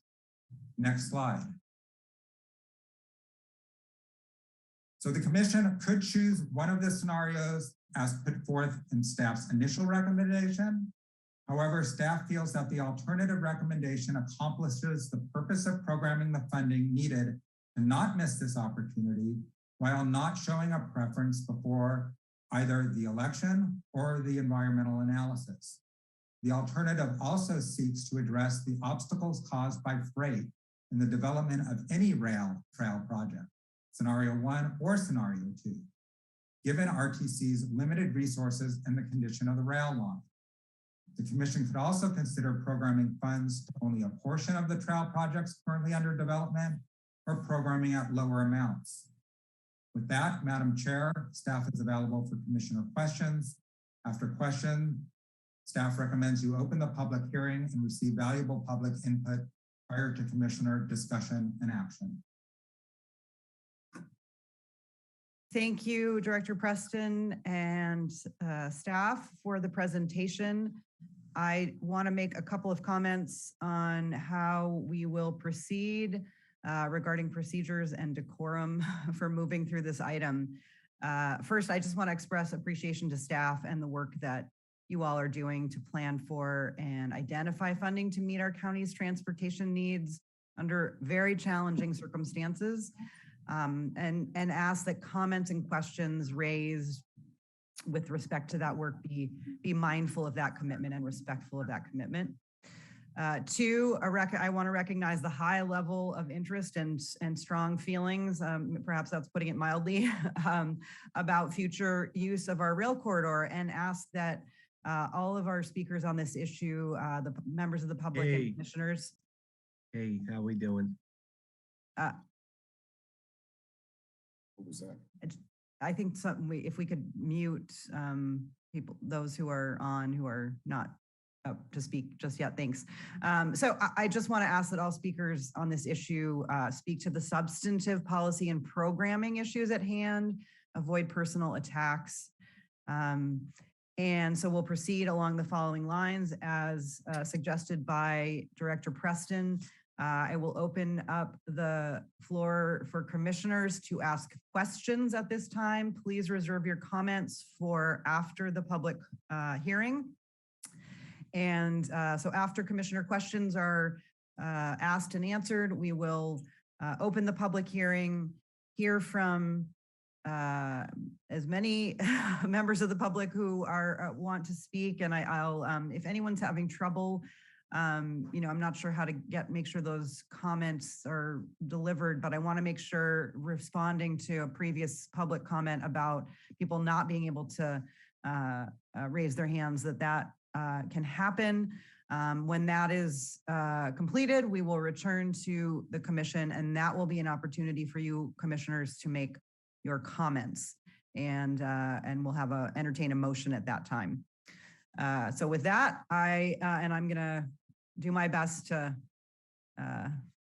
monitor and enforce this as we move forward. Commissioner Schifrin, you are up. Thank you very much. And I do want to thank staff, make that comment for the presentation. It's a lot of overwhelming information. I particularly appreciate the fact that the staff has now made their own recommendation. I really do look to the staff to make recommendations on these thorny issues because, I respect their point of view even when I disagree with it, and it's good to know what they're thinking.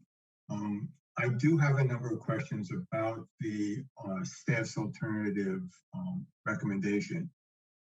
The staff report includes a number of recommendations. It isn't clear how the alternative recommendation relates to the recommendations on page 28-1.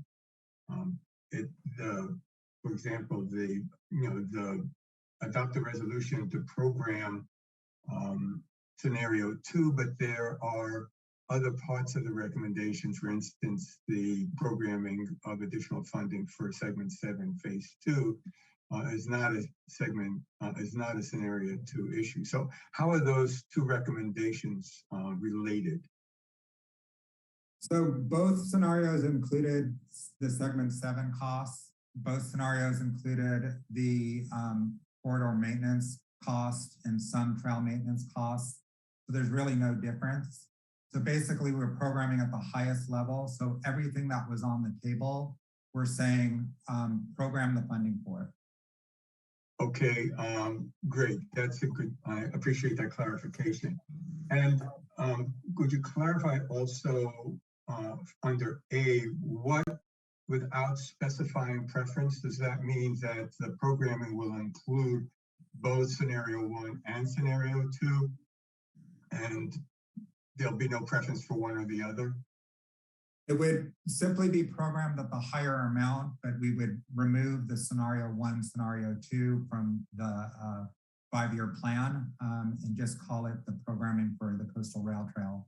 But it'll be high enough that any alternative could move forward. What then is the recommendation, or is there a recommendation for the ATP grant applications? How's that going to relate to this? The money will be there for either one, but the commission at least needs to apply, as I understand it, for segment 12 ATP funding. What is there a recommendation for which scenario would be applied for? No, we did not provide a recommendation to do so. We did not want to get ahead of the two issues, the vote and the environmental documents, and provide a recommendation there. Now, that said, with respect to the city of Santa Cruz, who's developing segments 8 and 9, they've indicated that they're going to submit their application for the ultimate trail. There are several decision points that Grace went through that will occur later, and we'll have to bring forward to the commission, including cooperative agreements and funding agreements. So we'll have an opportunity to weigh in at a later time, but we've effectively said we're not going to dictate to the city of Santa Cruz which scenario they should apply for. So are you saying that the commission will not be applying for ATP funds for segment 12? RTC never planned to submit an application for ATP for segment 12. Segment 12 is combined with the highway program, and we felt that with the other two projects going after active transportation program grants, that was an awful lot of ATP grants to try to bring home to the city of the region. So we've taken a different approach on segment 12, combined with the highway program. We've targeted the Solutions to Congested Corridor program and the local partnership program. Those are both SB1 programs that the CTC plans to put out a notice of funding availability in August, and application should be due sometime around November. So if I'm understanding this correctly, the city will be applying for ATP funds for segments 8 and 9, and the county will be applying for ATP funds for segments 10 and 11, and the RTC will not be applying for any ATP funds at this time for segment 12. Is that correct? Yes. On number B, where it says commit to financing if needed to meet funding commitments, is this really referring to support for bonding if necessary? Yes, we have a policy that allows for it. This would just make sure that, the commission understands that if you program to this amount and the grants are received and we want to actually be able to make that we will have to do some sort of debt financing. Okay, I just wanted to, that's why I understood it. I just wanted to make it clear that what the language meant. Under C, where it says amend the fiscal year 23 budget to reflect programming, does that mean that the budget's going to be amended to reflect the programming at the highest amount? Yes, but I must say in fiscal year 23, the only new programming is the programming for the Costa overrun on segment 7, and then the additional funding to complete the environmental analysis by segments 8, 9, 10, and 11. So the big that's good. I just budgets. I think I appreciate the this compromise recommendation, but I want to be clear. I understand it, and hopefully the public and other commissioners understand what exactly what the recommendation is. And then what does in number D? What do you really mean by advanced discussions about rail banking? how will that be operationalized? Well, what I mean by that is I really do think that, you know, to reach this sort of a compromise, we need to be able to control costs on the corridor. And rail banking is appropriate considering the situation with freight on the rail line. What I see happening is sitting down with Loring Camp and talking about it. We've done that before. We hadn't reached an agreement. I really don't think that there's going to be any substantial discussions immediately, but I do think that ultimately both parties need to come to the table. We need to understand their needs and they need to understand our limitations, and we need to respect those and come to some sort of an agreement so that they can be protected and we are not overextended. And so just to be clear, we can reach an agreement if, you know, go back to the commission and have future discussions on what progress we have made or not. Obviously, there's a good deal of controversy about the direction that staff wants to go, which is one of the reasons I wanted to really make sure that what you were proposing is understood by everyone. You're not proposing that an item be put on the next commission agenda to consider adverse abandonment of the line. What you're proposing is that commission staff go back to the table with Loring Camp and seek an agreement that would allow for, that would be mutually acceptable regarding the use of the line, which you hope and what you feel is needed would include rail banking. But that's what you're really, the advancing discussions really mean continuing and reestablishing negotiations with Loring Camp. Is that a correct That is statement correct. of what you're proposing? That is correct, but as you noted, you know, there is opposition by Loring Camp and we might not be able to make an agreement, at which point then we might need to bring an item to the commission to have further discussions on what we do then. You know, but that is not the proposal. That's not the proposal now.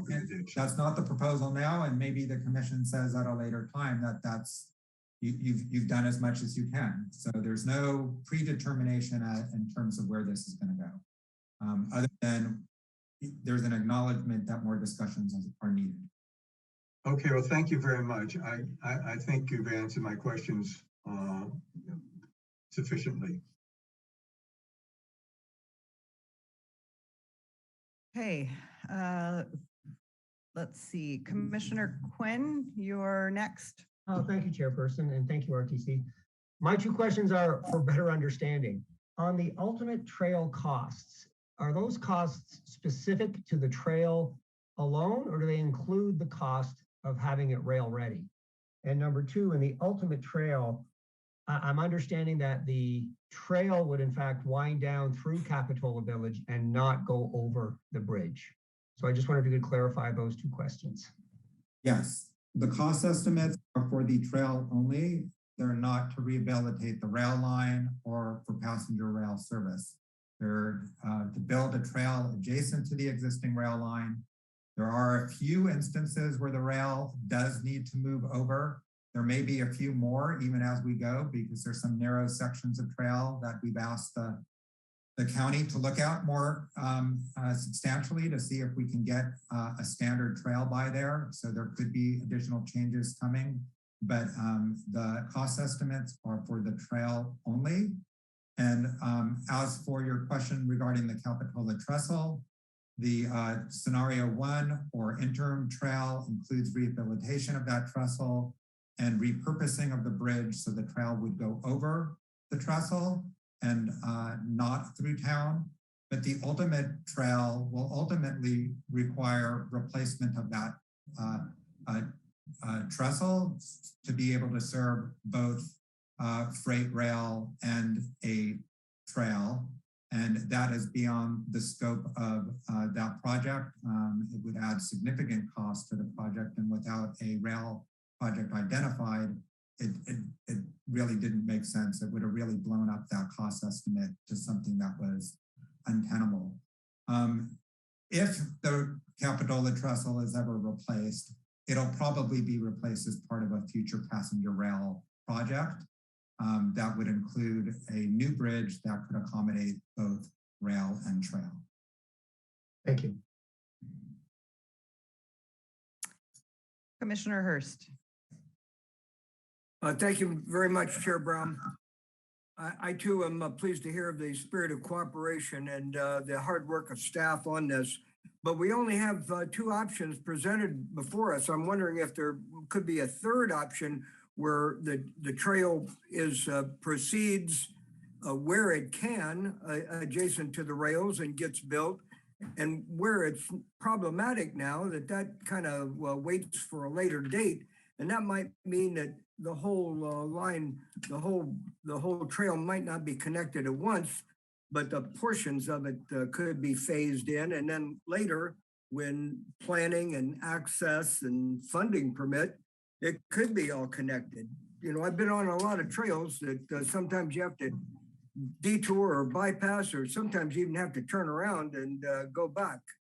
And that may be the case here, especially with finances so limited. So I'm glad to hear of the creativity that the staff has. And I think that some other option besides putting in facilities that later have to be torn out, that would be a big waste of money. But we could use segments at a time, and they could all be connected later on. So I think that should be another consideration, considering the restriction of funding at this time. Thank you. And that's my question. So yes, Commissioner Hurst, that is an option that is available to the commission. Thank you. All right, Commissioner McPherson. Actually, most of the questions have been asked, but I just wanted to thank the staff for everything that's done. And at this time, for us to leave our options open based on fact-based data, and we've all gotten a lot of letters and so forth from people about wait till after the ballot measure on June 7th, the Greenway ballot measure. We're going to do that, I'm sure. So I just want to give some assurance that that's going to be the case. But I do thoroughly enjoy the options, especially when we have project level EIR still being developed, and the voters still need to weigh in on the Greenway initiative on June 7th. So I'll just leave it at that. Okay. Thank you. Commissioner Koenig. Question. Thank you. First question is kind of to the grant application piece by the city and the county, which are due, I think, June 15th. I understand that the city is committed to applying for the ultimate trail to have maximum flexibility and ideally get as much funds as possible for construction. Can they write that application in a way that they'll have flexibility to build the interim phase if needed? If we wanted to build in the flexibility, I would say that it would be important that we not specify things in the application that would take away that flexibility. So I wouldn't necessarily refer to the rail line. I would talk about building a trail within the rail right of way. Okay, got it. So if we do it right, we can have that maximum amount of flexibility. That's good. And then, I'm really glad that this report finally looks at the maintenance costs. I feel like as a county supervisor, half of my job is just dealing with the maintenance of our 600 miles of county road network, which we're constantly falling short on. And then, maintenance of things like our parks facilities, whether that's removing trash or trying to clean up after encampments. So maintenance is a huge issue, and we're constantly talk about how, oh, well, it's so great that we got state and federal money to build our road network, but oh no, we don't have any money to maintain it. And of course that drives Santa Cruz County residents crazy every day. So we really, it's good that we're finally talking about maintenance. The question here is what maintenance agreements are in place today as far as any of the segments that are under construction or that we're planning for? So right now we have maintenance included in our cooperative agreement with the city for segment 7. We committed funding just for the 5-year period, and we propose to continue that. And we're working on an amendment that will come forward at a subsequent meeting to add the money for segment 7 phase 2 and provide a little bit more clarity on the maintenance, because there's been some issues in terms of what it really includes. We're looking at it as everything on one side of the fence should be considered trail maintenance, and everything on the other side of the fence be considered corridor maintenance. Right now with the city of Santa Cruz, they're offering to split the maintenance costs with us 50-50. But that's about as far as we've gotten. And we figured that was kind of a stopgap while we came up with a more comprehensive plan. We've talked to the county about maintaining segment 5, but they've indicated that they do not have funding for maintenance and have asked us to cover 100% of the cost. If that continues, and if all of the other jurisdictions say, well, we want to be treated equally with the county, then we'd be in a situation where we would not have enough money to build and maintain the trail. Right. We have more work to do on maintenance agreements. Yeah. I definitely think we need those maintenance agreements in place so that as we're proceeding, we're ensuring that we, as you said, are budgeting enough money to finish the entire trail. I mean, if you want to talk about equity, like it's budgeting so that everyone gets their fair share of the trail in each part of the county. So, thank you. Okay. Commissioner Bertrand, questions? Thank you, Madam Chair. So yes, thank you so much for staff to coming up for the second proposal. It recognizes a lot of the comments of the public. So the fact that you listen to the public, and I'm sure many commissioners phoned you up about the same thing. So thank you very much. Commissioner Quinn asked a question I didn't quite get the answer to. So this is to Guy, and I'm also very interested in. So if the interim trail happens and you have to move the tracks and put them back together and stuff like that, how would you characterize the condition of the tracks and what would they be able to be used for in that interim trail situation? So our track is generally between accepted or what's known as class 1 track. Accepted track cannot be used for passenger rail. You know, as discussed in the earlier item, RTC does have the responsibility in the current agreement to bring the track up to class 1. Accepted track, freight can travel at 10 miles an hour, no passenger service on it. Class 1 would track freight, again, can travel at 10 miles per hour. And passenger rail can move at 15 miles per hour.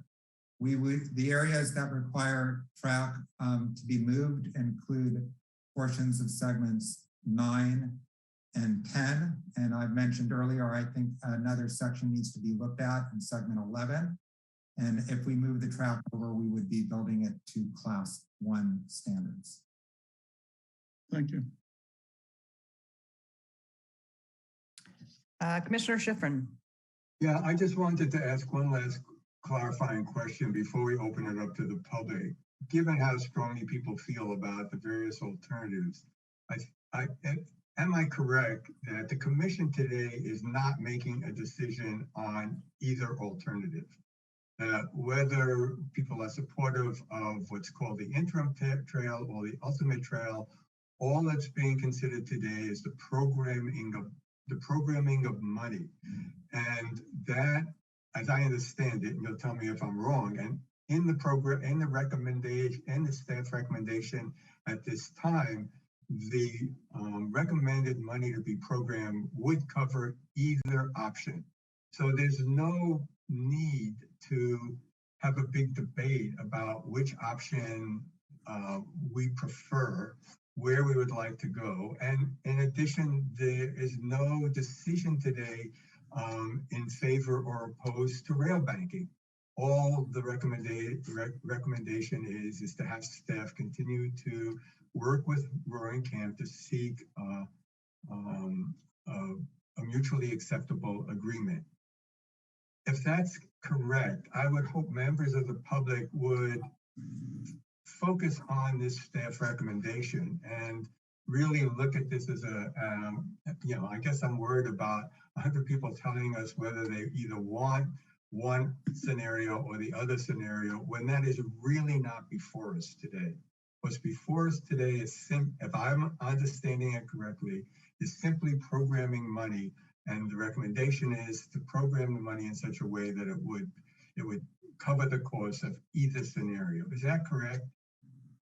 So it's mostly correct. And I know why you're asking that, because I did leave on the table that you guys could make any recommendation that you want, but you are correct, and it's just programming of funds. Even if you were to select one scenario over the other, it wasn't set in stone. But there was concerns that would show preference. So to not show preference and program at the higher level, staff's alternative recommendation, that there would be no doubt that there would be no preference shown, and that was stated in the alternative recommendation and would be put forth in the resolution.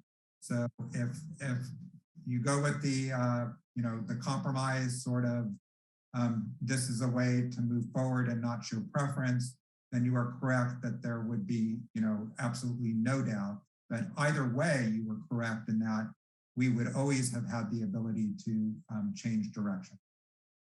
And this is only a programming exercise. Thank you. On the basis of that, I'm going to pull a Mike Rotkin and say my intention will be, after the, unless I'm somehow convinced otherwise, my intention would be to support the staff, to make a motion to support the staff recommendation. I think it's a reasonable way to allow us to move forward at this time when we're really legally not able to choose an alternative anyway. I'll second. Yeah, lots of us will second that when it comes to it. When it comes to it. All right. So in order for it to come to us, we do want to open the public hearing now. I appreciate the question posed by Commissioner Schifrin to try to help the public, the viewing public, and those with intention to speak, recognizing people have very strong feelings and have prepared to make comments. I don't want to limit those, but I hope you heard the the intention here, and so we're not we're not making final decisions about ultimate versus interim that are going to lock us into a particular path. So with that, I'll call on Commissioner Rotkin before I open the public hearing. I just want to point out to the public that comments about the choice, which will come to us at some point, no doubt, is most effectively addressed close to the time when we're making the decision.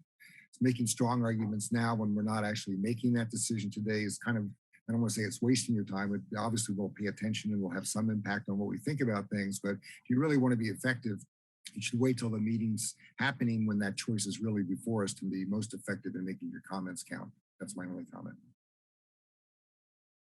Okay, so with that, I am going to open up to the public and begin with our list. We have, right now we have 13 speakers with hands up. If you are interested in speaking on this issue, please get your hand up so we can get a sense of about how long we expect this item to take. If we end up with many speakers, I may reduce the time allotted to allow us to complete our business today. So just get your hands up. I see 19 now, and we will begin with Robin Belkin. You'll have 2 minutes. Hey, this is Robin Belkin. I am very concerned about any funds spent on doing anything. Can you hear me? Yeah. Yes. Okay. On doing anything that makes the ultimate trail cost more. Anything that has to be undone later. You have already exhaustively studied all available options, and you arrived already at the conclusion that the ultimate plan was the best. So hearing you talk about you're not sure yet really concerns me deeply. Also, I understand there's some funds that have a sunset clause. If they're not used by the set deadline, we're just going to lose them, which really bothers me. I really would like to see this process accelerated substantially. The rate of progress, the application for all the funds at this optimal time that are available.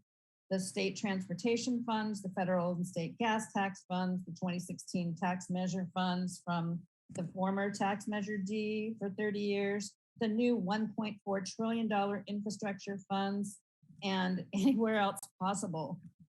I really am bothered that we're still talking about this, and I hope I never hear the word rail banking again. There's too many forces in this county that want to abuse that and see any increment toward getting us to do that as a step toward an agenda to rip out and destroy our railroad forever. I do not want to hear that word again. I don't think it's ever worked anywhere where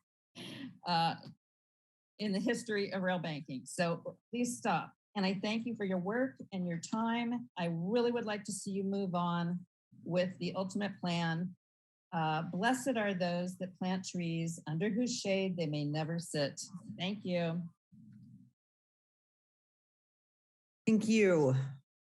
Our next speaker is Saladin Sale.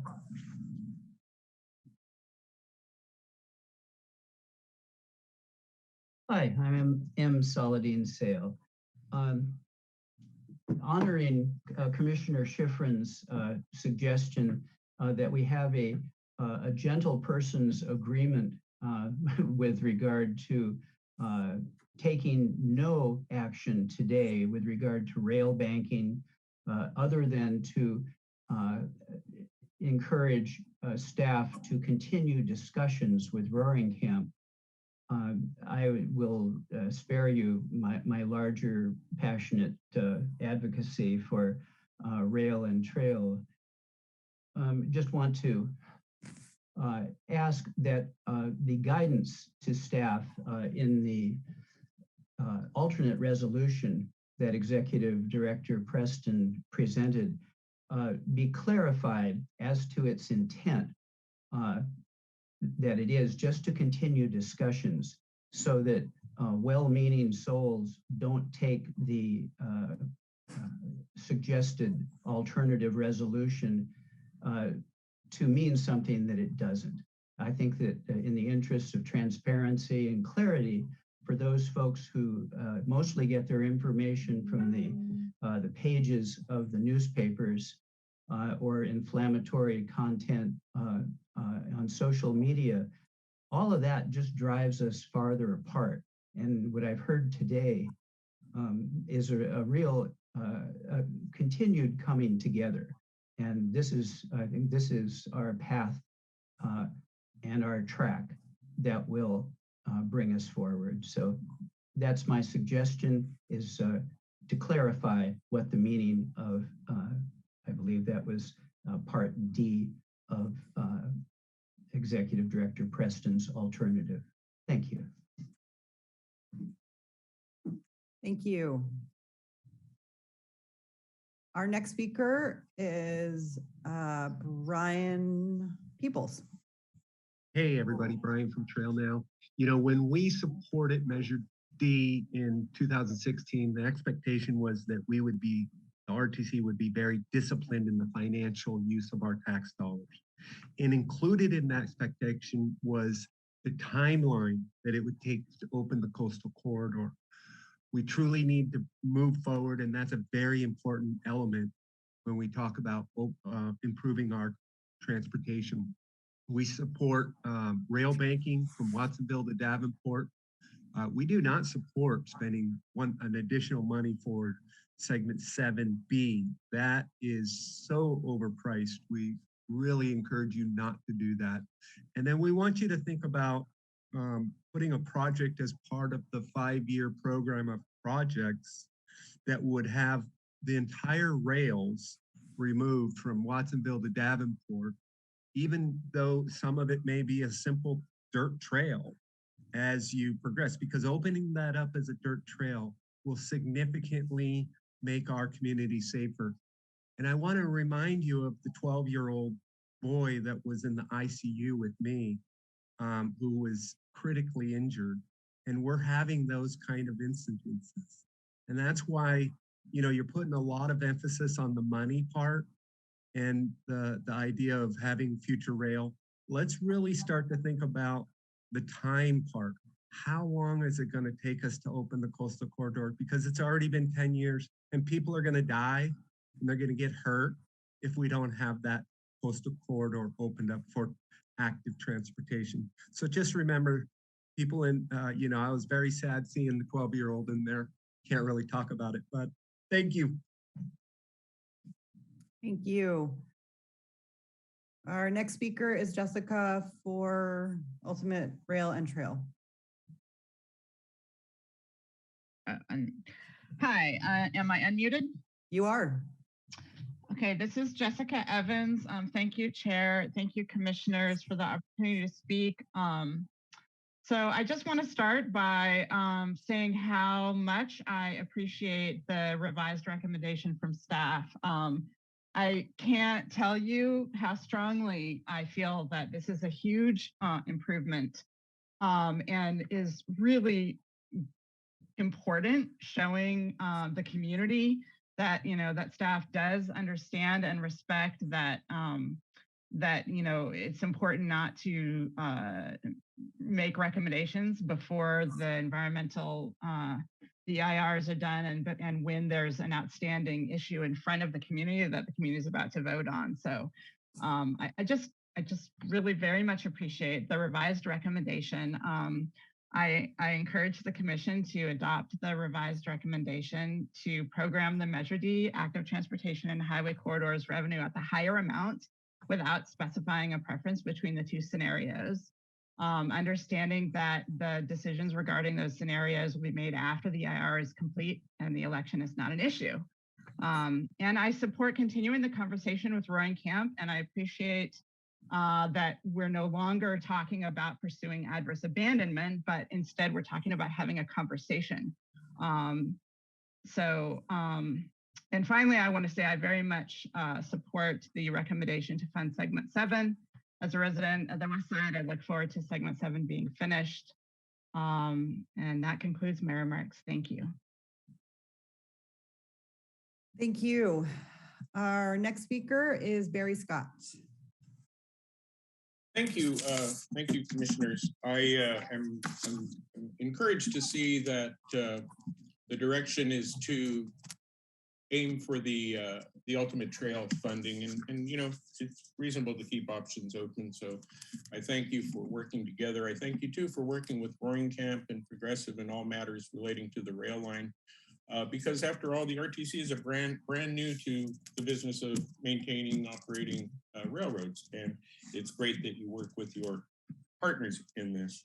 I want to revisit an item, however, that I think is reasonable for a citizen to ask about, and I'm formally requesting some form of proof. It may be an oversight or it may exist, but for these first 7 miles, the fact that Progressive has been using the first 2 or 2.5 miles cannot be taken as proof that the entire line was improved, absent some independent inspector's report. The contract exists, and the contract should be when you reach a milestone like this, it should be agreed by all parties that an expectation has been satisfied. So like I said, it may be an oversight, but I'm formally requesting some evidence of an inspection, and it might be that the inspections weren't done and still need to be done. So for that first 7 miles, please look into this. I'll be asking for this more formally later. Thank you for the new recommendation, and let's build that ultimate trail now. Thank you. Thank you. Our next speaker is Deb Molina.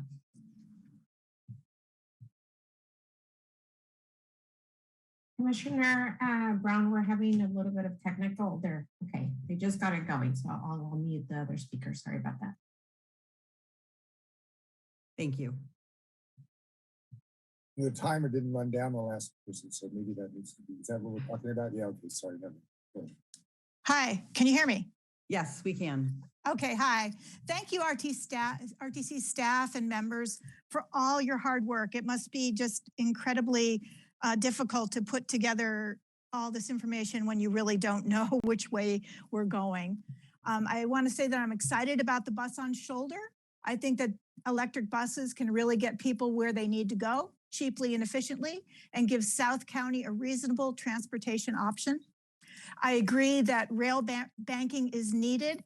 I hear people being really nervous about rail banking. I'm not sure why. I think they need to do a little more investigation into that. I want to state that I feel that segment 7, phase 2, which is only 0.8 miles long, which is coming in at $12 million plus, I'm sure, should be reconsidered.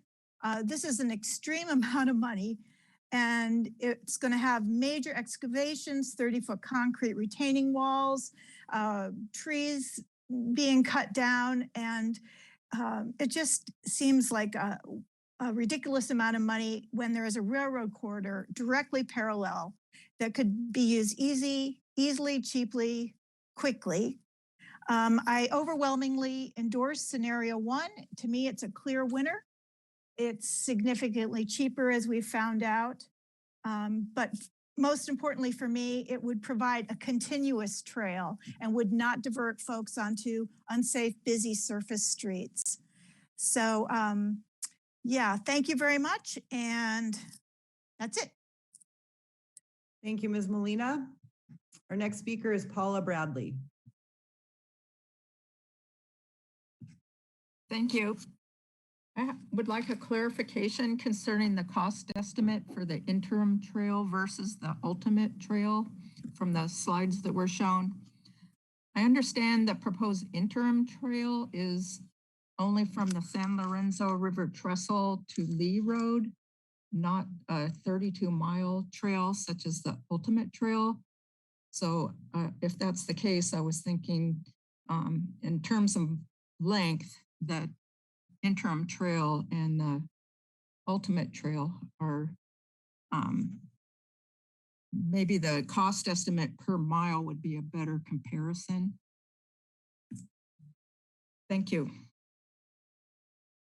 Thank you, Ms. Bradley.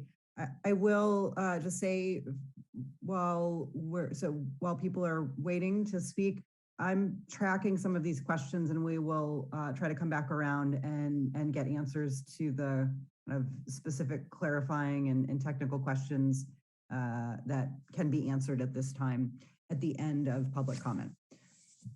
Okay, Christina Watson, you are next. Hi, commissioners. This is Christina Watson. I'm Director of Planning with the Transportation Agency for Monterey County. And I just want to quickly say that we look forward to continuing coordination with your staff and board to implement our long-term network integration vision in the state rail plan. And we hope that our joint transit intercity rail capital program grant application we submitted earlier this year will be successful. We'll be hearing in June for the Pajaro Watsonville train station, which includes the trail segment from the location of the station to the Pajaro River Bridge. Thank you very much. Thank you. Okay, next up we have David Van Brink. Hello, can you hear me all right? Yes, we can. Okay, yes, David Van Brink here. Thank you for this revised recommendation for moving forward while retaining the flexibility to include a scenario 2, which I'm quite confident the community will shortly indicate a preference for. This is great and very wise. I love it. I think it would make some people, including myself, more comfortable if item D on the revised recommendation didn't say rail banking specifically, but rather something more like item D, work constructively with Roaring Camp and other stakeholders to protect their interests and limit RTC financial exposure. So less prescriptive. And of course, please approve the funding filler for segment 7, phase 2. How exciting. Thank you for everything you do. Thanks. Thank you. Okay, our next speaker is Michael Saint.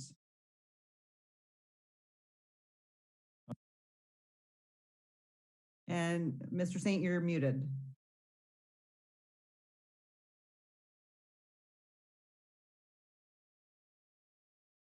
How's that? There you go. Okay. Thank you, Chair Brown. I hate to sound like a broken record here, but I've heard bus on shoulder referred to just in some recent speakers' verbiage. I just want to clarify, I wish you wouldn't use that term. Bus on shoulder, I took time during this meeting, which I had plenty of to look it up, is also known as a bus bypass shoulder program. It's a low-cost way to bypass a congested arterial on the freeway. Just in the interest of transparency, when you refer to this project on the aux lane, could we use bus with cars or bus in traffic, or even just say hybrid bus on shoulder? It's misleading to the public, and we always get questions about what is actually this means. It seems that we've reversed our previous position a couple meetings ago. I remember Jack Brown, who's a Greenway supporter, saying, why are we even talking about interim trail or the extreme trail? Because they haven't got to June 7th on the measure vote yet. And I believe Director Preston also agreed with Jack on this point. So my position is I'd support the staff's recommendation with deleting scenarios 1 and 2 as being part of that, and just say something like both scenarios are capable of funding, period. Thank you. Thank you. Okay, Rosemary Sarka, you are up. And yep, there you go. Yes.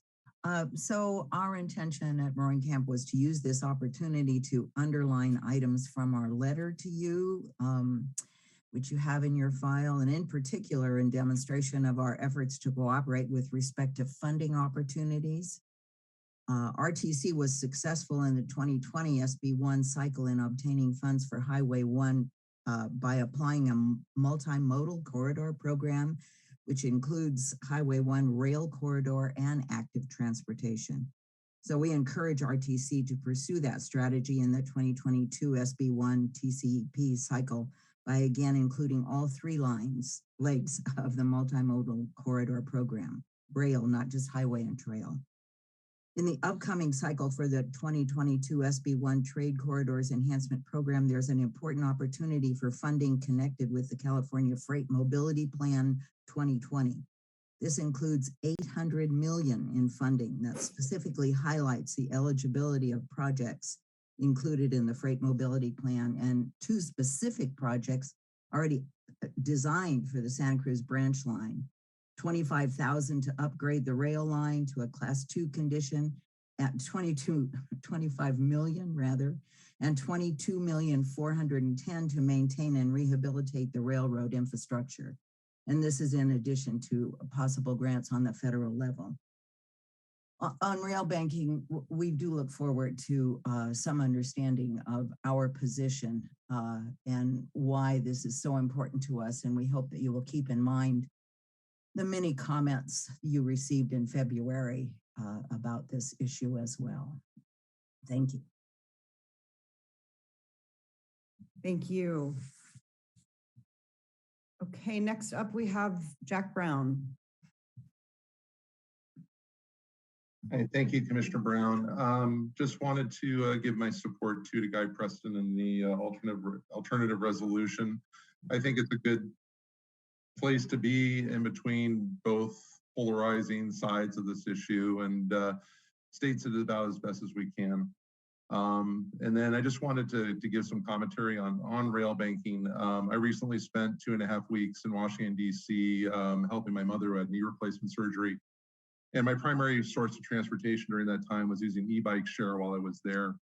On the one day I got off, I decided to take the Capitol Crescent Trail from Georgetown to Bethesda, which is a rail bank trail, which is also being converted back into the Purple Line. And it's a beautiful trail and it's being used by thousands of people on a daily basis. And I think we can have something beautiful like that here too. Just a couple other comments was someone, I'm sorry I didn't catch the gentleman's name before, but had mentioned me. I do agree with him too. I think we should have something like bus and auxiliary lane rather than what we really should be doing, bus on shoulder. Just to clarify that, you know, there is an impact with traffic there, and hopefully we get ourselves to a point of bus on shoulder in the future. And lastly, I just wanted to say thank you to all of you for putting yourselves out there and all this. I've got great respect for you now that I've been with the Yes on D campaign and hearing all the comments. But I really felt that when Guy Preston was giving his initial information, that for that no way supporter Tina Andriotta to scream profanities was completely uncalled for. And as a member of the public, I just want to apologize to you, Guy, and the rest of the commission for having to hear that from someone. Thank you.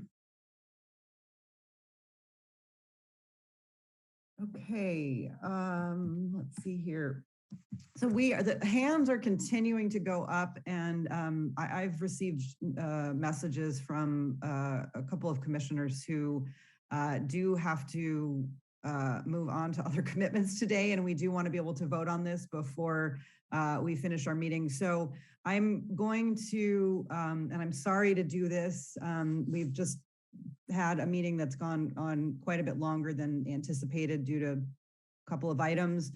So I'm going to reduce the time for public speakers.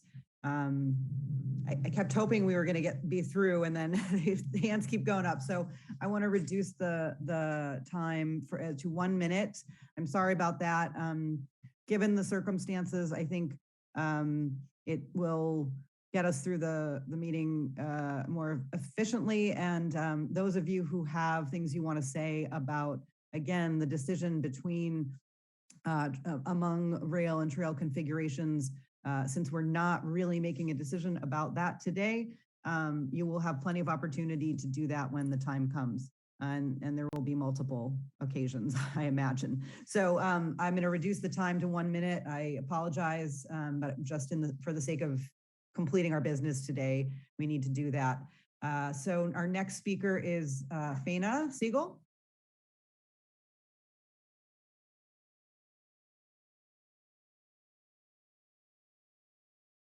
Yes, it's good afternoon now. Thank you very much. I just had a couple of comments, and I'll be brief on Director Preston's alternative recommendation that we're happy to see today.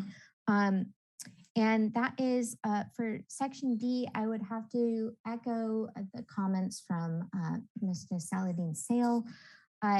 That really, I don't see that as being a recommendation about rail banking, and that probably that should be reflected in any motion made.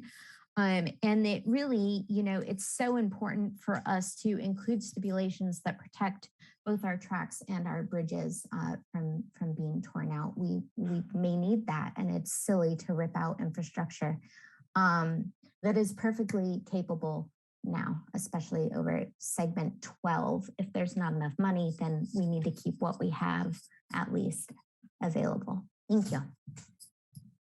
Thank you. Our next speaker is Catherine Mizuno.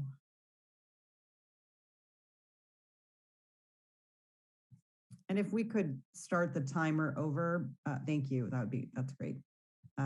You are muted. There you go. I'm here. I'm just, I am a retired teacher. I live in Watsonville, and I'd just like to ask us all to stop back, take a step back and look at the big picture that climate change presents to all of us. And I just want to say that we are obliged to provide emissions-free transportation for all people in our county. And any decisions we make should allow for that possibility. Thank you. Thank you. Our next speaker is Leah AC Frost.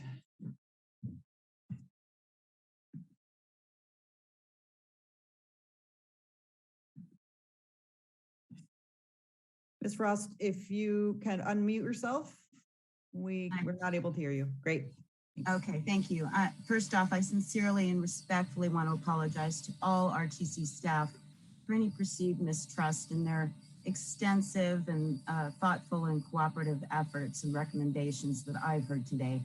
I'm curious if the numbers on the prospectus on both scenarios include potential profitable income from industry employers who may subsidize mass transit for their employees and or attracting future industry to the area that depend on rail transportation.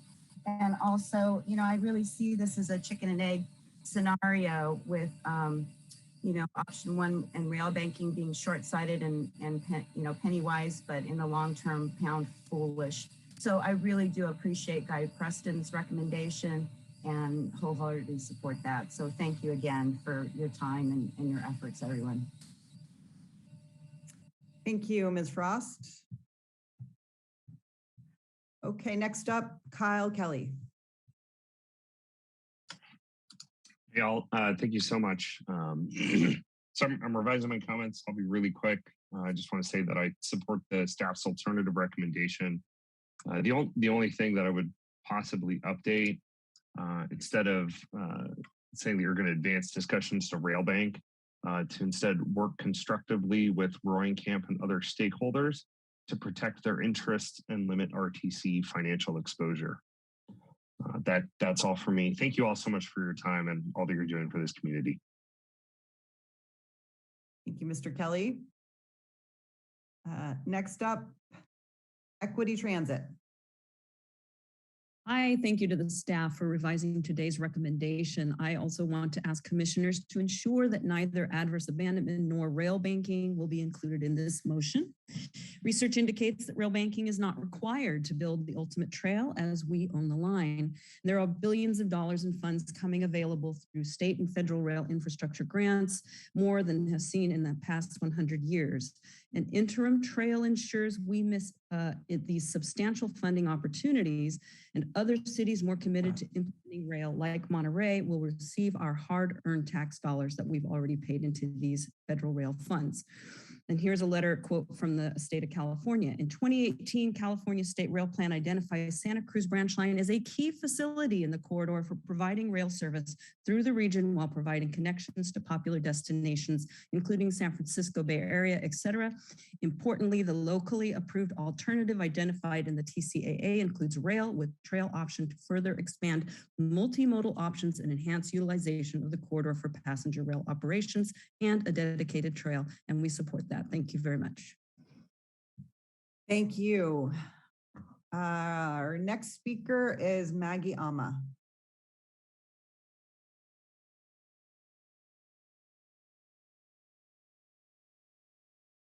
Or maybe not. Okay, we'll move on then to Ryan Sarnataro. You're up. Yes. I appreciate the report.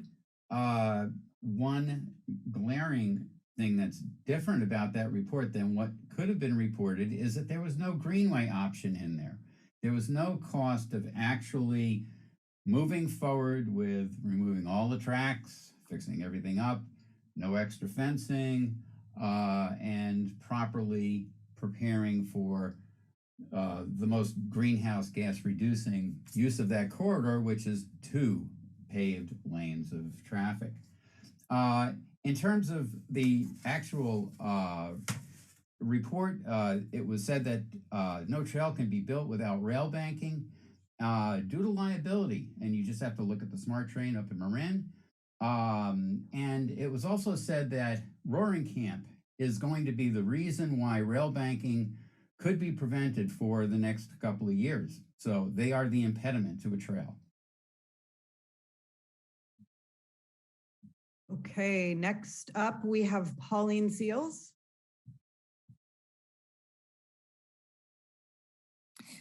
Thank you, Chairman and Commission. I would like to point out something on page 28.7. It says, rail banking falls under the jurisdiction of the Federal Surface Transportation Board with no guarantees as to outcome.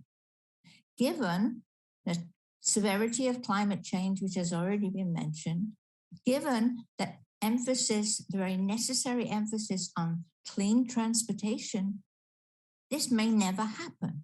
And yet, it also says on the same page, rail banking could take 2 to 3 years and potentially delay implementation of some rail segments. I'd like to see that not a cent gets spent investigating rail banking without very specific approval. Thank you for your time. Thank you.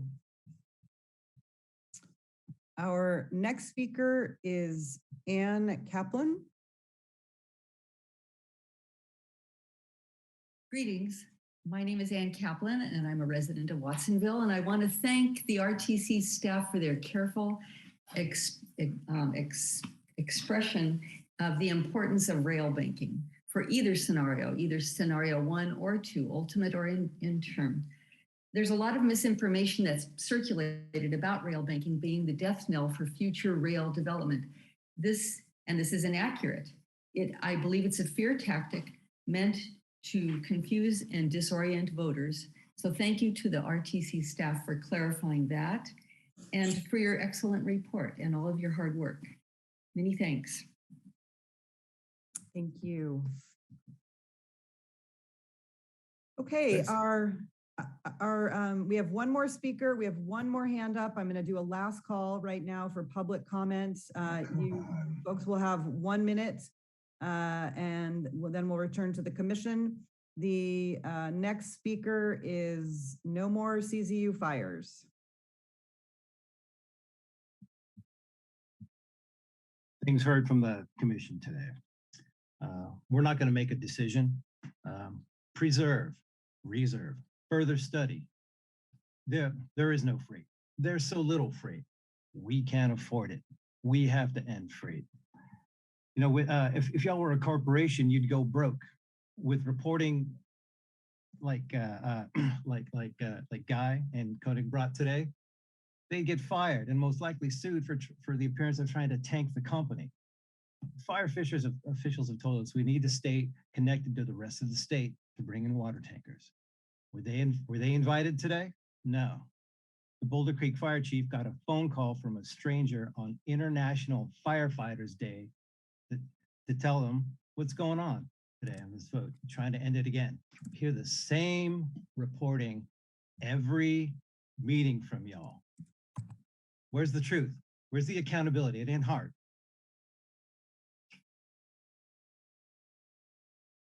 Thank you. Our next speaker is Jacob Wysocki.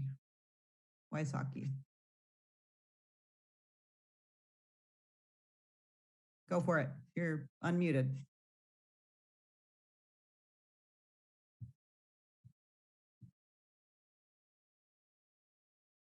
Mr. Wysocki, are you prepared to speak? Unfortunately, we can't hear you.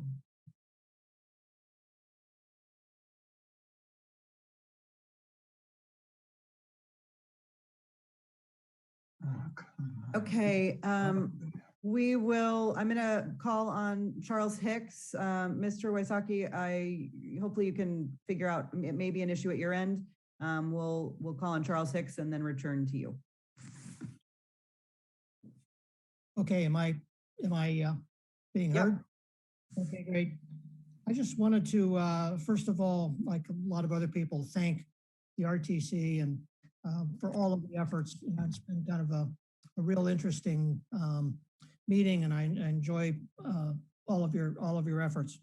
The thing I wanted to say is I live in the hills up behind Chaminade, and like many of my neighbors, we recently had our house insurance canceled. And we finally found another insurance company, but almost everyone is paying double from where they were last year. And this is an effect of global warming and the fire problem.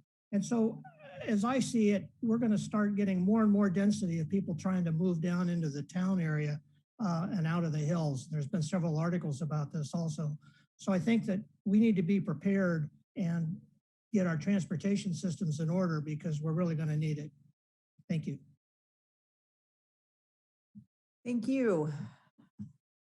Okay, next up, William Menchine. Yes, thank you very much. I wanted to thank Director Preston and the entire RTC staff for their presentation today, and would encourage the board to accept their recommendations in its entirety. I wanted to also ask that the staff spend time at some point looking at precisely what was brought up a little while ago of what the an ultimate trail would look like, as in something that actually had enough width for proper active transportation and hybrid type miniature vehicles, as well as a separated sidewalk. In other words, in short, the Greenway plan.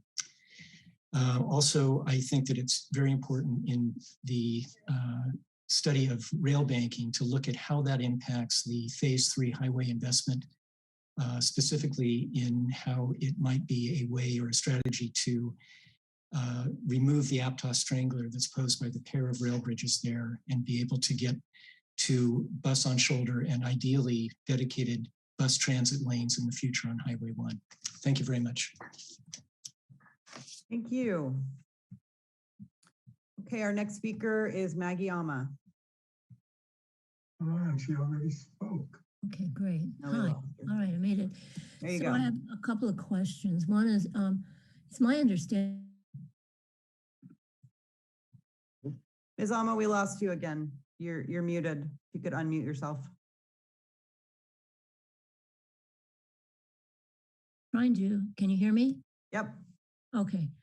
So it's my understanding that there's been like only maybe 10 or 15 examples of trails that have been reverted back to rail after they've been rail banked, and that's over like 1,000 trails. So I'd like some clarification on that, if possible.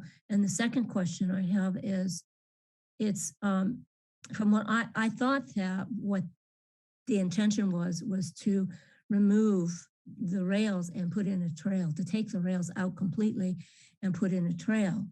And I saw that in the presentation that Guy Preston gave, there was actually a reference to just leaving the rail in. So that's unclear to me, because if they actually are going to take out the rails, they have to remove the ballast, and that's really problematic. So thank you.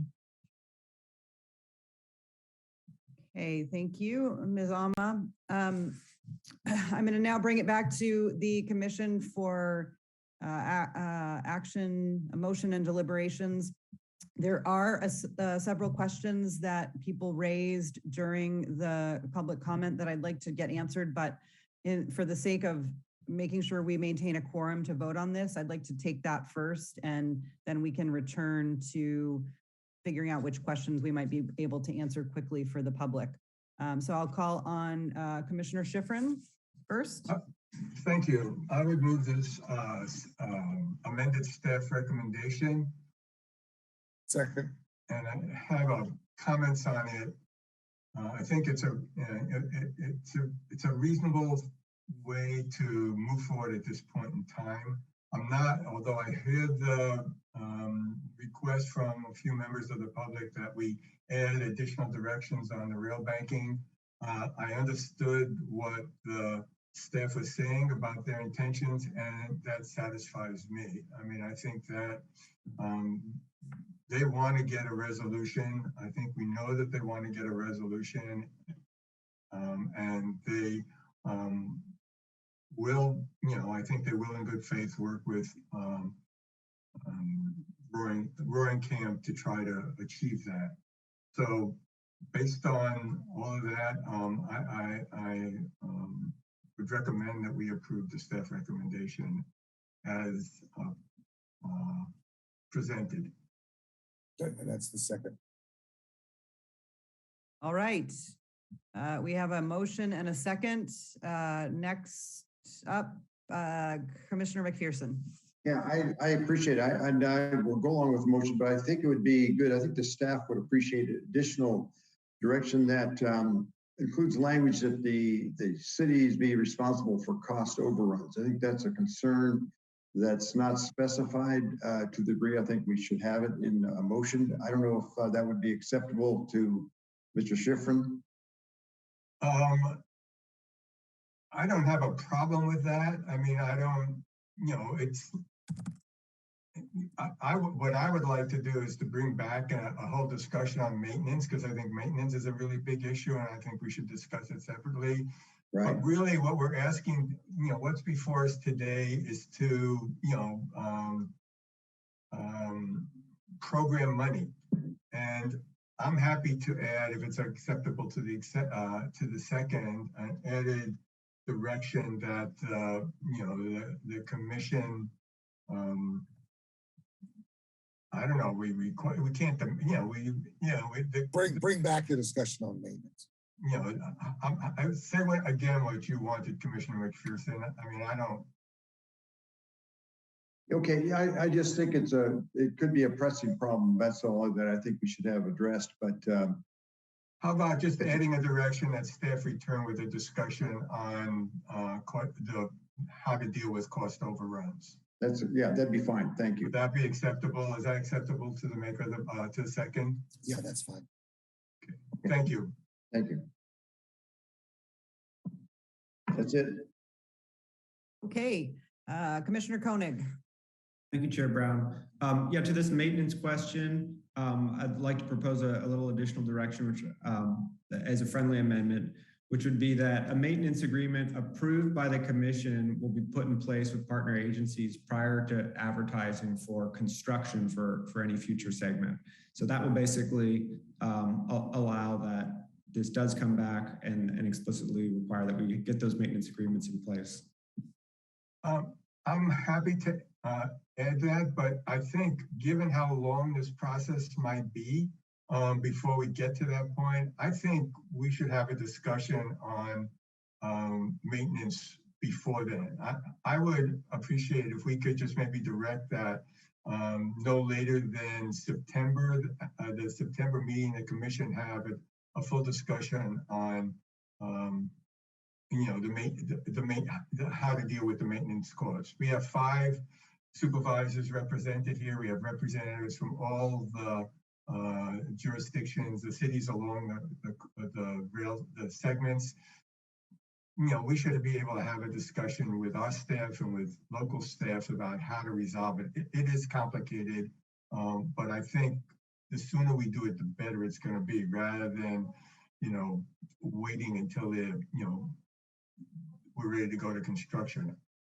I would be happy to add that if, in addition, you would agree to an additional direction that we have a discussion on maintenance issues put on our September agenda. Is that acceptable to you? That is. Is it? That's fine. Fine with the second.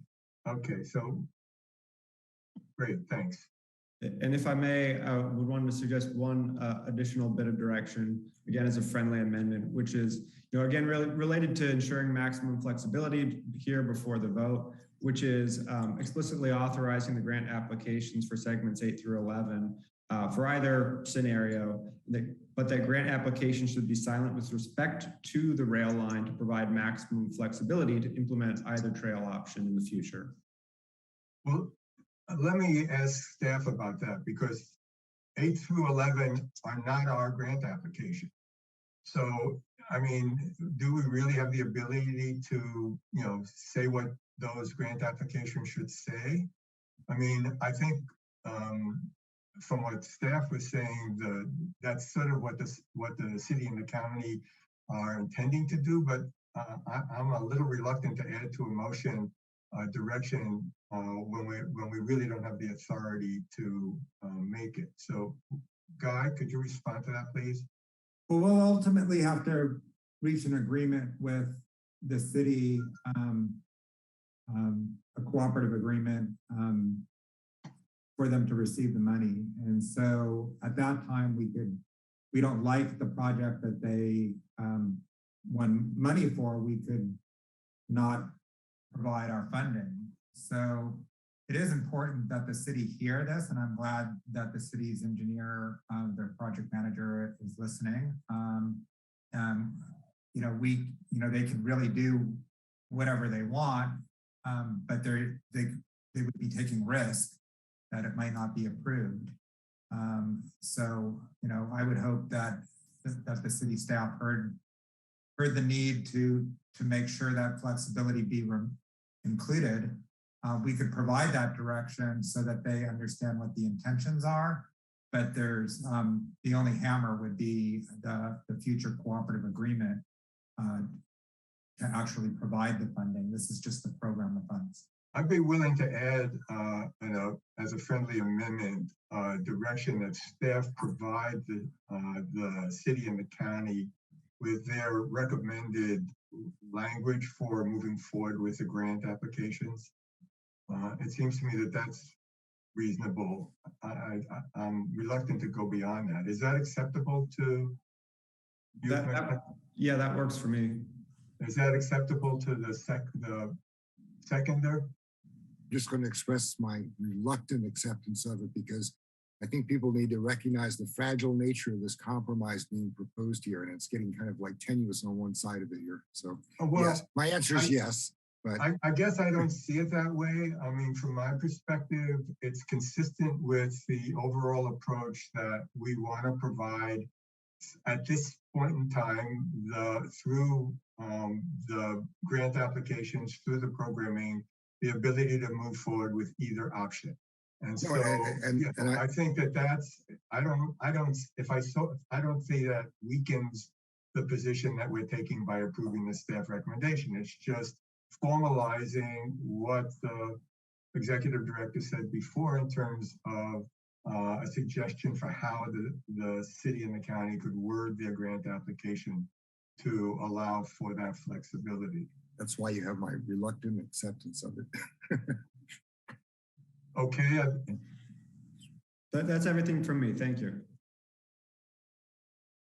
Okay. Let's see, Commissioner Rotkin, it looks like you're. Yeah, I only have really brief comment. I really want to thank staff for the alternative recommendation. It shows a great responsiveness to a lot of concerns from the public.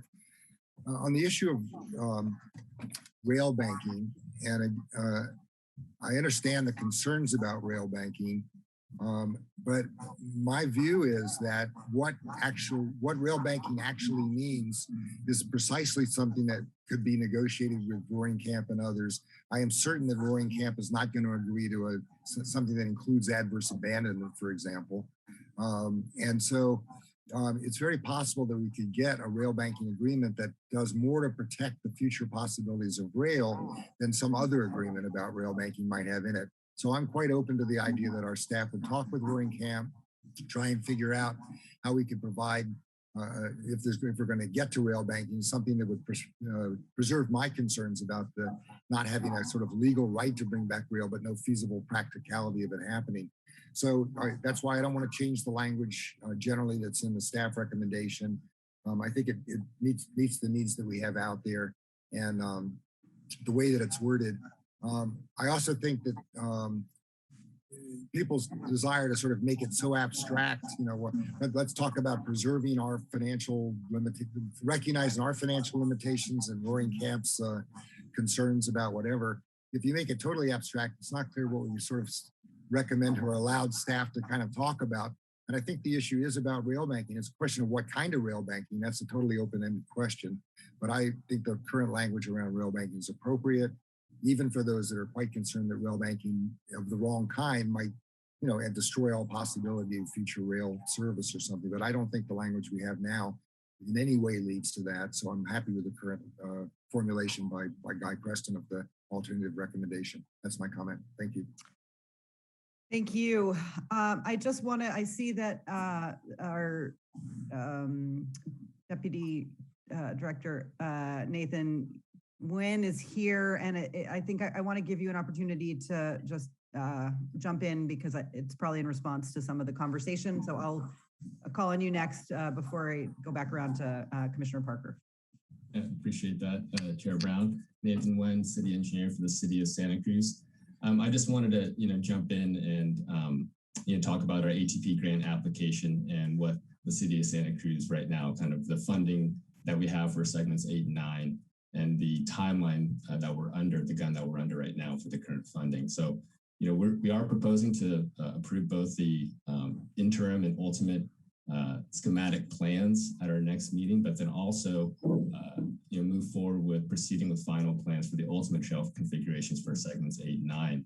And that's so that we can apply for that ATP Cycle 6 construction grant that we've been talking about and that we almost got in ATP Cycle 5.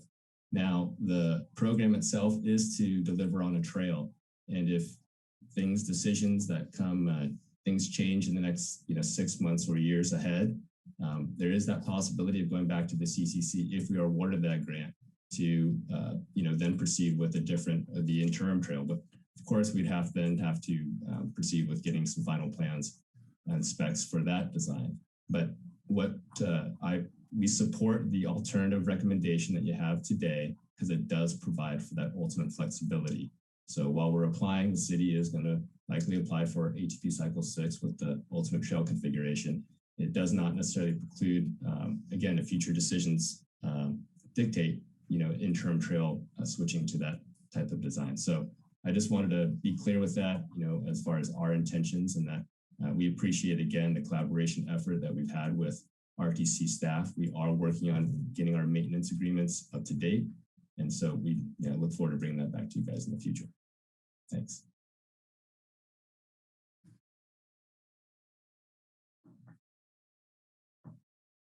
Sandy? Sorry, Commissioner Parker, you're up. Okay, I didn't want to talk before you said so. Okay, I needed a clarification, and I don't know who that's going to come from, but appreciations to the RTC staff for their flexibility and how they produce this for us. I have a clarification between cost overruns versus maintenance costs, because I'm looking at segment 7, phase 2, and I see that the cost overrun is approximately 2.15 million. And the city's going to try to cover 1 million of it, the city of Santa Cruz, with the ATP grants and city funds. And then they're asking for an additional 1.15 million from the RTC. Is that correct? Am I reading that right? Yeah, Nathan here again. Yeah, that's mostly correct. We were funded up to 8.6 million with the ATP grant. The project came in roughly about 10% over. And so we are working with your staff and you guys here requesting basically a cost sharing as far as the overrun for segment 7 phase 2.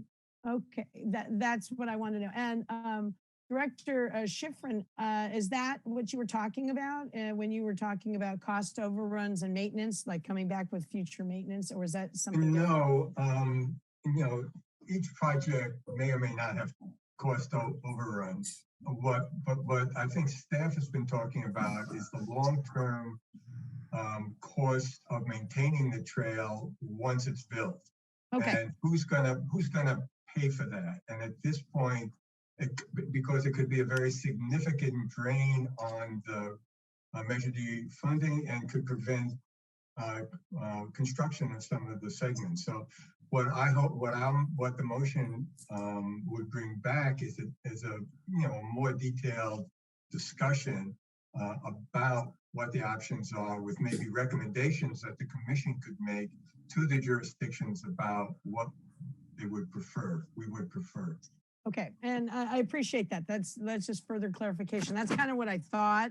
But I also worry about this because the bridge in Pajaro that supposedly Cadillac would have been 1.5 million to fix at its most Cadillac version. And we're kind of quibbling over whether the basics even good enough.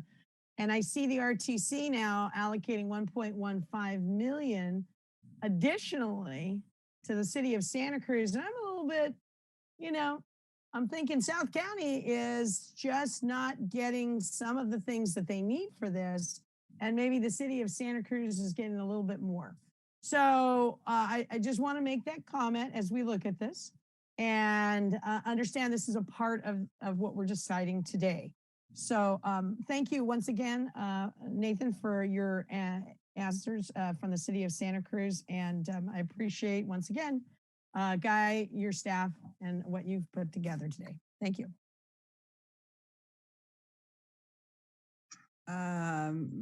Director Preston, did you want to respond directly to that?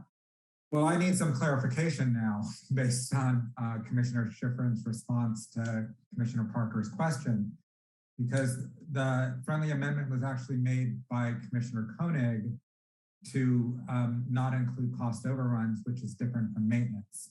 I need Commissioner Koenig, I think, to clarify whether this friendly amendment was one, the other, or both.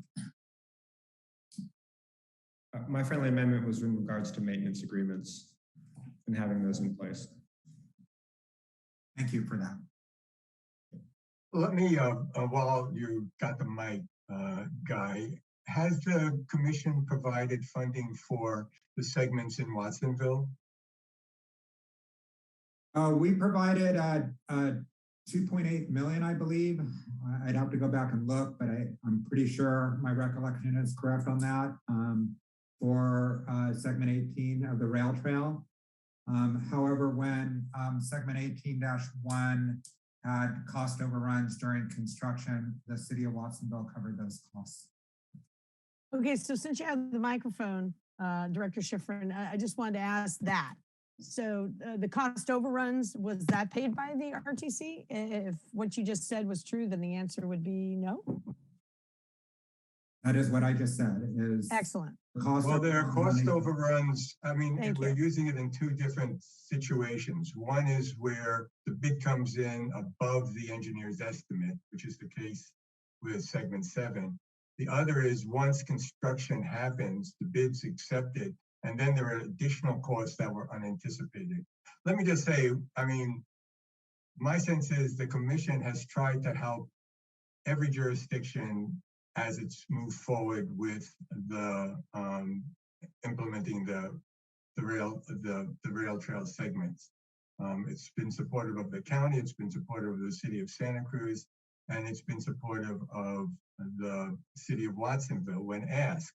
So, I mean, I don't remember any time the commission has turned down a request from any jurisdiction at the commission for additional funding. Well, and I appreciate that, Director Schifrin. I just, we're talking about trying to maintain all this and trying to maintain our budget with RTC and, you know, people being responsible for things. That's all I brought up. I just wanted to be, you know, an awareness of it for the public to see where these funds are going. So that's it. Thank you very much, though, Guy, for your clarification. If I may, I want to try to bring us back around to the item that we are deliberating and voting on right now.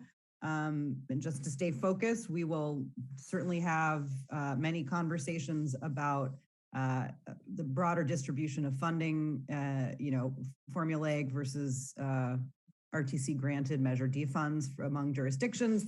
I'd just like to try to get through this item. Commissioner Hurst, do you have comments? And then I'll Mike to Director Preston. Go ahead.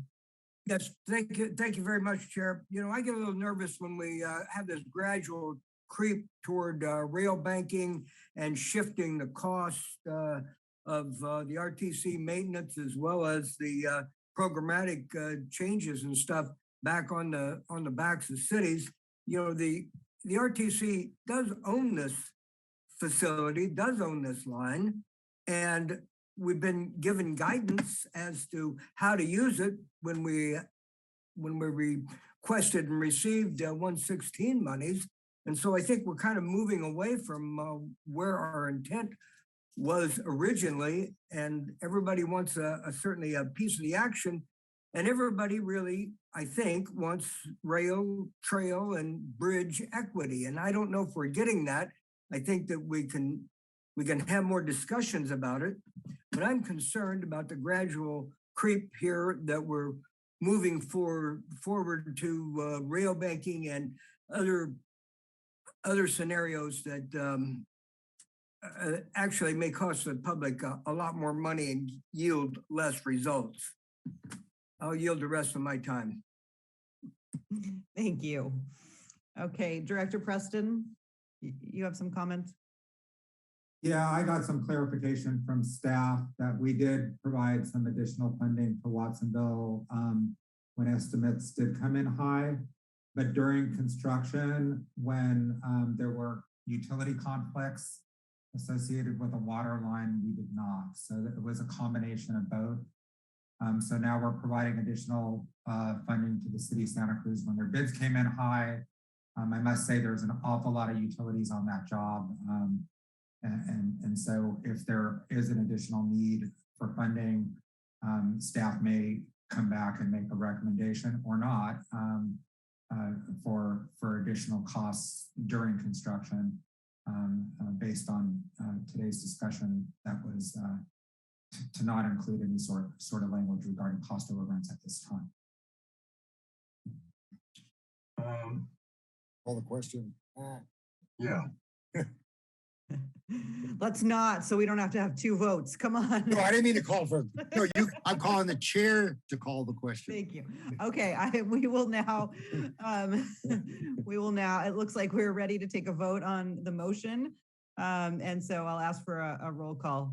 Before doing that, I just want to be clear whether somebody has written down all these amendments so that we can be clear what the motion is. I didn't write them down. The meeting's recorded, so staff could take them off of the recording, Andy. We've been writing them down, and the motion would be to adopt the resolution with the alternative recommendation that was provided by the executive director, along with the additional changes that have been identified, and we have been keeping track of them. Okay, are commissioners comfortable with the motion as it stands and the kind of summary or just the gist of what those amendments are related to the item? So what happens, this is Commissioner Hernandez, what happens if there is no negotiations with Roaring Camp or they don't fall through? What's the outcome? If you give the metaphor, we'll cross that bridge when we come to it. Yeah, it will come back to us. We'll hear all about it. Okay, so I'm gonna now ask for a roll call vote on this item. Commissioner Bertrand? I approve. Commissioner Sandy Brown? Aye. Commissioner Johnson?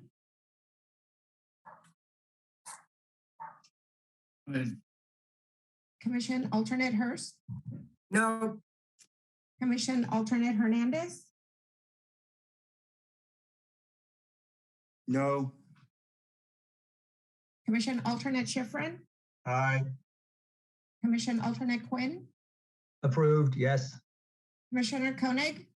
Aye. Commissioner McPherson? Yes. Commissioner Kristen Brown? Aye. Commissioner Parker? Yes. And Commissioner Rockin. Aye. That passes with 2 noes. All right. So before we move on to our before we leave this item, I would like to say, given the exchange I had with Commissioner Parker, that thus far all the commissioners have worked together cooperatively on moving forward with these rail segments, and I know all the North County commissioners have supported the projects in the South County, and all the South County commissioners have supported the projects in the North County. And I'm hoping that we will continue to really look at this as a county-wide effort. And as the various jurisdictions get ready to implement segments within their jurisdiction, that the commission will do as much as it possibly can to support those efforts. All right, thank you for that. I also have some comments to make before we move on from this item. There were questions that were raised by members of the public. We tried to answer those as we can. And so I just wanted to get these out here and ask if staff could just provide clarification. I know the answers to some, but I want to make sure the public is aware and that we're being responsive. Before you do that, Madam Chair, I have to teach this afternoon, so I need to apologize for leaving the meeting. I don't think Commissioner Coonerty is available to come in. And I'm sorry I have to leave, but this other obligation is mandatory. Yes, understood. I also I'm actually teaching my classes online right now next to me, and they have a written assignment they're doing. So I understand we all need to get moving.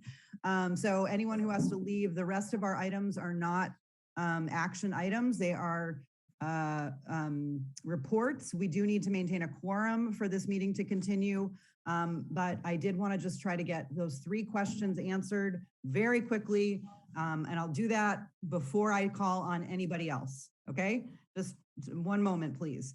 If the staff, there was a comment made that we could potentially be at risk of losing funding if we, don't move forward with the locally approved alternative.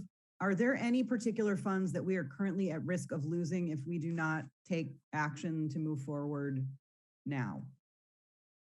I am not aware of any funding that we're Thank you. losing.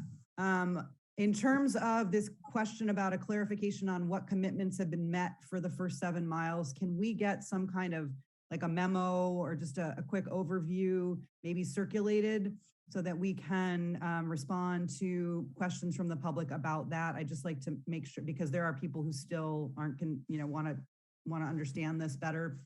Is that something that could be done kind of Sure. offline? We provided notice to Progressive Rail back in August. We've had conversations with them. They even told us that there's equipment on the track that needs to be moved. So we've not heard anything from Progressive Rail that we have not met our commitments. And it's been, we're getting close to a year from now. In fact, we plan on writing them a letter that they're not maintaining that section properly now. It's getting overgrown. Thank you. And then there was a question about the concerns about the estimated costs for interim versus ultimate configurations, that the interim was only for part of the trail, but the ultimate was for the full trail. And so there was a disparity potentially on the cost because there were more miles in the ultimate. Can you just clarify on that? There's actually more miles on the interim because it includes the trestle. Otherwise, it's a like-to-like comparison. The cost estimates only go down to Rio Del Mar at the end of segment 12. So it's pretty much an apples-to-apples comparison. Thank you. I just wanted to make sure that was clear for the public, that it is apples to apples, at least as close as we can get on that. Okay, those were the questions I had heard from members of the public. So we will now, I'm going to close this item and we will go back to our the rest of our agenda. We have the final items we have are items 23, commissioner oral reports. I'm hoping if commissioners have any, they will keep them very brief. Commissioner Koenig. Thank you, Chair Brown. I just had a question. So I had posed some questions to RTC Council, and I believe Commissioner Schifrin had as well. Those were answered to the commission in private as a confidential memo. And I just wanted to, I don't know exactly what the process for this, maybe RTC Council Mattis can clarify, but request to the commission that those be allowed to be made public. since that was the intention by asking the clarifying questions to begin with. So, Madam Chair, the memos were provided to the commission as confidential communications. If the commission wished to authorize their release, the commission should provide that direction to staff and my office. And that can be done through a motion. Would now be an appropriate time to do that. Would you remind me what we're doing before I authorize it? So there were two memos that the commission received this week. One was a series of responses to questions that Vice Chair Koenig had asked in relation to the current Measure D and RTC. And then Commissioner Schifrin. I remember that one. Thank you. Yeah, and then Commissioner Schifrin separately asked questions about it as well too. And what we responded to were both sets of questions. Okay, I remember those both now, and I think there's no problem putting those out in the public, but let's put it to a question, I guess. I move we put those, make them public. Second. Okay, any discussion on that? All right, let's vote before we lose another member. We can't take any action. I guess we'll take a roll call on the motion to make that information available to the public that was received. Commissioner Bertrand? I approve. Commissioner Sandy Brown? Aye. Commissioner Johnson? Right, left.